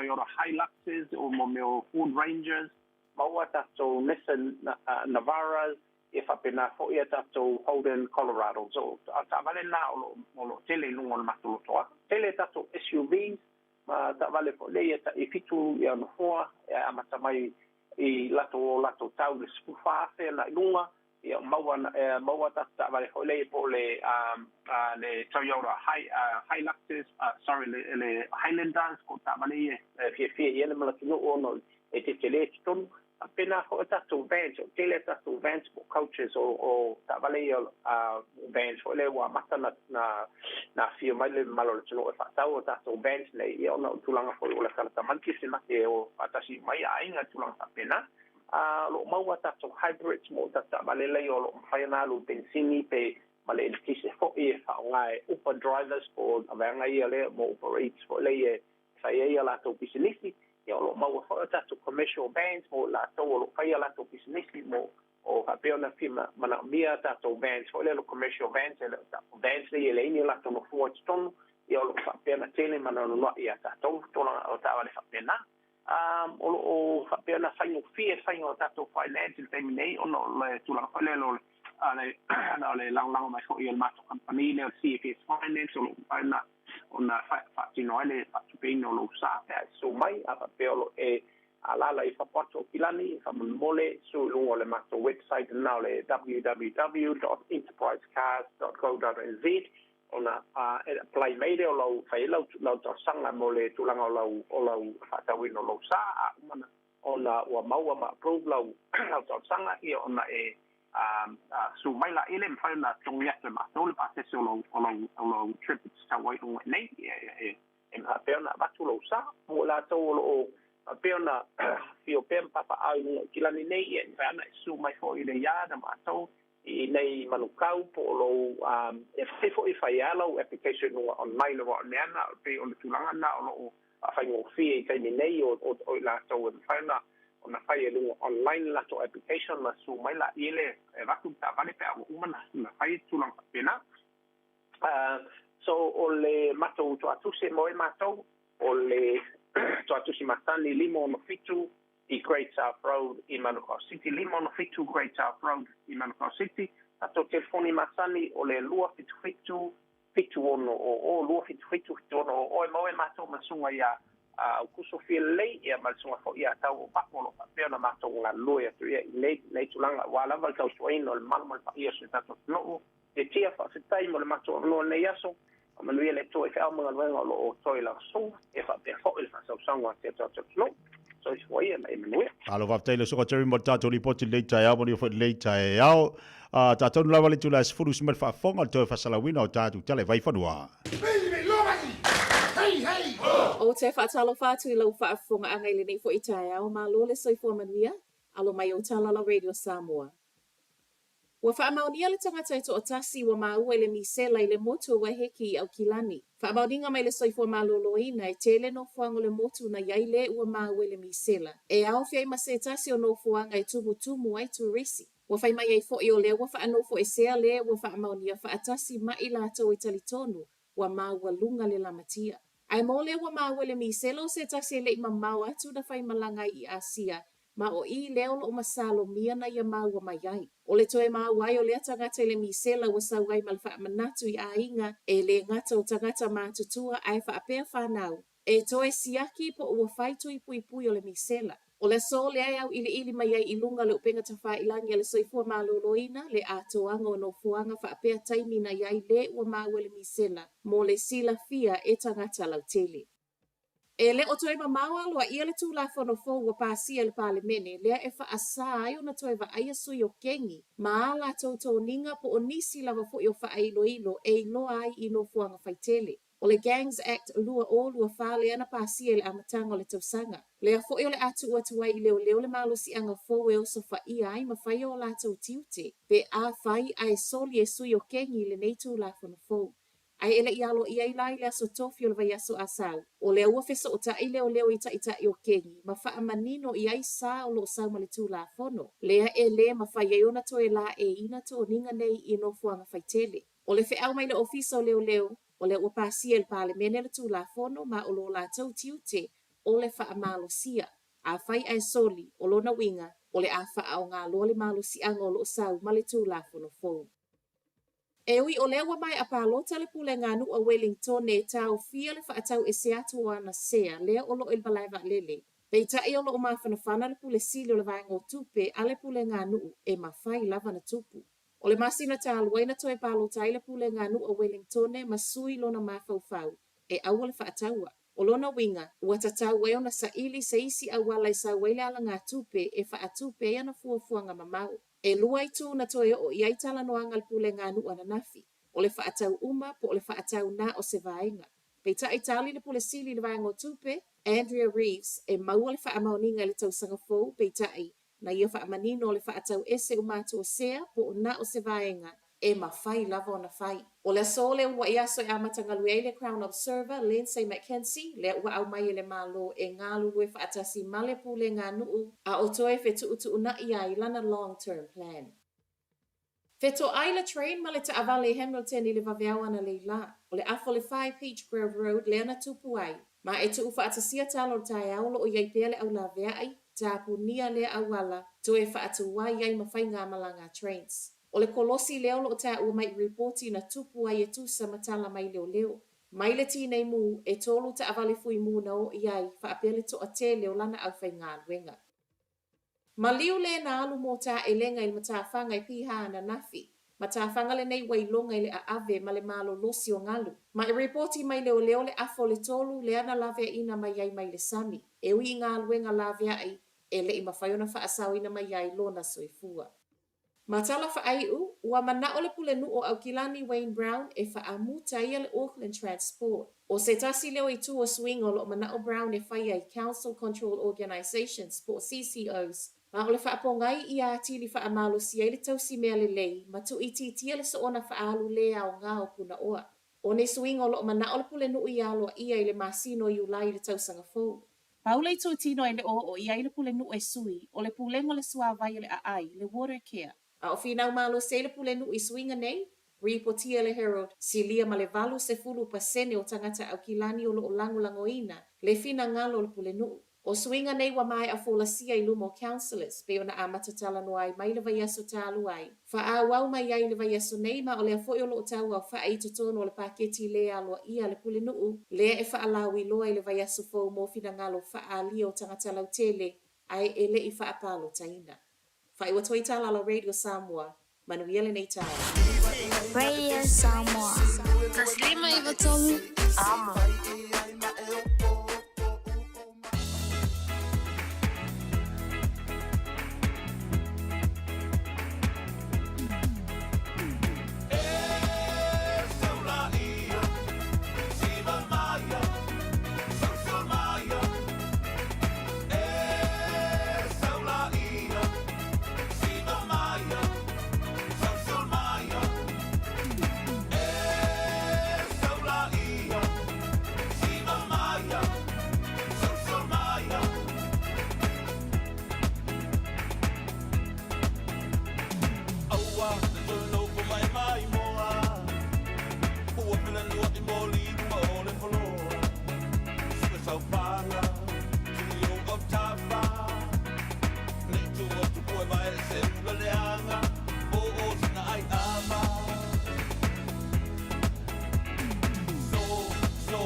sa ele ami tonu malama le tai au a e va ai atu e be ale tonu e saula ia si va maya so maya e saula ia si va maya so maya e saula ia si va maya so maya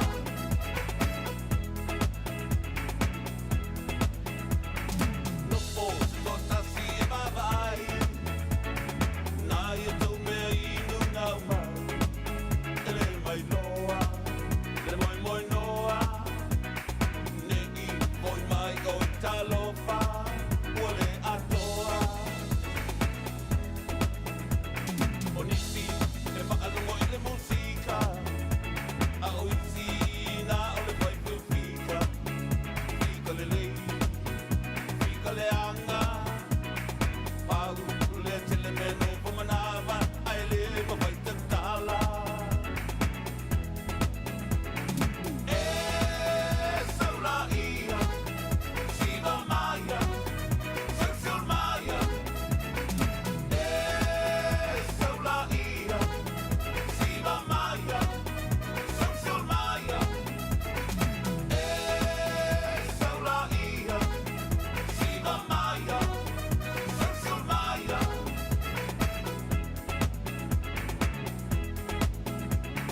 saula ia va si va fi va so mama manaya so maya saula ia va si va fi va so mama manaya so maya saula ia va si va fi va so mama manaya so maya e saula ia si va maya so maya e saula ia si va maya so maya e saula ia si va maya so maya saula ia va si va fi va so mama manaya so maya saula ia va si va fi va so mama manaya so maya saula ia va si va fi va so mama manaya so maya e saula ia si va maya so maya e saula ia si va maya so maya e saula ia si va maya so maya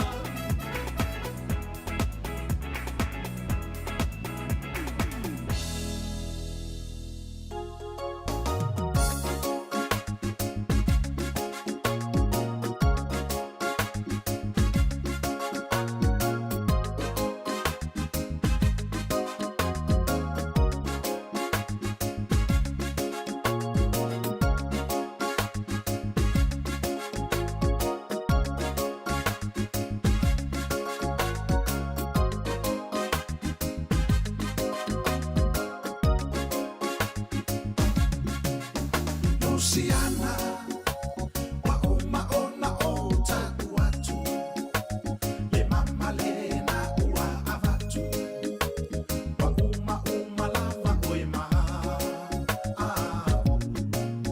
o te musu i se teine ai o langu mutu e sili ona whakampu fo i ita isi o kumu Mali e lo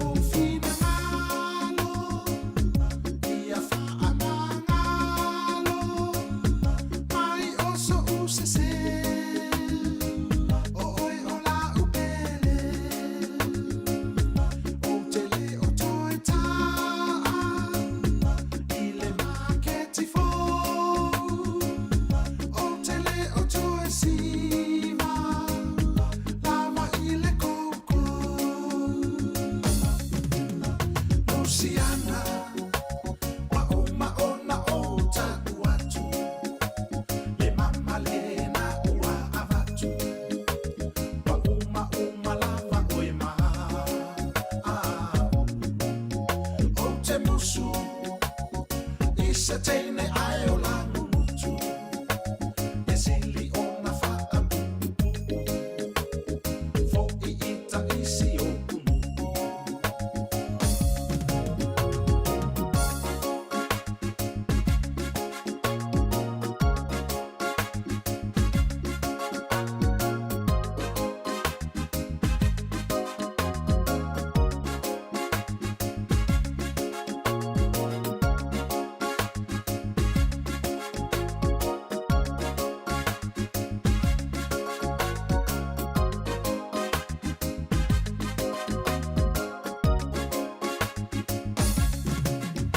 Luciana, wa uma ona o taku atu le mama le na ua avatu wa uma lava oe maha o te musu I se teine ai o langu mutu e sili ona Ai whawhiawhianga le nāmo tātou le leita iau pēnei whaafonga ma esi whonga ma lia sunga Felice Mikaele whaatase ai ma le papa se ea nisi o tātou musika whawhiawhianga tuai lava. Ia toi whawhanga I fōi rei vai teime o lo tātou. Iai whamalo atu tātou watinu umalo lava le tau atai malo lo sai. O le tātou wheilo inga ma le tātou sota inga pēra masani ai tātou ma Amerika Samoa. Ia ma le sunga fōi le fō mai. Ia Dr. Pau lo iau sange ia awa fōi le tūlanga o lo iai tātou sota inga ma tātou maftanga I vai asta itasi. Ai whaftai le tautua blaunanga le tātou atinu. Ia olo whapenao na tautua ile te malii I ona tiute ma ona whaiva. O la unanga ma le tautua. Ia olo I fo ila na unanga I tono le tātou atinu o Samoa o le tātou motel. Fo le pa tātou whatabalu. Ta ua o le Transist Motel. To te le lau la tole na teksi marvason te atu nei langa le no fesidi o le I lumboenga po le ale le telefoni. Ai te maua la whapete anga I lunga o le booking.com. O ina olo whaatino ina ila to unanga malatu tautua. So ngofia, e le val malai vale le male le wafufuinga ya maku le maku sa vai. Vai lai. Yo ina olo I tautua alono winga se no whanga le lei o se fale manaia e te mapu ati e wane wo mali Christmasi. Ai la umana toi whailo maile le to whai apa. Ia, po to whaile unboenga. Ia, le no whanga tonu o le olo iei. Wa lewa la tarata mai le Christmas. Ai maise o le telefoni ia ma se fsota inga te tau o faisau poking e te ria o Samoa. Le la tatu se mamua si tatu tatanoa. Ia ma le tatu fo ma leita iau. Iniso vaenga o lo whapena o na tautua ina le tatu malo tele Amerika Samoa. Atalo patu le mbuenga. Alo se fo manuia malo fo langi vata fin leita iau fo tatu maua. Whaaftaimi ia le li. Toi maulo malosi mar se fo malo loina mai le li. E wha uina iau tiute manga ruenga whaatalo fatu malenga whaalaro leita iau. Ia, fatal fatu tia whaftai wa maufol nea manoa e momole tuai le whasoa. Ia, o nisi foi o vaenga te tauna silfia le tatu tunu. Ia, meise o nei tala foi mai le territory Amerika Samoa, malo se fua. Malo se fua manuia malo foi langi mata fili leita iau. Mai le tauna iau tau, ia mai fula matanga le vaiasu. Ia, mor silfia tia vanil whafunga mai le tonu o leso nafi o leso malolo. Ia Amerika ma state ma territory. O leso malolo o whaelonga ina o leso le vetureni. Ia o le Friends Day. Ia e whamanatu ai ia leo au nanga ma le tautua whaawau. Ai lato umalo I vaenga au al malo Amerika. E whamnatu ai lato ua whailangi I ale wholaunga. Ia mataoto I tia sāmasanga mai a pouli. Ia whamanatu ai fōi le tautua ai lato o lo iai I vaenga au o lo soifua ma ola pea. Ia ma taua ia te au ia lea so malolo ma lea so whapitoa. Ia ona lo ua fine matua ua fitu nei tausanga o tautua I vaenga au al malo Amerika. Ia mai o te loa e taua foi nei o tātou tangata mai Samoa. Ona o tutuila lava ia. O le toa te lava o alo ma whanau o nei o tātou tangata mai I Samoa lo o e papa au I Amerika ma state sese ma territoria o fia ma Amerika Samoa. O to tele o tama whanau ia e whaasino I nei o tātou tangata mai Samoa. o lo tautua I vaenga au al malo Amerika. Ia ta whaia ia le aso na nafi o le aso le vetureni. Ia o le aso e whamna tui nai le la tautua ma tele lava lao. O mo meo o whale einga e pei fo I Amerika ma Amerika Samoa e pei o le whale einga o le Carl's Jr. Ia Amerika Samoa ia e maua le tau mafa voi le maua fual tau mafa ma le vai. Moi. Ia o te leiloa lai I mo meo o company whapea pei o le Carl's Jr. na ia auto I New Zealand. Ia teilo foi le McDonald ma mo meo whale ainga franchises foi al malo Amerika isia tonu peo New Zealand Australia ma Samoa. Au au teilo e iei foi ia vetuleni Amerika o lo e mpapa au ia tonu na ia pena maua ni ala tau maftanga maua fua ia I le aso na nafi a o tutuila ia masteto Amerika mis territory ia Samoa nei whamonianga na o wala ia e whafta iai ia pisinisi ia mai se foi o le tonu ia le wonanga I la tau sa tautua ia malo tautua pea ia I vaenga au ale malo Amerika o lo o a fina wina ia le puipuinga le ngata o le saultonga ia mes foi o tiu te tawave masani ai ia vanga au atunu se pe o malo Amerika. Mana ia le moenga o tama fau le pese foi le a masani ai o tafia fa apeia o tona. Aso malo lo ai mau atu ai ngā kamafua nga. Ma toi nei e laki ai mo se apeia.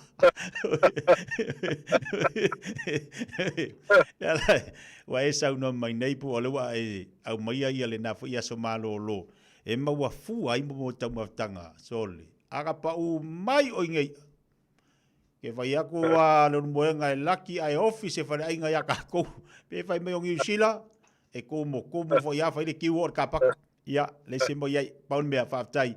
Ia vanoa ai mai se fo yo o aso fa manatu. Ia ua tapena ina mana fo ia pitonu o lo to ia be se fo le malo tele la tu America. Ia me se tatu ina I America Samoa. Si ta se atu lali tu langa sa ia ile tatu fai ngā palota. Ia o te loa foi. Ta si le vaenga o loo ta pisa pe tatu ina I Amerika Samoa. Ia tatu fai ngā whiwhiringa pe ona I. Ia, e moni le saunanga tia. Ia, o le palota le sa whenga ia ma territory Amerika Samoa. Ia, i le vaso mo vai. Ia, le ngata le whiwhiringa o le tofi al kovana ma lutena kovana.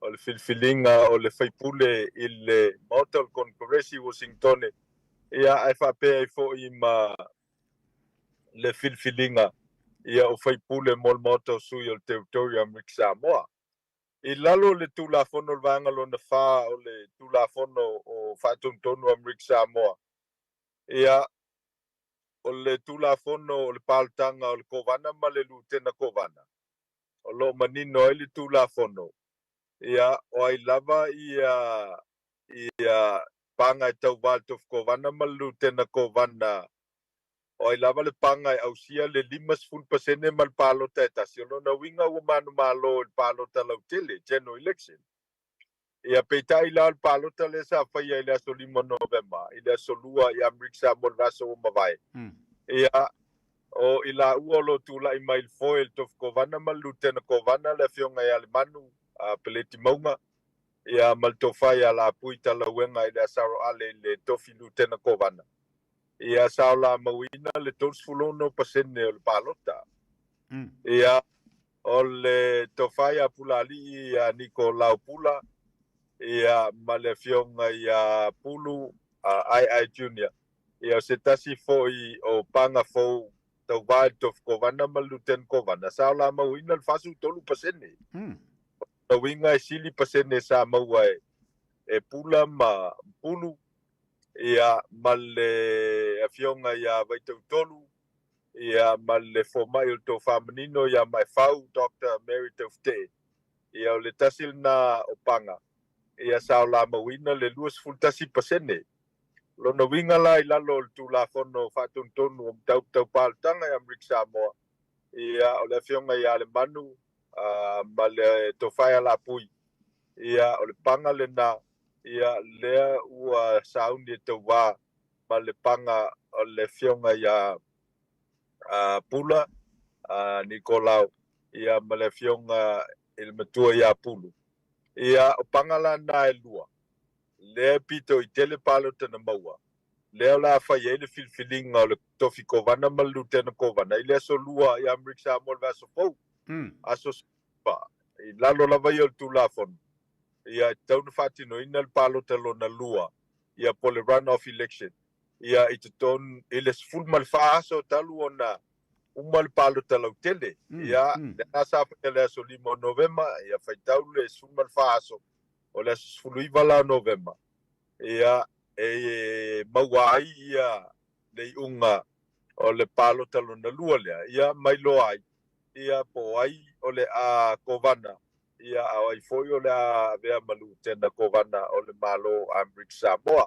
I le vaenga o le faipule Washington ia ele o toi pose lilo I le fafonga ma le mai mo mai le tunu ia o toi man malo le sunga ia ui fatali a mata a mua kon mane Radawaken ia o le sui faipule lea al territory Amrik Samoa ia I Washington mai a fai sao le mata ia masalo o le term lona ono lea ale sunga ia ui fatali ia a waita I lua tausanga ia mawhai al paltanga o le sui faipule I le mautafono o le Congress Washington ia mai ua toi filfidi ai ia le sunga ia ui fatali ia e whapena fo ia faipule o le matou mautau sui ia fōlinga mai ia ua ia inisi o faipule fou ua salopeto fa faipule fou ua filfilia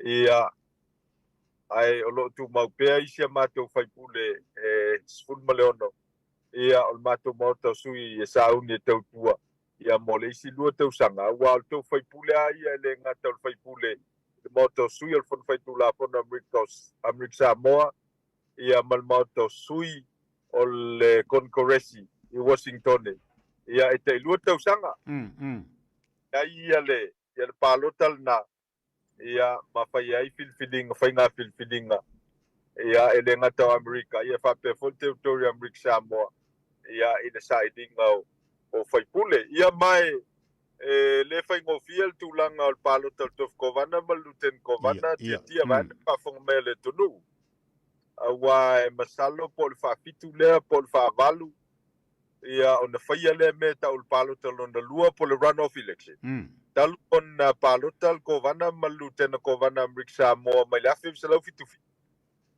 ia mai le foula ia I latou na ulu ai palotal fitfito o mai te milnei ia le mea o le runoff election ia ua masani ai ia I latou I le palotal ona lua lea ia awai le whapeo lefto awhai ia ua whaisoo ia le foitoi ngā palota I le teltonungo I latou sa whatulanga ina tulafono e te tau lava o na māloa ia I se panga ia ova ma le 5% mai lo ai sa filfilia ele mafuli po le majority ia o tangata palota ai ko tale si meta o tia el palota le nei tu sam fa o le ofisa palota Amrik Samoa e silia maleo no afe tangata le palota e se fulu maleo no afe le lo ia ai na se fulu afe tangata na palota el paltanga le nei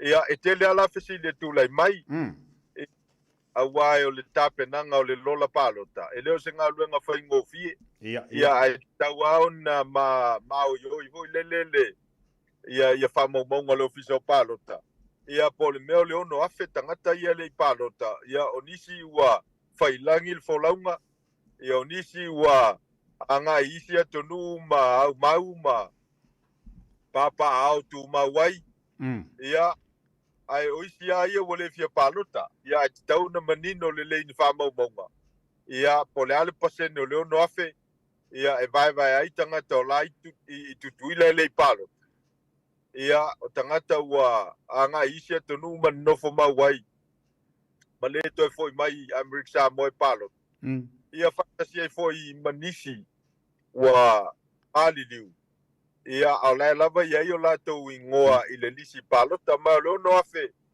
ele o se fai numera le titi pe afua ile lola tu fatasi fulu no afe ona winga ia ole ai e tato te vavai ia i se fai numera e foi le folinga mai e lata i le fast food pasene o tangata palota e le palota. Ia, mai o se tasi le nā vaenga e tau na vavai to toa iai a le ofisi o paltanga ma le whainga malo Amerika Samoa. Ia, ina ia mawhai o na fina wina le vaenga. Ia, e mawhai ai o na whailo i tangata le tāu o le ia tau le palota. Ia mawhaali o la tau fina ngalo. Ia e ala i lau palota i le teimi o paltanga. Paua whapea nei la le to tele lo la touia e le o palota. O yesi tu la fona Amerika Samoa mo la tu la yelo palota. Ia, e le se tu la fono. Wow. O Samoa ai le palota tongi lau se lau ta la. Tele mai lo ya New Zealand ma. Australia pe tu la fono whapena. Amerika Samoa la pe la mo Amerika. Ia, e sao loto lava oe pe te palota pe te le palota. Ia, e lei foi se tu la fono. E whaasala ina il tangata e le whatino ina lona ia tau ala le palota.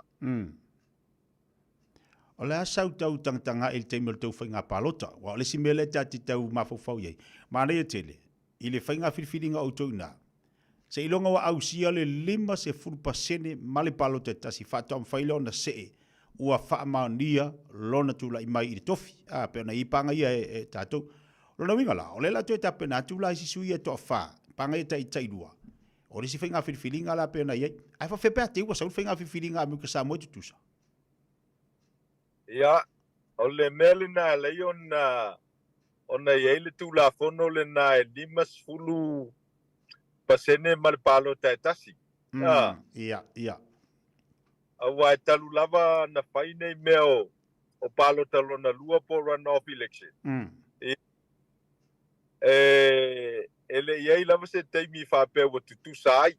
E iei palotanga tia e iei le palota a whai o te manatua e masalo le palota i leiva ono i le vao o le tau whai a tau ese ma le whionga a tau ngiola. Ia sa tau wā ma le whionga ia le ala i fuaneva ma le whionga ia a fuamuenga lutu. Ina ua whai le palota le tau runoff election. E pei ai li a tose se lau palota na malo ai leisi panga. Ia e matua wawala lata lava le palota le na.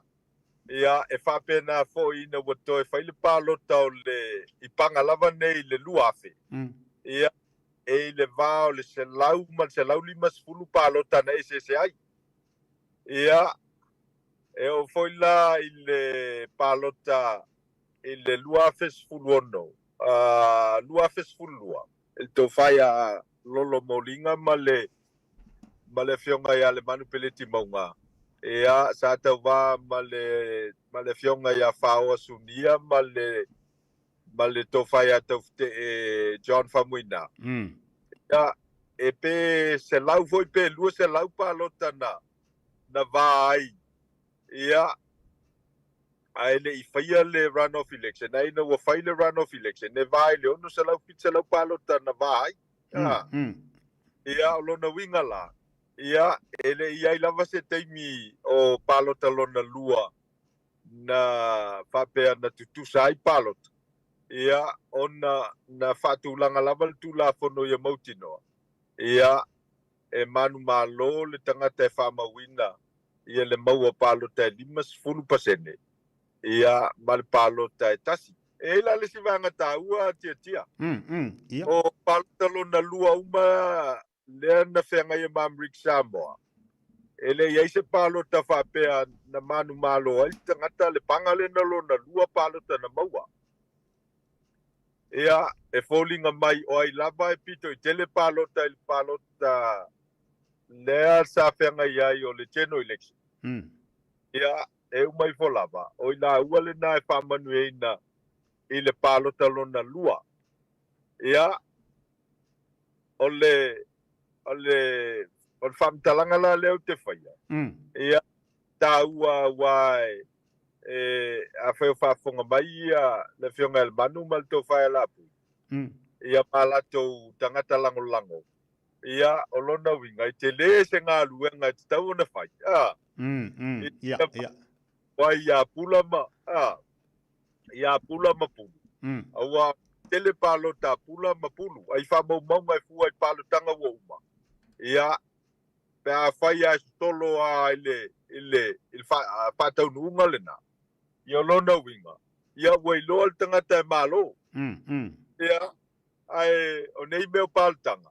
Ia, e whatai loa fo iai le solua vai asole. Ia, nei wawe whaitau le fua moele, fua moa se tu lou whafonga mai le tonu. Ia, koi wa mauluma ia le fionga ia pula ma pulu ma latu tangata lango. Ia pe a fua i palu tanga lona lua ua tea. Ia ai umai. Ia, ua manu malo le panga sa lona lua, le panga sa mua. Ia. Pa ua se au faula veo e talai. Ia. Nei te ua se la a tau matamate atu. Ole panga le tu la i mai di teimi le no foa. Ole tu lua Ole lava. Ai fōringa mai la le panga faulia. Ole ua sili le tau mua le lava ai le tau futulinga le lo fai nei. Ioe. Ia, faua, ia. Ole e tau ai ia mo meo o wha maunga. Ia, wai pea ona whai lo atu. Ia, ele ia se teimi fole na malo ai ia le panga lena na maua ia le satu lua il palo talau tele. Ia, kolinga mai. O ai lava le panga e pito i tele palo talau tele. Ia panga na malo il palo talau la lua. Ai mawhai foi. Ia ona tupu le mea lea il palo tanga il vaso fo. Ia malo ai i la ua lo o tulanga lua il teimil nei. Ia mawhai ona sui ai tala faso lo pito. Ia. O palo tanga i Amerika Samoa. Ia, o nei la meo o tangata fo ie a fia i mo meo o whaitaunga o palota. Ia, e tā ua wai o mo meo o matematenga ma whaitaunga e fuai i whamaumaunga o palotanga ua maea. Patasi e ngā lau tele i le teimile nei. Ia, e le whaingo fia e tia. Ia, wai o le tulanga le sa iai e tons fulono pasene na maua e la ua ia tu lai mai ia ma le fasu fa pasene sa maua e pula mpuru. Ia o le si la luas fultasi pasene o palote na maua e vai tau tolu ma taufte. Palota la na ia nga iai panga nei elu. Ia e whai anga iai fe au pato sina. Ina ia nga i mai lona wingala. A whai ai tu mau whai numera ia sa maua o le tolu onu pasene e le manu malapui ma le fast food tolu pasene na maua e pula ma pulu ia o luna winga. E pea ma le toe valu pasene, fitu pasene mal palo te tasi le mana mia e pula ma. Ia. Ma palo ai. Ia, o matematenga la whapena. Ia, e mawhai o na vavai ai ia tangata lango. E fina upea le ngā luenga o sa ilinga o palota. Se ilonga lava ua tāpu nia le whale palota il tau le ono. I le vai aso le solua. Ia o na ngata lo leo le ngā lulue. A le teimile nei. Ia le kaumkoi ko whase si tia. Ioi. Ua te tau na matua ngā lulue. O le lava le me kui ko kongo le a kiautar kangaka ia o le sau. Ia, o le alama le tua i ngā ioi ngai whai. Ia, ai o le mea taua. Ia tau lau o le wha moe. Ia, ma ia tini ia tau mawhainga uma. Ua o ngei mea tia. Ia, e loa i fo ia le tomai. Ma le ata mai o tangata o lo lango ina nei meo sui tau wā. I mō koi ngā me ko kia mo i e whakai. E ata e whato si nai le pālota. Ia aia mawhai. Ia ona maua le pālota. E mauti noa lana pālota i lau sui le tau wā. Mana ia, whaatai, o le siriburi au tai e vaenga lea. O hani manu lau tipo ni anawa tau I panga i e lua. E tilo la ia latu sui pālota. Ia, po ani latu fo I manu lau tipo ni anawa tau o lewa tāpena ina mo whainga malo a mwika samu. Ia, wau te loa tasi e vaenga o le ama fuli la ia le tangata pālota. O I ko ngalala ur ke pālokai. Ia. O au malau po kiki vaenga whaafonga mai le tonu. Ia, pel me tonu ale te sau noa iai. E whata oto mo me o manu lau tipo platform. Ia, te le taitai a PMA o pālota tau whaleanga. Le tau le ne campaigning. Ia, ai wo vai tu fo I le kako social media. Peo la wanga I vol pālota Amerika Samoa le me o tau whaleanga. Ai te tia o tua inga no whanga peo Amerika Samoa fo le e lai tiki le motu. Mai e feso ta inga o tangata uma. E le te tau na whaia le mea o le pālota tau whaleanga. A wai te whaleanga nei tangata lua whetau il whale o loa le fiafi. Ia. Te kala ia le ua. Wa lafi hoi le mai a te oe. Ia. Ona ua le mawhai ona pupula sa o mai. I au mata se tulo. Ia. Ona o le tau whaleanga le na whai. Ia. O wheso ta inga fo ia lai a inga.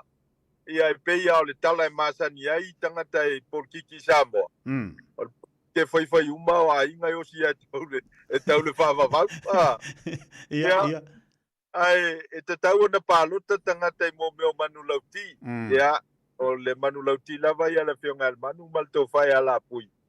Ia, e la vātia le alofa o lo na winga. Ia whau au penga aluenga o lo sa whaia. Ia, mō le manuia o le tonu. Ia, o le tofa ia pula ma le whionga al matua ia pu. Ia la ua manu lauti. Ia, o se malo foi lea, ia wha maoni le whainga o ngā ruenga. Ia, mai ia mauti noa e tautua le tonu I le mea ngatai le mawhai. Ia e fōlinga maila. Ia e tutusa lava ia manu lauti o lo fina wina. Ia o le manuia lava o le tonu. Ia ma le lumana I o alo mawhanau o le tonu. Ia e fōlinga mai o le tau wafa inga le nao manu lauti ia I lato molo tau wā. Ia ai o lau lava tua lalo e pei foi ona whailo el teimi o sola. Ia o le mea tāua. Ia pālota pile mūle tonu. Ia I loa foi awai mo meo o whetusia inga ma saunoanga ma la fonga. Ia awai e iei lava tangata e masani mal porkiki. E ma whai ona whatapea ni mea whale tonu. Ai ei foi nis. Ia. E umal so I whanga le neo tau fio mau ni me le fia ai. Ia, ma whatupula I ai nisi o whawhi tau li lumanai. Ai sa I li ai le mafuanga. Ia toi fo I lava, ia fianga mai li pālota. Mana ia, sa o le leia le e vaenga le wa e au maia mo le tangata pālota. Ia, mane fo tu alalo le whainga pālota lo maneia tātou nei Amerika Samoa. Ia, pālota fo I malepoto. Pālota fo I malo malama I le mea nete ane te pālota ai. Wai le whape pakai pālo kata le koe komu. Ai whaptai ono le tātaimi. Ia, I le nei fo I tai au wa tala. U te ilola ato I tatali fo I lal tā ua po kalamele ase o lulu ras fo. Po le ala li unga o le ai ai panga ia e lua. O se tauwanga maari e tele tauwanga mu Samoa soli. Ma o se pālota maana ia tele le tuli pe le tunu. Po ai o le ase e mai. Ia ai mai se fo ia manu lauti. O leo tāpena ina ia mo le manuia la tō Amerika Samoa. Ia o nal tātaimi. Lau sungal fo mai whaptai tele lava. Ta walungal tāpa kalame nei vāenga o le tai au. Ia o le tātou wharitan malopo, le tātou whalefui le mapo atua inisi o le atunu e malangatu. O lo sa ini mai le tātou atunu veaso te atu nei. Po le alte foni. Ia im whaire tau e whaama whailoa me lau sungal fo mai. ia po o hani so ta inga fo ile mo wa ile ta fale nai I mud fanua malanga falol hotel o le numero telefónico o le whanima o valu. Whanima o valu ia o le area code I Samoa le ono valu lima ia whaila e wala au mai fafo. Atu o Samoa ia o le ono valu lima. Whanima o valu.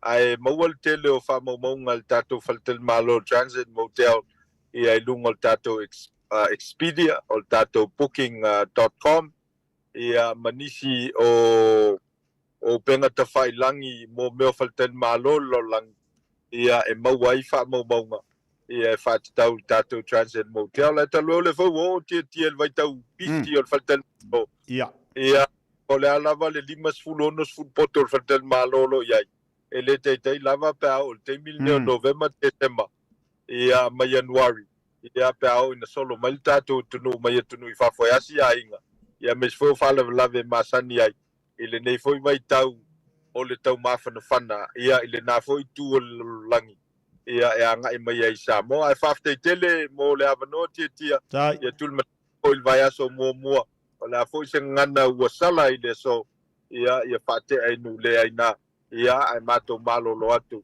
I le lofo le tua soifua alo whaftei tele le muenga lau sungal whama le tai au lau whaasoa manino I meolo tupu I tono nai Amuk Samoa whaafonga le tātu watunu whaalongolongo atu manino le lele telo vaenga whaftei mo lau sao ma lau tautua I tono le nā foi motu ia po le malo telo Amerika e ala I Amuk Samoa pe ona iai ia lau tautua ma lau nanga man wha moe o le atu e mawali stama whtanga le vasa fau le lofa mo le anga leo le tua e whaftei leo a mo mali tātia foni ala fai ona fsosani atu mo le tātu po klame ia mai le nei fo I vaiaso te bele wati lo toa 5 minuta tale o leitu la e se fulu male tasi se bainisi leo tatu falinga tatu watu le molisi tatu fatatananga lo fatsima ilunga lo tatu pokalame ile nei taiao Auckland Airport's new transport hub gets you closer. Closer for warmer welcomes, longer goodbyes, and those special moments. Park closer with new P180 short stay parking, just steps away from the international terminal.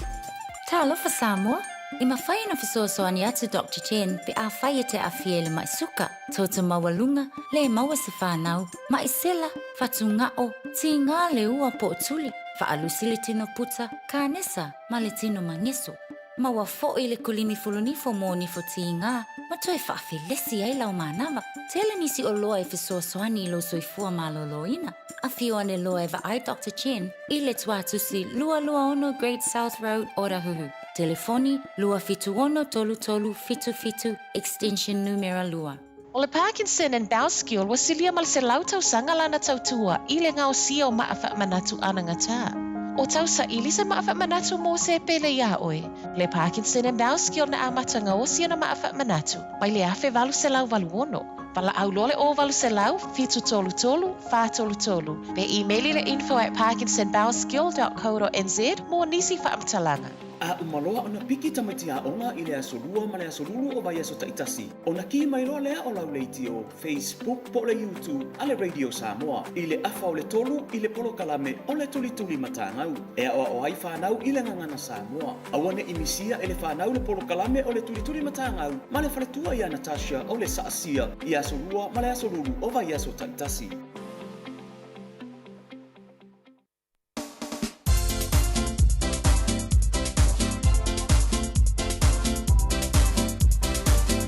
Ia, toa se fulma tolu minuta tale o le tula sumaltasi, taliu mai le tasi nei o tātou whatatananga leita e au, o le tautua mana unanga nei al tātou whanamai al Pacifica Family Health Group. Ia, lea whianga whi angal manmana, vai whangalo na seri, tau le whailo le tautua lea whi tamali o le tātou watinu, ia, pe ona e la unanga mo tātou lea vaiaso ma le vaiaso, le nganga whiwhia leita e au, whatalo whatu ngal manmana ma alole si fumaria, ma alo whi pale mai I lunga o le tātou pokalame, pe ona e leita e au, ma alole si fualau lei. Ia whaatalo whaatupo I lau sunga tia ia whapena fōi whamalo atu le tautua ia ai mese fōi ia le au nanga whai pia lau sunga a wale longo ina fōi ia ma le entertaining o na yo tātou tangata I mai nā fōi pito la au tātou ngā ruenga o le whamalo lava ia te oe ia Whapena fo e ona o whatalo whātu le pa ia ma le malu o Samoa i lau whaponga ni tai au i tupu matumali i lau whenga luenga pa ia le atua ma o tau whalitua so it's whatu whai tau langa. Ia e meise le pa ia lasi o si o tato watu nu o lo maua mai le tāpulo kalame ia tālopa lava ni tai au fo. Ioi, tau whai whamalo, ma tātou whaftea le lofo le tua, a wanoa le au maua e whaasoai, i au nanga ma tautua pe ona wala au nai e le lii, tiu te mawhai walo fliba, leila la whatu ia lau sunga alfomba i leita au, o ani vaenga i tau whai ona whaamanatu, ma tau rongolongo le tātou a tunu, nei lava vaenga le vaiteimo le tau sanga lo tātou iai, ia olo anga i mai pere tele o whaamai e mese le pisi e le fulu, ma le nganga whaalalonga malman. Pastai tia mo le polistanga po i o ta mata upulinita ia ai pe o le tele lava o ta pulokalame o le whamanatuina lava o le whaia o tuipuipui e mese lava tuipuipui o le fulu misela ia malkoviti ia le fo i o neiva iaso ia wa mata fo i o na vesi mai ia le ofisa so i fua maloloina tu tonu ona o lea ua iai ia le se tasi foi wa maua i le misela ia o misela la lea pe on sta ua pe wa este fo le malo si anga o le siama o lo makua i le misela nei o sta ua pa pe o se tasi ia na malanga mai pe na o atu e asia tu le atu asia ia matoi fo i mai ia ma tawe malisiama lea la lea wa amata loa ona maua fo ia nisi ma o aunga o le misela i tonu au kilani nei ia lea la wa amata loa ona vesti fo ia le ofisa o le public health and New Zealand ina ia wa ai umai lato sa peso ta ima lea fo i tamali ia pe o lea fo ia inga wa amata ona fai umai ia lato so inga ina ia awane i mawhai ona pipesti atu hanga i tua ia le misela lea o le onga ia po fautuanga po i mo i tātou ai mese lava o tātou tangata o loo pio wa ia tu i le tu langi ia tautua nama o tō pai o tau tui pui o misela ma le COVID ai tau tele ia nga ia tu awa i taimi nei o le wa amata ai on tātou pio wa i tātou te holiday atu anga i atu no o le atu Asia ia ma leo o atu ai fo ia nga i Australia ia awala to fo i mai ia e fo i le mai a tele i maua i te nisi o whaama ia o lo pesi atu no ia leo na ia e fo i mai a le e mama e le o ia se siama o e sauma au mai i lo wa fia ia tatu wa lo to i fale fo i le nei fo i a tulangi o le fautua tuai a fai e tele o mautinoa o lo o fai lo tui pui al misela alue vai lo fo mai fala ainga lo kapia la siaki a fai le ai fautua fai lo tui misela ai mai te lava i la tau le vas fitu anga tos pulima tau tanga le ele o mautinoa le tele pena fai to tui al misela a fa pele ai alu pe fai lo tui al misela a wala ia asta papene ia wa po ilale pewa inga ina ia awane ia pia ile siama o le misela awa po ina e sauma mai tono la tunu ia emete poi o le la tato pewa ia tu poi si o tato wa tunu i samo ia awane e alu ma au siama nga o le misela i samo wa mena le na tupu ile tautanga wa mawai atu le na lai ona pia tele tato i tu o le whaamai o le misela o le isti whaamai o te manao o te anga i esu whamutalanga i le neitu la o le whaamai le o le tale vivini whooping cough o le afoi wa amata o na whaailoa mai i le officer o le soifo maloloina tu tonu te patuora New Zealand i providers ina ia mata i tu ina ia tala ia tu po i mawha i lo i o tātou tangata le matautia o le tale vivini O lea ua pepesi I Australia. I le televini. To tele I le whanau laloane o le 15 tautanga. Ua maua le televini. Ua apia le televini. Ma tinga ina ai. O le taimi lale nei, ia na no pautua atu poi.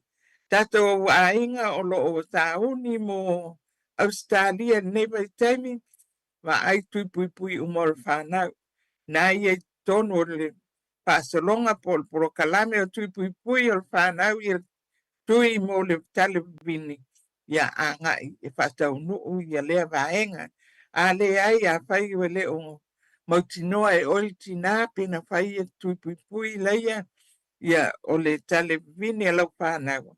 A o le ai whaanganga mo Australia. Wa ai lau fō mai whalainga. Ina ia whaatau no wina e mai se lava le whanau la aiti. Ona o lea fō iwa maua mai al whamtalanga mai Australia. Ia ona o lea to tele lava I tātou o lo whiwa I le wā lea. Ina ia puipuia ia tātou whanau. Ia ma losi pe atau no I Australia. Ia whapena po I leo mai. Va ia tātou a inga I Australia. O lo o plan. Ia po fuafua. E o mai anga I ne. Tala noa iai ma whai iai. O e va ia se whai tui pui pui o tō whanau na. E mātou tele mana o tō mai mai siama. O le televini. Awa e mo I lava. Ia ai e le se whaamai whai ngōpia po I al whaamai o televini. Awa o I a lele iai. E tale a mole le tamaititi. Ia na mole ai ala ia lea ia. Me mea I mātua e piwa tau whaamanawa. Pe a whaapea na ele I pui puia. Mai po I le whaamai. O tui pui pui umalaia tia.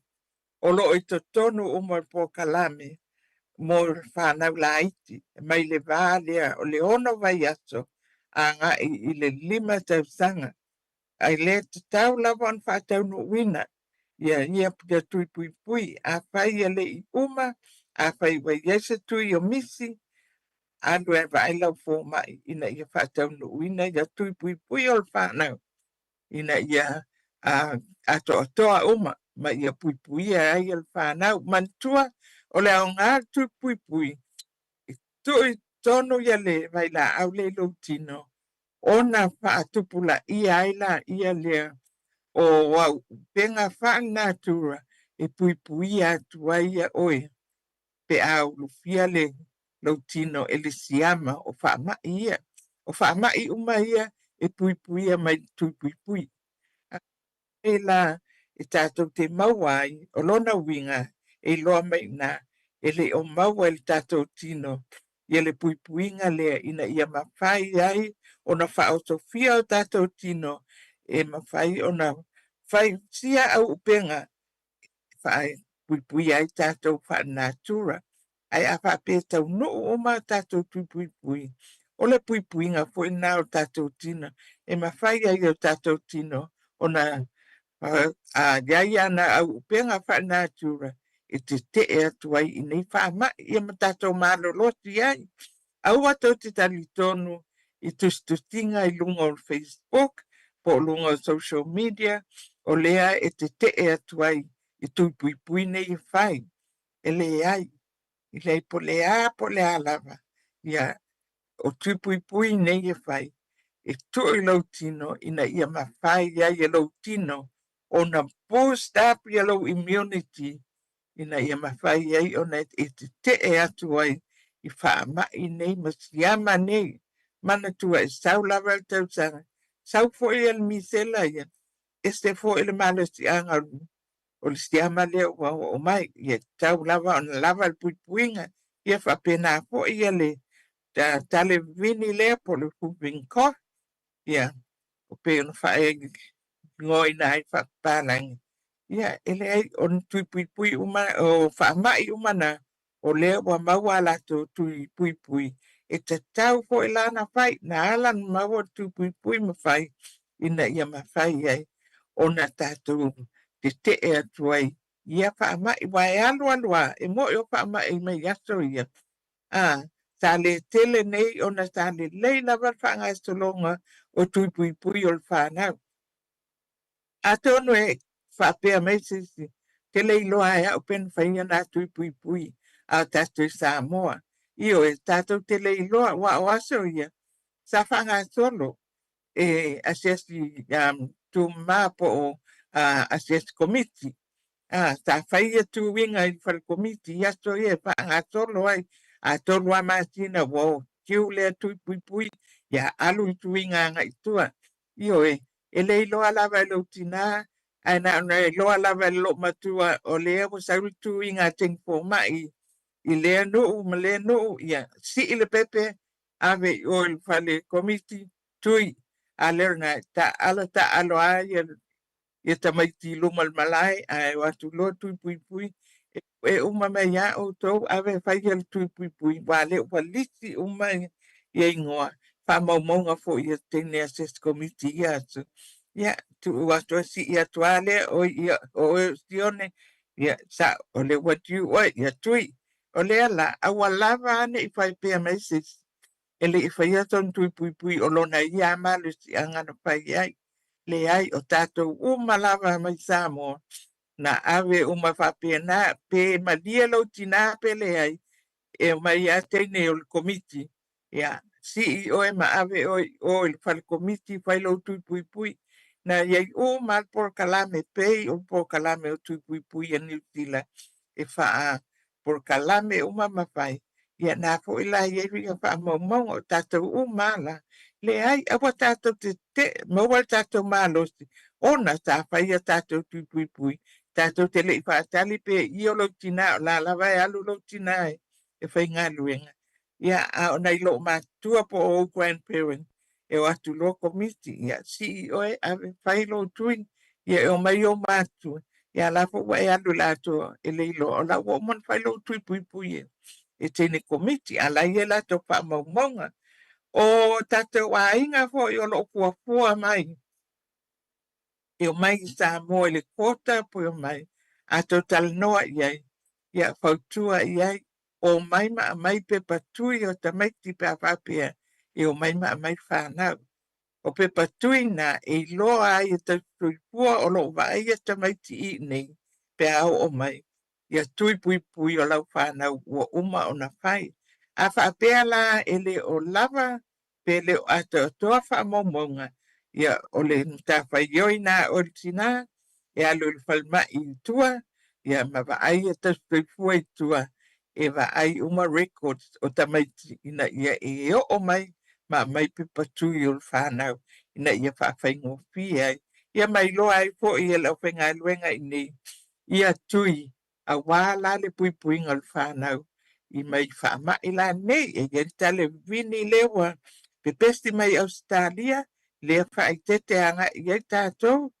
a wale whewa inga lea ia malini stela lea mai Asia le wa gaya tangata wala ve ai po la ainga ya ele alo al siama mai tangata po o tangata mo o po o tangata working class ya po o tangata ngate benefiti ya pe ya amawa o siama ya fa lava ele fa pensiama to walu ya le ya pito walu ya le ele ai o le taula von tato pai tete ia mantua foi an fotua o lo fai lava e o mai fa la inga ona fa tonu wina ia tui pui pui pe a fa pia ili ai festili la po mai fa la inga ale na foi o lo o ia tato event i nei foi weekend e ma fai ona e o anga ia e fa tonu wai o tui pui pui il tato fa mai i Weymouth le na mera lima Waimahia Avenue Weymouth ia whapea fori tātou palmai Penmua le tasi to Luono Queens Road i Penmua o i nai whatau no ue po ia tui pui ia e me te fori tātou au nangai o lea o whanga solo i po se e whakasa i mangile ia ile numero to Luono Windrow ia astona i uma i te talaia le kliniki na e mawai umai fo ina ia tui pui pui laia masiaki ai po whātau no wina tui pui pui.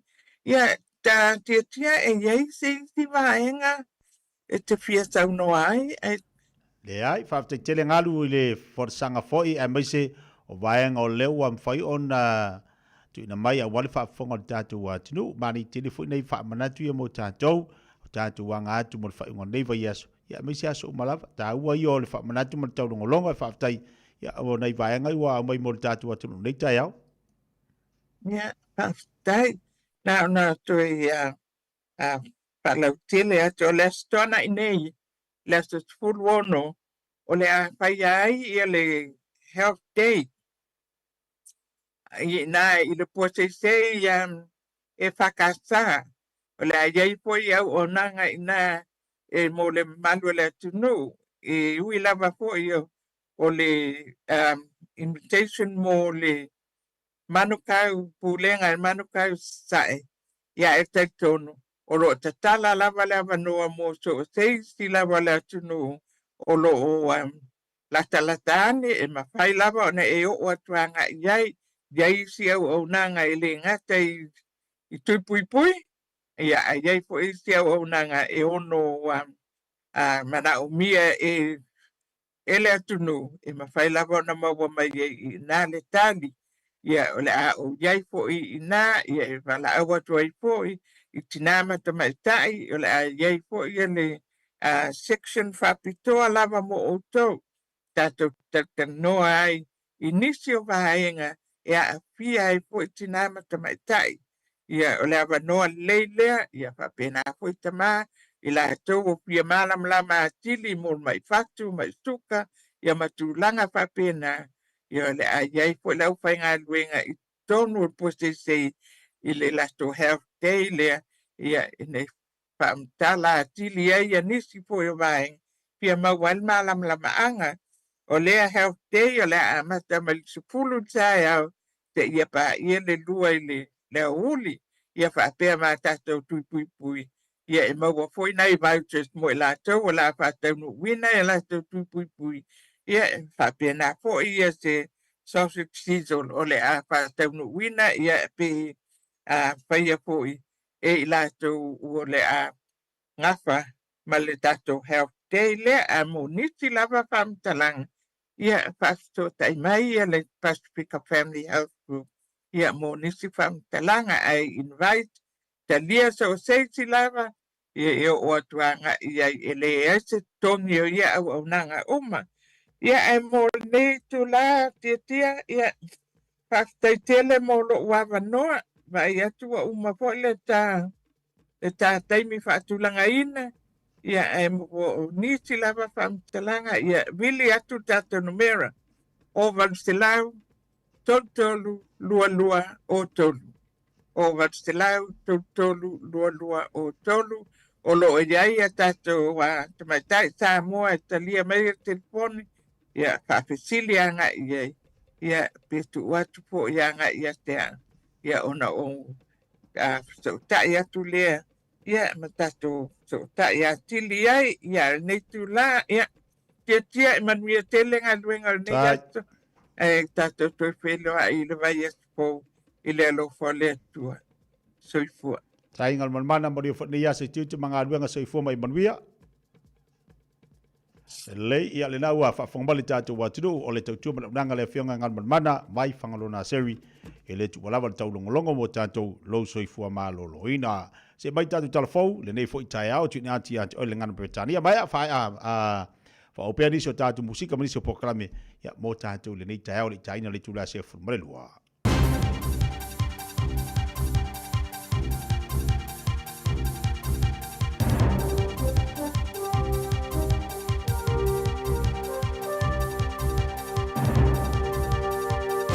In this update, Te Pāti Māori co-leader Rawiri Waititi is leading a hikoi over the Auckland Harbour Bridge.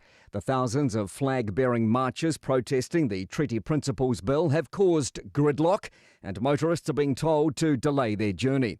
Police are attempting to move cars as they move in line with the protest. Lachlan Rennie is waiting on the other side of the bridge as the marchers crest the peak. Dozens of people have gathered here and more continue to join to greet the incoming hikoi. Many are in good spirits here with signs, flags and song. Police presence here is high and traffic is slowly coming to a standstill over the bridge. But I can start to see the first glimpses and can hear the thousands marching over. Christopher Luxon says his first one-on-one conversation with Donald Trump has been both warm and productive. The Prime Minister says the call covered everything from the state of the world to Trump's love of golf. It was really good, actually. It was a good two-way conversation and talked on global conflicts working together in the Indo-Pacific and then discussed economic conditions in the US and also in New Zealand. Christchurch police are seeking help from the public after 2 children were allegedly told to get into a car in Kashmir. Blake Benny reports. The kids were walking down Bowenvale Avenue around 4 p.m. yesterday when a passing car turned around and stopped near them. 2 people inside told them to get in, forcing the children to run to a nearby house for help. The car, described as a black hatchback, was last spotted heading towards Centaurus Road. A man who used a false passport to travel between New Zealand and Australia 24 times has landed himself behind bars. Aucklander Harvey Kramer Roberts has been sentenced to almost 4 years in prison on a number of charges, including falsifying travel documents and theft. Thomas Rice reports. 62-year-old Kramer Roberts had been deported here from Australia after getting 127 convictions, so used a passport in his brother's name for 6 years to avoid detection. His other charges related to stealing from a former employer and drink driving. Kiwi rock band Shihad will soon be no more after announcing they're heading on one final tour this summer. That's news. In sport, All Blacks assistant coach Scott Hansen has hinted that Peter Lakai might start in Sam Cane's injured absence at open side flanker for Sunday's rugby test against France. Another possibility is to play Samapeni Finau at blindside, move Adi Savia to open side and shift Wallace Satiti to number 8. Fiji wing Semi Radradra has been suspended from tests against Spain and Ireland for his 20-minute red card in the win against Wales. An independent panel have made the ruling after a video hearing. The former Parramatta Eel was cited for his shoulder-leading tackle to the head of Wales fullback Cameron Winnett. The judiciary's sanction started at 6 games and was cut in half because of Radradra's disciplinary record and remorse. The ASB Tennis Classic has signed a 2021 US Open winner, Emma Raducanu, for a 3rd straight year. That's sport. I'm Malcolm Jordan. Lo soifua maloloina o lo iau lava ao. Porkala me fauta soifua maloloina o le amatalia I le asofao me I le valu I le fiafi se ia pa ia le tula iwa I le po awinatu ia te oe whalolonga masani a le Better Tribe Doctors ma le Better Tribe Community Trust fantasia ma le Radio Samoa. O le R-Dash Travel, o le company numera tasi le taungo fio pasese mo fe malanga inga I Samoa whapea le malanga mai I Samoa I New Zealand ei. A whea de loa I le ofisa o le R-Dash Travel, tasi valu lima Great South Road I Marurua. Pe vili mai I le telefoni tolu iwa lua o wha o o. Tolu iwa lua o wha o o mo le R-Dash Travel. Awa ni MBC whaasala laua tu sa o la Radio Samoa le tamara sanga teto fitu ale Malisi Pacific Sevens lua afe lua sumarwha mai le balai o le Manuka Rovers I Mangele I le aso tona I lua se furu tolo November. Tele au mai Samoa ma le Pasifika o le a waile nei wha moi moi. Ua mawhai ona au inatu ona o le langolango mai a company name. Moana Rentals, The Fono, Chimana Wholesale Orders, Pasifika Family Health Crew. Mana tua le Malisi Pacific Sevens o le lua afe lua sumarwha. Aso tona I lua se furu tolo November. I lunga le Facebook ma le YouTube ale Radio Samoa. Finau mo sa manuia I le Unitec. O le alango-lango malosi le Unitec mo oe a wasa ngā luenga le leile lumanai. Fatupla ia lau mai le architecture, engineering ma le social work. A o tawina oe se matata fau, pe o le pisinisi ma ona vaenga ese. Esi dia ma le se lau mata upu e pula lava oe. Tusa lava pe tele I mautonu po le asau mata upu e ave. Sila mamao mo sauru manai manuia. Le sitara nei loa I le Unitec. Tanga iane I le unitec.ac.nz. E silia ma le se lau fala oloa I Samoa e mawhai ona whaanga I le talofa voucher mo whaatanga alu a inga. E le atua lava se 5 minute lafu antuai mai New Zealand, Australia, Amerika, mai si antunu. Ai tau nui telefoni maolo e whaanga le talofa voucher e whai e le whaatau. E mawhai fui ona tungi e tuaile cash power wha pēle pili o le vai iso o se taimi. Angai loa le www.pacific40.com 5040.com e lafua i se talofa voucher mo lo ainga i Samoa. Mo nisi whaamtalanga wala umaile o lua tasi o valu tolu tolu lua lua lua tolu po le info@pacific40.com. Lo soifua maloloina o lo iou lava ao. Porkala me fautal soifua maloloina o le amatalia i le aso fao me i le valu i le fiafi se ia pa ia le tulai iwa i le po awinati ia te oe whalalonga masani a le Beta Tribe Doctors ma le Beta Tribe Community Trust fantasia i ma le Radio Samoa. O e mo mia sini fu aro po nini fu PE. E ma fai ona sosoani atu le Chapel Park Dental ini tau talafia ngai. Tele awala e ma fai ei ona tongi le whainga o auoloa. Se fulu i le sfulu 5% le pa ufa pitoa o tai nifu PE. E ma ea i le asu tolu sfulu Novema. Pala au mai loa le Chapel Park Dental i le ovaru silau whaatulu fitu ono whaalima. Ovaru silau whaatulu fitu ono whaalima. Pea fiu mai i le tasi fast fulu Chapel Road i Flatbush. Pe tanga iane i le Chapel Park dental.co.nz Musau appointment. Wa valu tausanga o lama tautua mo tangata Samoa.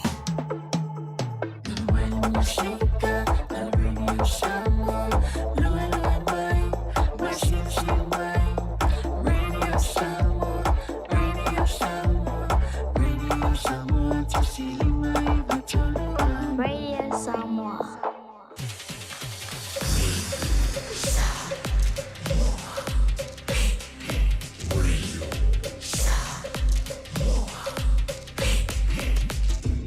Limoi betul, amo.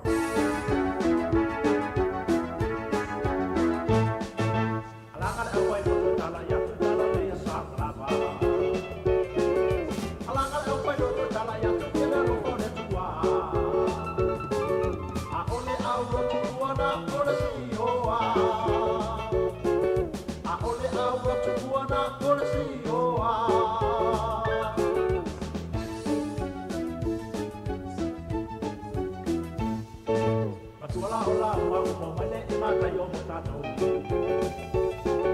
Vai mayo me asau ile mucho ya luane ile loto. O mea umana wale ana umai ile tamata. Awaya luane ile loto le mana tumeanga.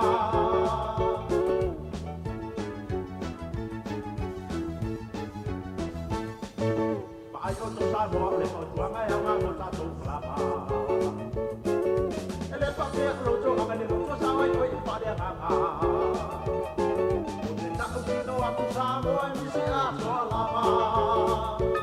Mama mo aku alo lojo ma alo pa itamata.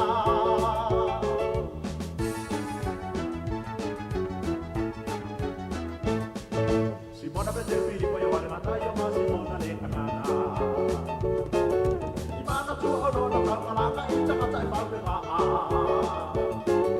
Ayo jangan terpakai tanah pemain orang leanga. Awaya luane ile lochole belatu leanga. Simona betelu pili ko yo wale matayo ma Simona le kanana. Di mana tua ono tamalanga jangan cai pau le maa. Ayo jangan terpakai tanah pemain orang leanga. Awaya luane ile lochole belatu leanga.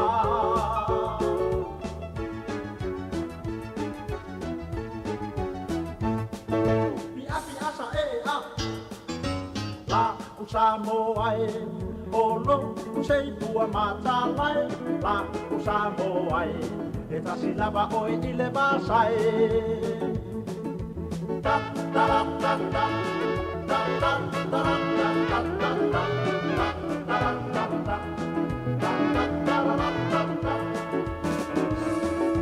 lo umatu file Samoa isi fo oi lo upatu o te mita tele ai tangata solo mai moa mai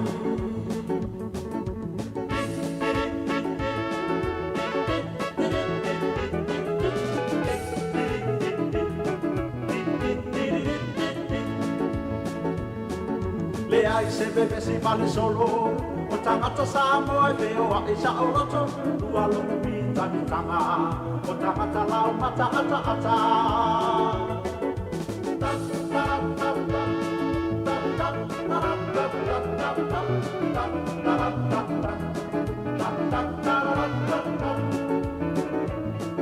le ai se wa isa o loto ua lo umi tani tama o tangata lau mata ata ata tan tan tan tan tan tan tan tan tan tan tan tan tan tan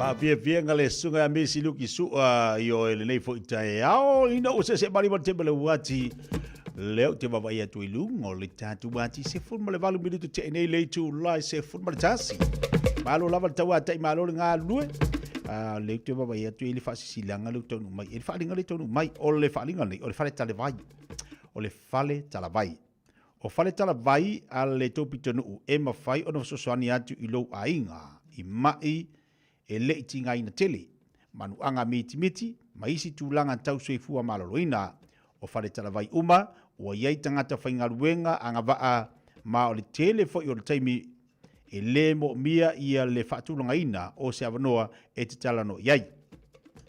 O tangata whaingaruenga talavai ua iai le to mai ma le anga waa ma o le tele o le taimi e le mo mia sau whaanuar kamaranga o le tele whare talavai ua iai ia no whanga whaapitoa e mawhai ona talanoa iai i se tangata whaingaruenga e whaia ia talavai na o le whesiri lava iai i le au whaingaruenga.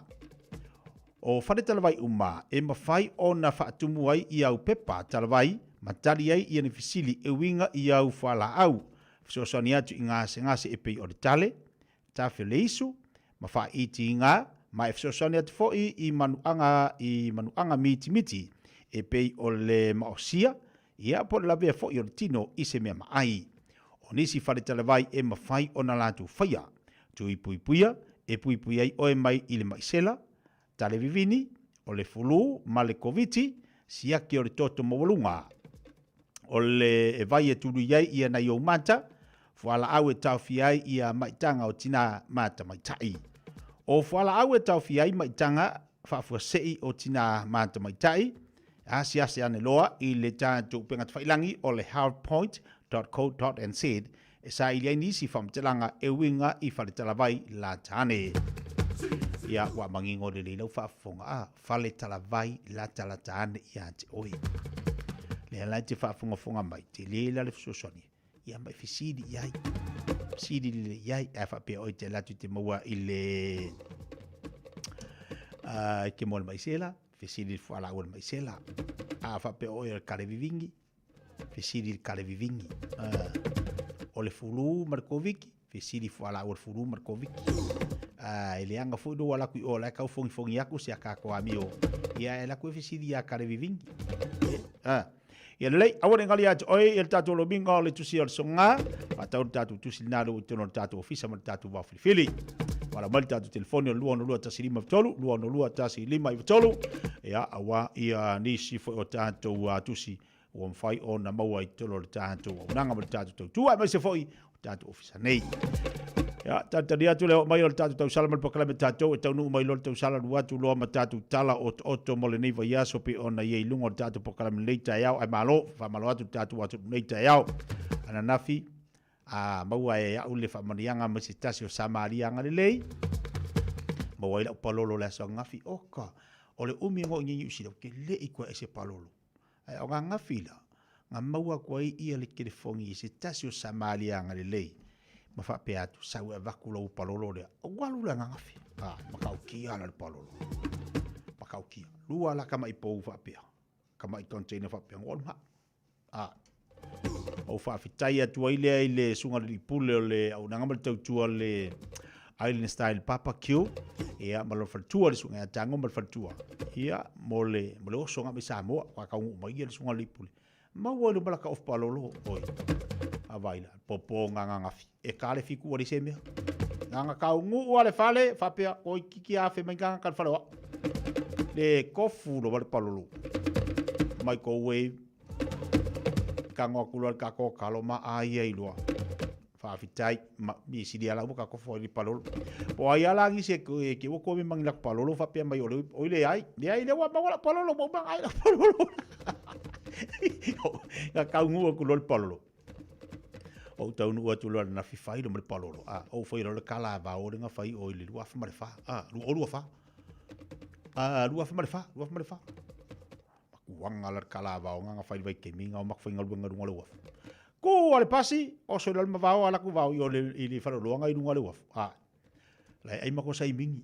E ila ka mai e ila sita so tamali o le tunu e ingo ya so sai. O ia le sa va ia le mato fa ngal wenga le sol. Fa kau lo e so sai ia le pu sai mingi ala ka mo vao. Ia sai ia vao. Ia so sai. Tali vao. Ta vola va ku pu sai mingi le ngal wo mako. Ya o malo ai mako pu sai mingi mako sa vali lo o e ka fa kau ia tike fo ia o ima ka ka usa vai. Ia mako e kau kapenga penga le malanga le va ale le lua. Al sabat. O le leva toni. La ke sa fai con el poku nga fa ka witi ke o sabat. Oi. Ele o mia fala vai ko, pa o ko fai ko. Bo o ku vau. Va ko va ver inga sai minha kamalo. Ango fa sanga mai ko va. Wali vau. Mai bomba. Wa ba lo mo sai minha. Mai e umia. Okay, mai umia. Boleh vanga maliu. Itu baka uki ale dia. O foi a lolar kala ka ba o fa pia. Si dia de foi a kala le ba. Ko umia. Boleh vanga maliu. Ra uma nga fil ka ko polo. Pomo nga fi uma. Dan be ko umia yo ko ngisi. Ela me ko umi, ole me anga ko umi a. Ye ke ko ai u si kai mi awa ma wala le ngwa. Ai lo kai. Pa nga ba uma nga fa sa wala ba. Wa maliu. Nga maliu ri ka le fi ko nga fika ko palolo. Pa telo fata si batau sala po kala bel tai ao awa fo di tau tu nga mo ta chau. Pa telo fatu lo le to finga le te va tu le si kausa dia ko le mo fa le ko merka ko kamera. O ko viola pi o palolo le wa per kamera so ora ko sa di mese pese o sa mai boy do fa mo le ya.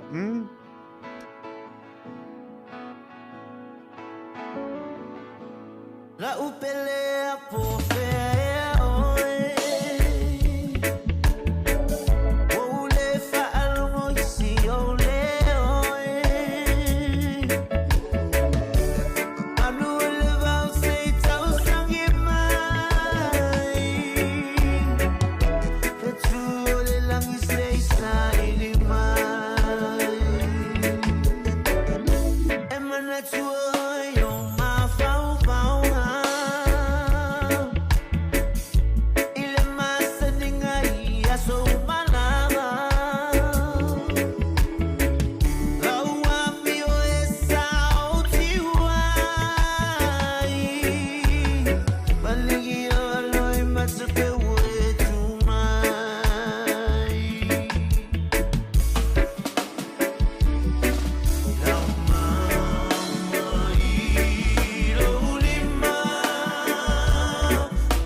ia le lei fa malulu atu le oto e ola mai le ko la marika ko kema ia malo fa aftai ia le ola si atu lol tatu pokalame o le lai tu le vai lo fatsi mai tatu tau sala mo pokalame mo tatu o to atu ni so tatu tala melo tupu telo tatu atu lo Samoa ma telo fatu le to finga malo le usu le tai malo fut fa malo si fa manga luenga le vai yaso ia langi mata fi la fi talanga tia ile nei tai afo ia ola asolulu langa o ngā stone fo ilea o ia o le nei vai yaso vi ele li i o toita tato mafuta le nei tai au, whatalo whātu fo i le mamalo se tato wātu nuu, ia o loo whaafonga mai, ia o loo mai mua mai fo i po lunga le YouTube, Facebook, ia po loo whaalongolongo mai fo i o whea lava le tafo le nei ke lo pe lo maua mai ia whaatalo whaatu ia i le nei tai a fo malo fo i le whaiva titia. Ma lo lo su balol tawata i te foi banga luenga ta mata bai le tala leo fa mai o le wale si te le tu ua o sa mo se ali i tala vo o moria i le o mio nakoti o sole ea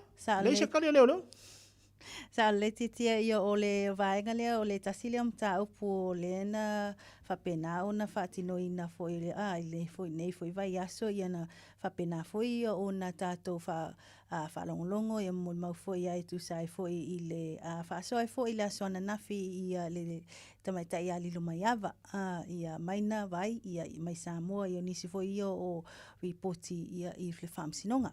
Tūlanga la ia i le mtaapu lea te tia le pena e tā ua ia ua whapena o na ele o te ele o leo i le tu ua ai la o le atunuu.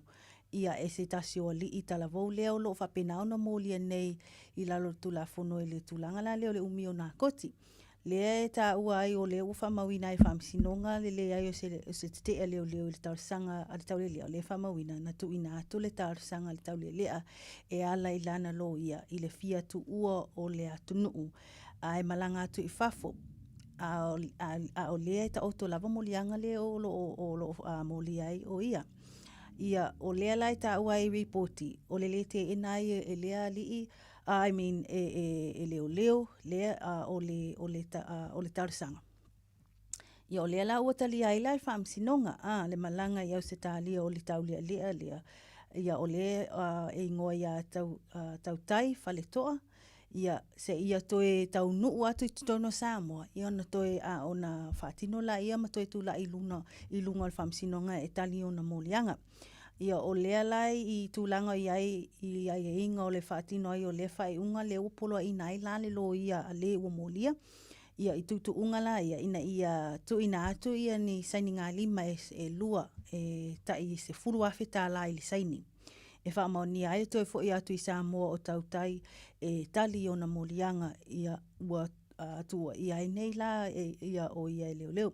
Ua polo ina fo e whamsinonga ia le te tau ai ona tu ina atu e le ua molia o le pepo o lona pases o lona pasese po le teketa e sanga whamautu ai ia le aso e toi taliwa tu ai ia tautai i tutono Samoa ia ma whai o se vaenga le e whai mamoli mau pe pine whamau foi i le tūlanga le toi o tutono Samoa e whaatino e pe tali fo i ona molianga te tia. Ia o nisi la o vaenga na, ia o atono tutuunga na leo o whapena o na folasia le whaamsinonga i lalo i le vaenga lea. Ona ua leo e leo ua whapena o na le te e leo le anga i ato le li i leam i lana talusanga he anga i atu i Australia titia. Malo whaaftai. O taua i o mo mea i o me puata. CCTV. O mo watu i matangata fo i o e whaakau ai kui kongola walapa. Sa le ia tia ia o nisi na vaenga o le ua whapena ua tātou moli mawina o malawa le whaatu pula ia o le vaenga o le ngau ia o loa ia pol whaamea fo ia lea la ua whamawina ai fo ila le tu ina mai fo i o le itu o le lei o le iai o le tele o CCTV footage ia po o mea pueata ia ia mautino ai lea o lo saunga le mu ma whapena o na ele o ia ele tele o mea o lo ave whaanga o ia to tele. Lea la pe ona tā ua i la le au ngā tele ia mare tā ua o le CCTV videos ia le whapipi i me pueata i le tele o whale. Ia mai se lava i supermarket ia li titia. Wai tā lena mai tawina foi ia o le tā ua foi tatu reporti se tasi o ngā ioinga. Lena tūla i mai le taia o le asunga fua. Ia i se tasi o whale o loa po supermarket i Susinga.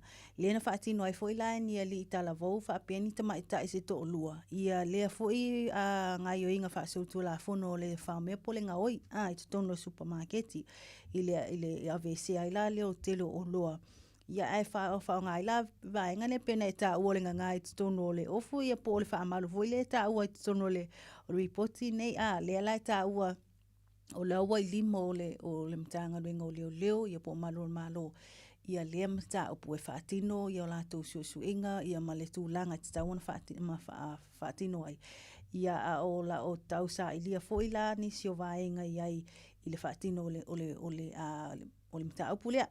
Ia o le ta uai fo le report ia o le iai fo ia tau ni utau le lea to o tolu ia le msalo miena afia i le ngai o inga lea. Ua whapena on whaasala lau fo ila nisi lunga o pega tawailangi. Ia ona o le vaenga lea ia a o iai fo inisi o le ofisa swani atu i leo ia a wale whaatino ai o lato suenga titia. Malo whaatai, ia, la posi il tata noanga malta whaasua. O le whaatasima ia le tausala ia Erika. Ia o le tatu wa ngofo ilo le Ignite Colleges mo tatu le nita iau. Talofa Erika, malo se fo manu ia lita iau o amai oi. Ia, talofa sunga le li lau fionga te tia, pe au whangarunga risa mo amrata wanoa, talofa fo ia inga mawolo funga me nita iau, malo se fua, mawa malangi me maa. Malo, ia whalongolonga atu o malo silo si fonga aiwa e. O sau malu tai au wha sek e furi tai au la tau mal tau maftanga ia me siri ngai molo malos. Le leila la fatu ia ua au mawhanwhana mal malu ulu e. Whai whana whaaso mai tu langolo i el tatu wa o ngamal whai ungan lita usang. Ia, pamsala mona benote tia. Ia, so, o avanoia o a onga popolo kalamelo o mawane masoa onga ua na le whailo ato o tapuni mato molisi talafoni nei tausanga. Lona winga o le matole si talafola le e amatala lea i le tausanga fō o Januari le asolua sfolo o Januari luafe lua lima o lo o foina peia polo kalame masani o na whasalau atu i tai awa uma o polo kalame la le o le healthcare e wha malusi la le o le vaingo tangata matutua i tutonu o rest homes, clinics, whapia foi fale mai o lo maua foi avanoi o mato polo kalame o le police, alo mawhana o lo mana o e avela so matangata leo le i le lumanai o lo avanoa pe polo kalamena nea o lo foina. So for this year, o lo tatala pe alamato officer until te sema e whaili si tala mo le si tala fulale i Januari. So a whai o line o naitamana o e tili si tala o lo matala pe alamato officer until the first week of December. E whaia ia le si tala fōla lea a waia le tausanga fō. Ana o se paulava le prokalame o tatalaina le si tala until sisema o lo whaipea ia la tova senga o le prokalame la lea o le ingilisi computer matematika.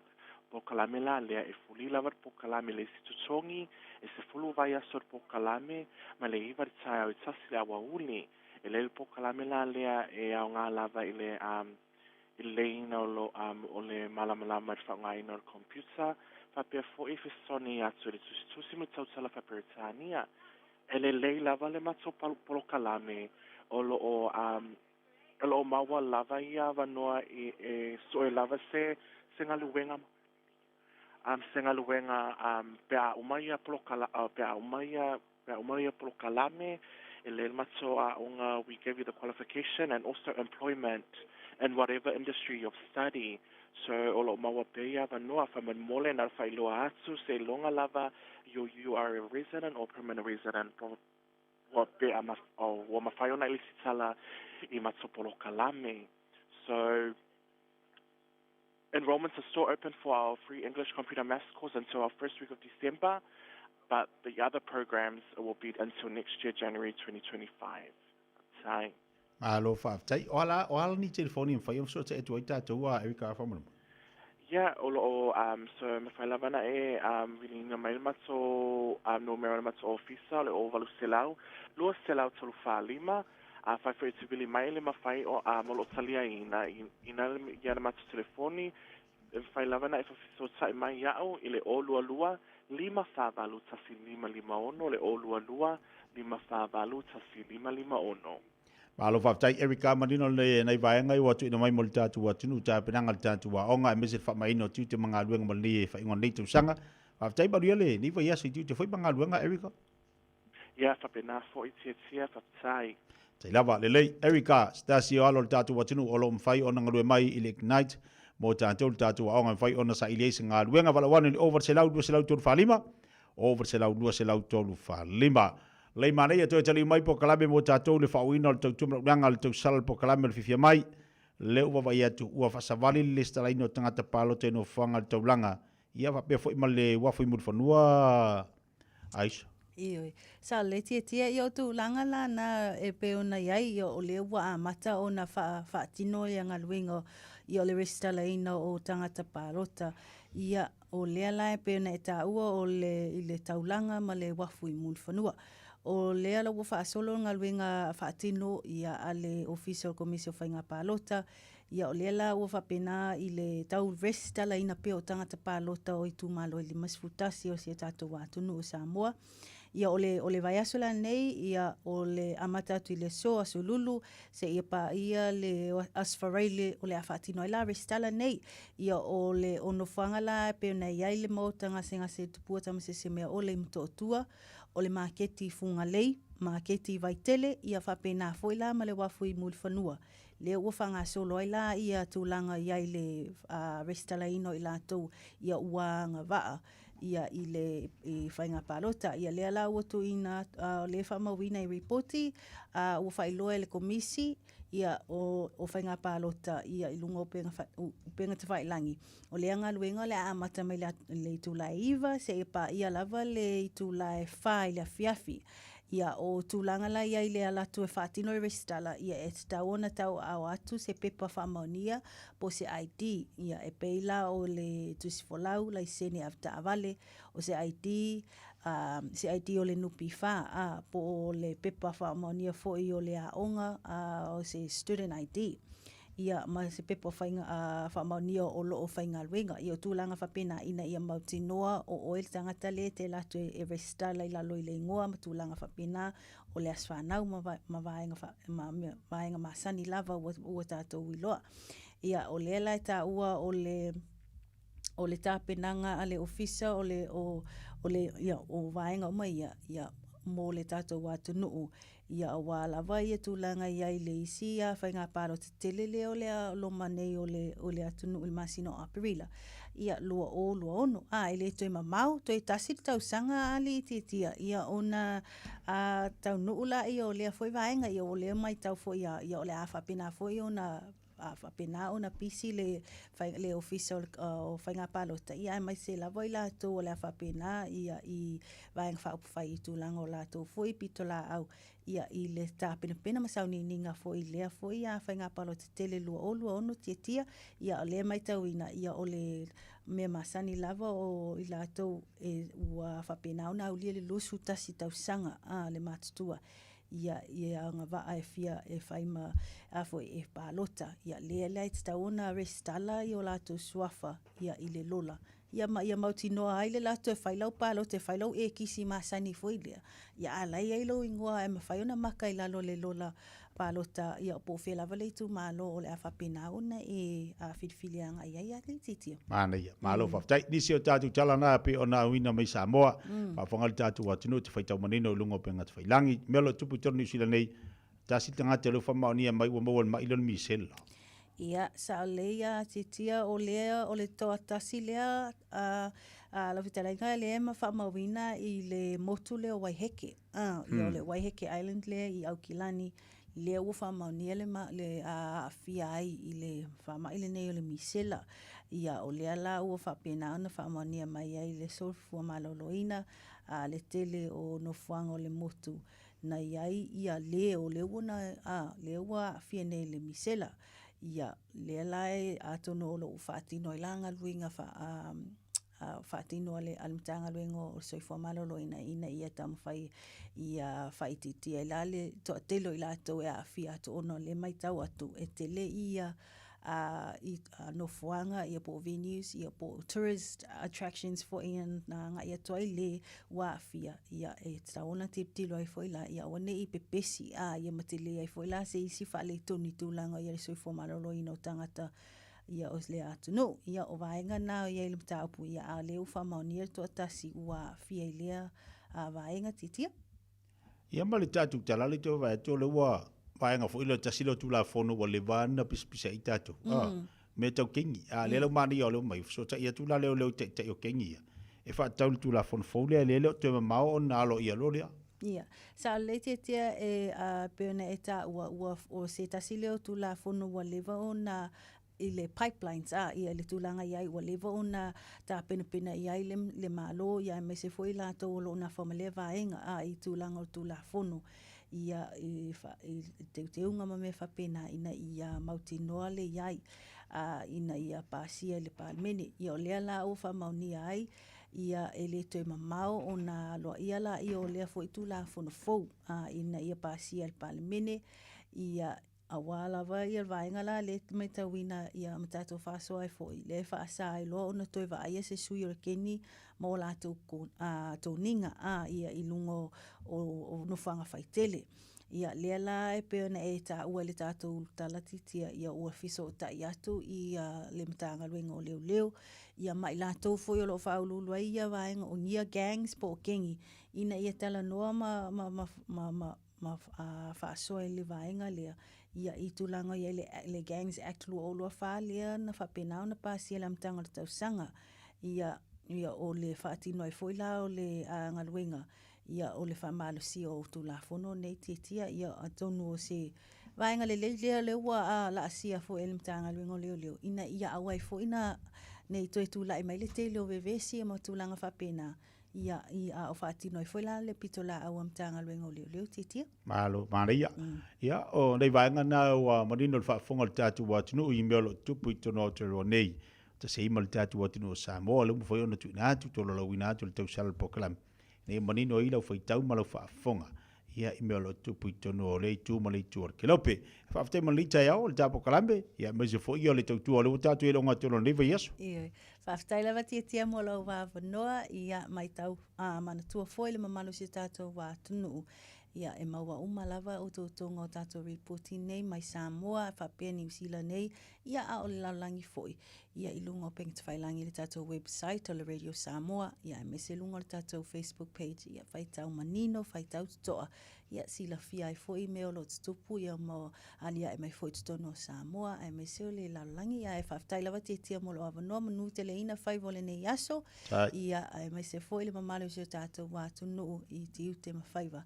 Yeah, I'm on Nate to pass it for 24 hours a day, 7 days a week. Radio Samoa streaming live on www.radiosamoa.co.nz. Ua mawhai ona aura tula polo kalame le leimo o ia so taitasi ona o le langolango malo si le fale maliu a se alo le aturuu o ese tatupu Funeral Directors i Manukau City. Po kalame le leimo oe talo falava. O se tala i se whawhine Amerika e ngoa ia Hetty Green. Na meliu le tausanga tasi iwa tasi ono. E tusa ma le se lau miliona tala le tupele nei whawhine sa tuu le bank. A ola le nei tina sa ai malulua na me ai. Ona whai mai e aluai tupe. Pe a whawe vela. Na tinga aina sa na tama i se mai. A whapea nei ulawa ina tipi e se le vai o le tama se tulou. Ona na whaiwhaianga le tina taluai se sa ilinga o se fō mai taungo fie. Po se tonga fitinga ele aluai se tupe. Ia pau lava le tātou tau le nei tina o se tina matua i wale tele. Ai pei tai. E tō tele tangata kirisiano lo ola e pei o le nei tina. O tangata o le tua te tau ona milionea. Ai ola mātitiwa. Whamanatu Paulo ia Efeso. O le tua, ua whaamanuia mai ia i tātou i mea uma. Ina ua whanau whawina i tātou le aingo le tua. Ua whanau i tātou le manuia e tele lava. Ua tātou maua le oli o le tua. O lona anga le lei. O lona manuia tele i a keriso. Whamanatu e Paulo i a Filipi. E wha atoa e ia i ate o tou mea uma e matiti vai o tou. E tusa ma le whaula i o lona vi inga i a keriso. Fitala Yesu. Sa ili mua le malo le tua. Ona fōa i mai ei leo me uma ia te o tō. Sa le i fia ma wha o ngā ina e Hetty Green. Ana wha manuyanga. Ia awane i walea tātou e pei o le nei whawhine. O le oa tātou te maua ia Yesu Keriso. E le o i aile pala, to i le o i aile ngaoi. Talia ma ave Yesu e whai mau whaola. Ona ave leo o e ma milionea fia ma oli e whaavau. Mana tua, ele leimo oe. o le ese tatupu funeral directors o se fale maliu Samoa o le tali foilea o taimi whaingata ona o le malanga al maliu maleoti. E mawhai foi ona latu awina atu ma awina mai tino maliu o e pele mai so o se atu nuo lalolangi. Mala auno le ese tatupu funeral directors i le lua ono lua toru fitu o. Lua ono lua toru fitu o. Pea fiu ane ele se fulu malebalu Norman Spencer Drive in Manuka City.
Mo ia Yesu la pese le kalesia iva. Ale Assembly of God bene fa fonga mai ai. Yo fa mai to po kala me le mo o he matanto uma lava ili nei fu tai ao. Le wa va ia tu te mo le wa ti to is fu minute talo le tu la se fu mo le lua. Ai se ma li mai lo marsa o le sunga le pula le tatu fa vale ia tongsia o le omeka kas fa talo fa tongsia vale nga fi nei tai ao. Fa talo fa tu malo lava se fu manuia ni as fo tatu mo. Ia nga lava le whaftai, ma nga whamonalo e whatalo pa tui lau sunga le i whasalau, lau sunga tia tia, i o le kauteiro tatu mo kalame tia mai. Whamalo le usu, ia. Whamalo whata watai, whamalo sili nei tu lau le aso a tia tia. Io e malo whaftai lu tatu i longa tono le vaiaso ai, whaftai ma via le li. Io lo mo pele malo si, a mi se foi ia tu e whafawina lo, al whamalo longa le li ia, oe ia wau tite mo whaiva. Ya balu la vari lo sa ni va yaso balia so lulu ta ye. Ya, esa le la va sa ngama te tia. Yo le Ole o tangata ana tau e pa oile le pa o foi le leanga. A te tia malosi to anga talo leli. Mo mele malosi ma se fa malosi au. Yo e. Ya mo ko i matulanga foi le loto foi le pinau. Te afa pi a Yesu. Ia. Ai atu pi a te bolo. Ya ngal ngal ai ki polo. Ta o le tasi. Ai ke le vai ngale wa sa no mai le ti Apollo male o ya Yesu. Ya wai mo dia wa te lo te mi te nga yo lai tu ti Apollo ai ale ai fai ma pi mai pe le li.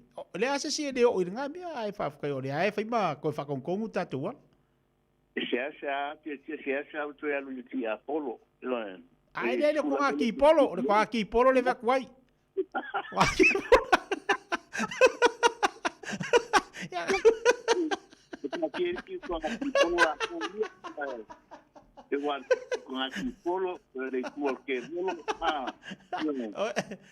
E que le fu usa kai mi va con fa fora ku e que algo mi equipo.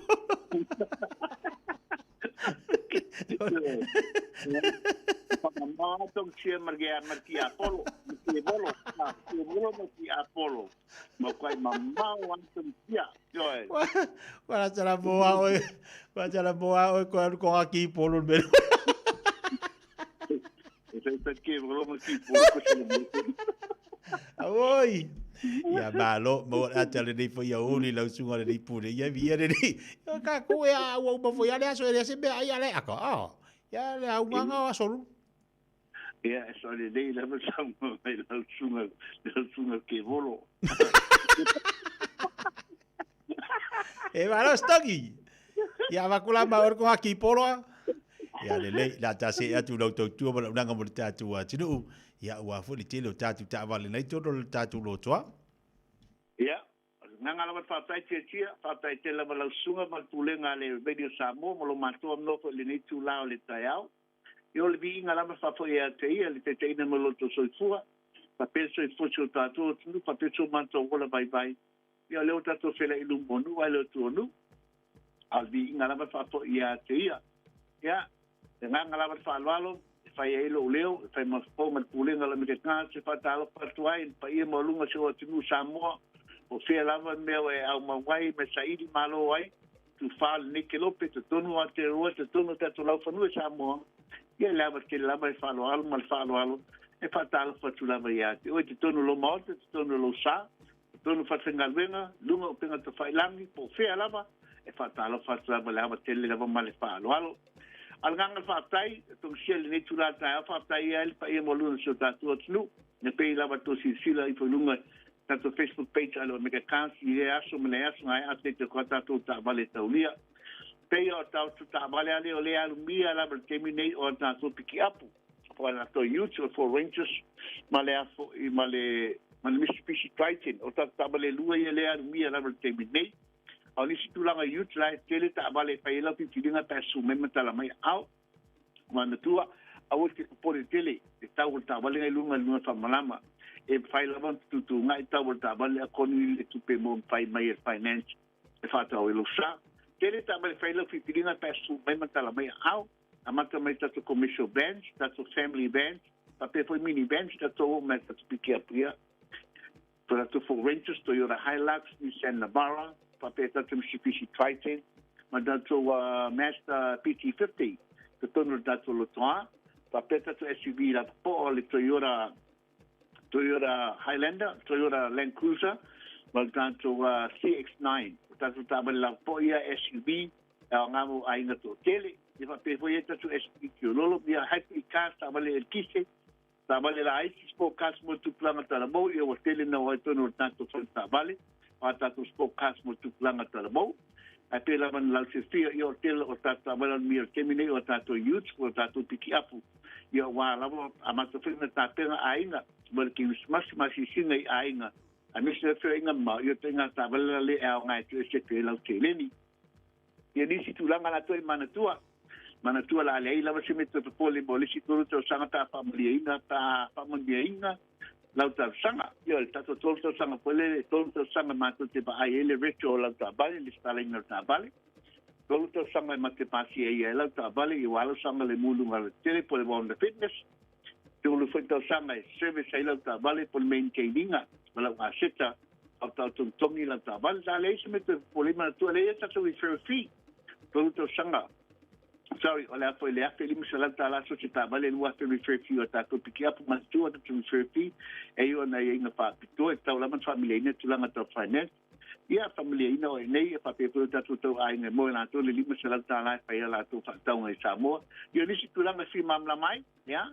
Paina sumai matala mai au I le lua salau Kevin Drive I Manukau po I papatoetoe lua salau Kevin Drive I Manukau wala au favorite tatu landline o iwa lua fitu lima balu tasilua o iwa lua fitu lima balu tasilua na tua po e talia lau trade in pe afa pe fifa tau society tonu tatu lutua I faina matu e cash loa au pe ma fai foi na mele lafu lau trade in e mai lalo pa tau no fie ta abale ia wa I fa pe ngo fie pe me tongingo ta vale alisi tulante ki mamna mai pai bena bal au mela te fonte dai o lo tasi pa pituono lima fatasi o lo tasi pa pituono lima fatasi e mami tele fai bal fima te tia pa mbi le tua o pa so foi mo terminei pa tai tok sia le lei wala wan o lo tasi fa pituono lima fatasi to tu songa tung sia mo me kakasa te wala wati lo to 2 minuto talo le tu la e se fun mo le lua mala tu to ngo si tu mo le pokala mo fifia mai mo ta to le nei fo te mo ta yao ile fa fonfonga mai ma mafuta mali tatu wa tino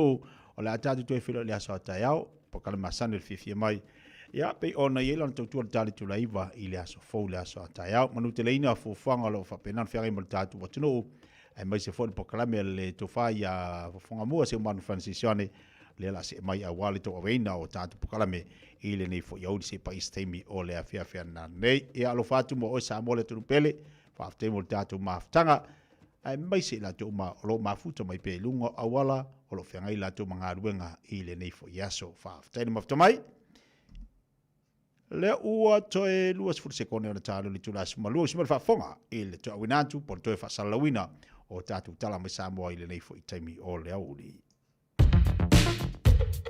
All I hear is Radio Samoa, Radio Samoa, Radio Samoa. Tolu amo Radio Samoa Kasilima Ivokuru amo Usi mai alau whaafafonga. Telefon mai Samoa ya sa itasi. Wa au mai amo oe ona o le langolango mai a le talofa voucher. O te whatalofa ilo tātu o tenu o tātu mafuta fo i nei asa fau. I au si mai alau whaafonga talatau longo mai lo tātu o tenu. O leo whamauina le whaamsinonga le lea i o se te alo ia leo. I se tālo sanga se tau le lea ala i lena lo ia. Na te fia tu ua lo tātu o tunu. Ai malanga I whafo a o ta oto ai o na morianga. O le umia leo na koti po fuala au mala au whasaina. O le te ena o le tālo sanga I leo. O taria ai e le whaamsinonga le malanga I Australia. O le tau le lea o tau taifale toa. Se toi fo I mai no tūla I lea I o na morianga. O lea wha ai unga o polo ina aile lo ia lea o molia. Ina ia tu ina atu ni saini ngā lima se lua, e ta I se furu afe tā laile saini. O lea fua fuanga ina ia wha amao ni ai e toi fo I mai lo tātu o tunu utau tai, e tali I morianga e peo na tua I ai e leo leo. O polo ina fo I le wha amsinonga le te tau na tu ina atu e lea o molia. O le pe polo na pasese po le ticket, e sanga wha amautu ai le aso e toi taliu mai ai lo tātu o tunu. Ina ia pine wha mawai foi, e toi foi mai e tali I morianga. Wa tere tālo sanga wha pene e talia mai toi foi mai lava I lātou na awhia, ini sori tū la fono e tali I morianga. Peitai, e iei foi nisi tālo sanga, o le awa noa lea luatua I lava ma talo wha ato wha mai, I le wha amsinonga Samoa. Wa leo toi ngole manatia ni sori tū la fono e pei o le wha o mea malanga oi whale o loa te tele, po supermarketi lo tātu o tunu I nei aso. A wawu toi lava o whale o loa te tele uma. Wa whaapipi I ei mea po e ata video e loa umai vaenga I luma matua. Whapea au tawhare lo toa atoa. O iai se pisi risi. Wa mori mawina le tau o nei masini whaatekonolosi. A wale amatanga o le vai aso. Na sirisila aile to tele lunga fiso ta inga le apio folinga. I se ngao inga le taia o le asungafua. I se whale o loa supermarketi si usenga. Na whaatino e ne ali televou mani te maa I tai o to lua. Na lātou whawhau nisi o loa i o lātou la ei. A o nisi o loa na whawhau i to tonu o sa whamanu. O na lātou tuua leo le whare o loa. E au noa ma le tongina. O i lima nei o leo hata video mai me po e hata le whare o loa mo a lātou sue suenga. Ai o lea ngai o inga sori tū la whono wa whaalia i le ngona o tangata. Wa lātou sila ia i lunga o fiso te inga televavave po le social media. E leo se whea au le lei lea o loo mamori atuai. Mo isi tū pulanga ma tangata o le tātou. Tino. O ata o ni tau le lea e to toru o loo masalomia na a fia i lea ngai o inga. Wa whaasara lau e nisi dungo le api o folinga ma o se isi lea o fiso soani i leo. Ia lātou sue suenga. O le ngā luenga wha awau le ofisa o komisio whai ngā pālota. E peona toi lesi tala umai nei tangata pālota i tū malo wha pālota i limas futasi. O le o ngā tonu o le nei vā yaso i le asolulu. E o atu le asfareile. O le a whaatino ai le lesi tala o tangata pālota i noa fuanga. E peo le mauta ngā sengase o tupuata masese mea o le matotua. Le maketi fungalei. O le maketi vaitele. Wha pele wafu i muri whanua. Wa whailoi le official komisio whai ngā pālota i lana upenga ta whailangi. O lea ngā luengai a mate le iwa le tai au, ai mai ai le whai le fiafi. Mai te tau na tau au atu ai se pepa wha maonia po se ID, e peo se tu si folau, le sene a vita vale, se ID o le nupi wha, po se pepa wha maonia o lo a onga se student ID, ia po se pepa wha maonia o lo whai ngā luenga. E peo na si la fia o tāpenanga lea ofisa mo le isi palo ta tede le tunu, e whaia ia aperira le tausanga i lua luono, o toe whaia aire le sitala mo e wau lia le luas futasi tausanga o le matua o le soifua, o e wanga waa e fia sui le tu malo e palo tai, whapea tangata palota ua umia suafa matai.